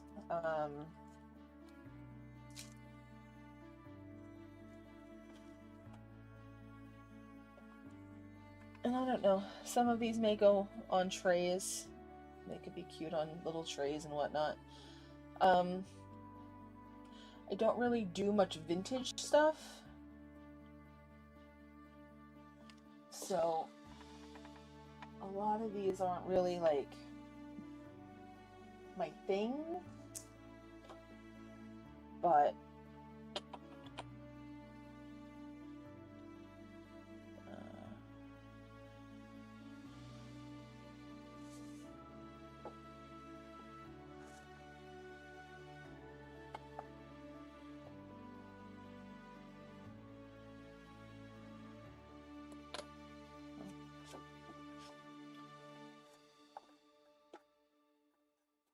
but just because they're not my thing doesn't mean they're not the customer's thing. And that's what I always have to tell myself whenever I'm working on stuff, like, okay, just because I don't necessarily like it doesn't mean other people won't necessarily like it.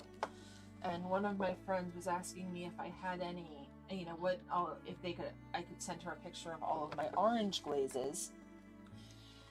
And I quickly realized as I went through my glaze for my stoneware that I don't have any orange glazes. So I picked up some different kinds of orange glaze to send to her. And yeah, it's one of those things of I definitely always have to be mindful of, like, I buy glaze on a whim because I'm like, oh, that's pretty, I'm gonna buy that, instead of being super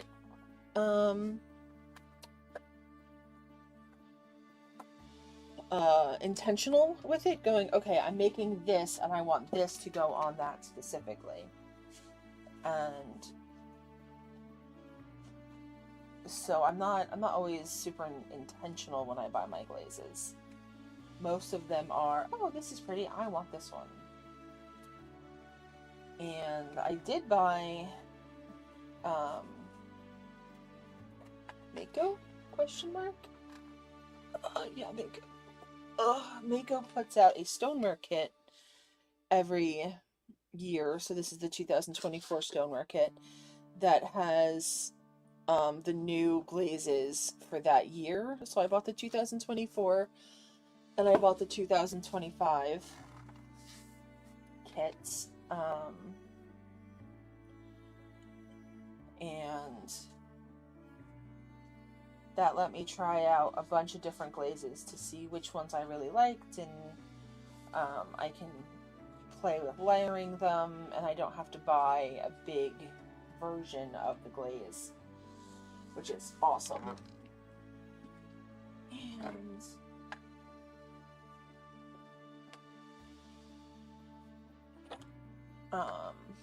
I am fully expecting that by the time I'm done with painting all of the yarn bowls, that I will have used up 100% of the glaze that I've bought over the past year, and that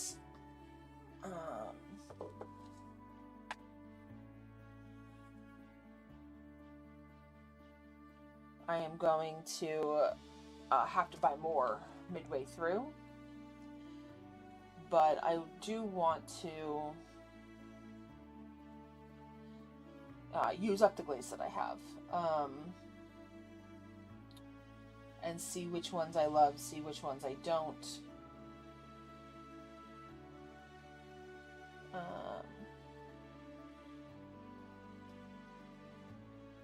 And, just play with them. Because glaze is there to be played with.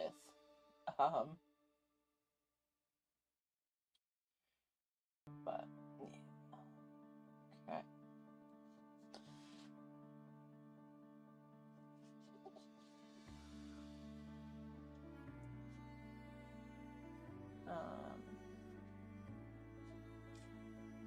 But yeah, I do have 100 yarn bowls to paint, and I can't use any of my matte glazes on them unless I put a clear glaze on top of it, because I don't want it to pull on the yarn, because that would make a very good yarn bowl.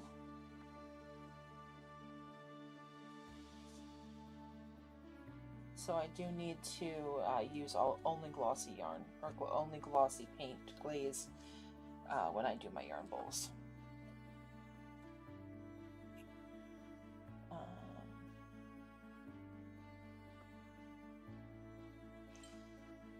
I am excited to start painting those though. It's been forever since I finished them, and unfortunately everything is, you know, hurry up and wait, because we do only have one really good kiln, and since Pennsylvania has been fighting with Amazon for wettest place on earth, nothing really wants to dry. So we have 2 dehumidifiers running, an air conditioner that's running on dry mode. And obviously you have to be careful with making sure that things dry slowly enough. But right now we're only waiting on cookies to dry, and I'm not so much concerned if they crack a little. So now I just want to get them dry as quickly as possible. And I say that, but realistically it's still going to take days for them to dry. I'm not going to hit them with a heat gun and like intentionally crack them. So I do have to still wait days for these things to dry. It's just that it's days with the dehumidifier running, not days of just normal weather. So, but it seems to be going well.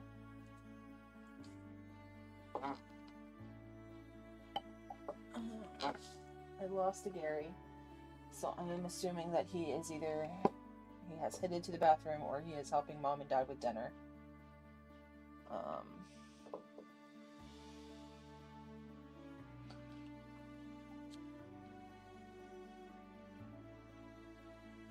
so once I finish these 6 mugs, oh, I forgot to put something in the water.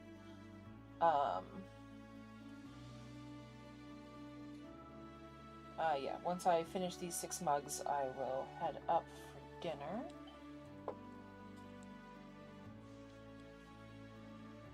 And then I'll come back down after dinner and I will continue with the next 12. And then I'll be done with mugs. I will put the decals away because I have nothing else to decal, and I will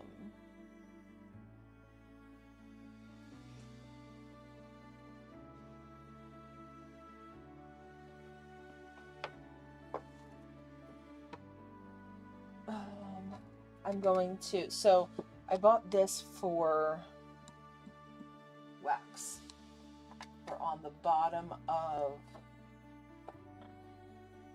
my throne pieces, so that when you paint them, the paint doesn't stick to that area.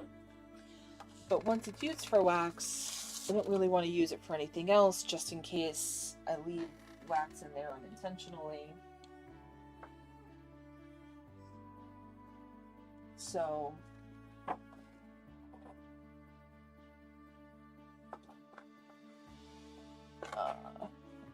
I was thinking that I was going to have to buy another one of these because I can't find our old one.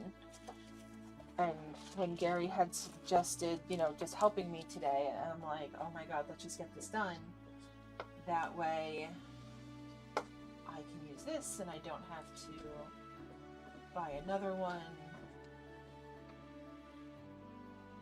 So tomorrow, or even possibly this evening, this will get full of wax. Not full, but it will have wax put in it. So I can use it for the bottom of pieces. I needed massive fan, but 5:30, so it's like, no. Oh no. Okay. I I will finish these 2 decals. Okay, I'm gonna go up and make myself egg. Okay. Can you just tell them that I'm finishing 2 decals and then I'll be up? Okay. Yep. Cool, cool. Alright.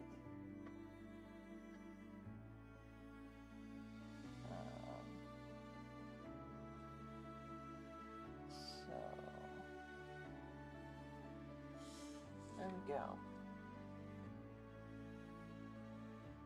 But yeah, I'm planning on taking the night and... oh, why my dehumidifier isn't on? And waxing the bottom of a ton of bowls so that I can paint them. Probably tomorrow afternoon and all of Sunday. Monday is going to be our first yarn bowl kiln of painted stuff. I need to have at least... if I can get 40 done, that would be amazing. But I'm only planning on really putting in, like, I don't know, 25 yarn bowls. It's gonna be a quarter of my yarn bowls plus whatever else fits into the kiln. Maybe 30 yarn bowls. Let's say 30 yarn bowls. That will give me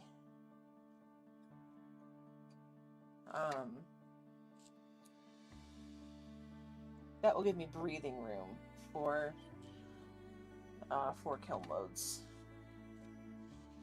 So 30 yarn bowls plus whatever else fits. That works.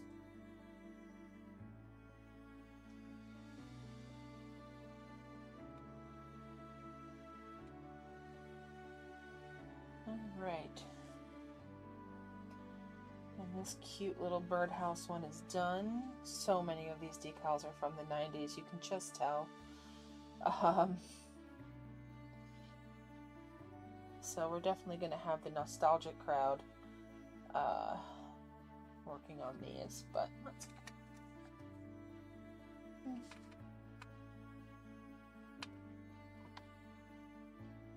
Alright. Well, thank you so much for hanging out with me today.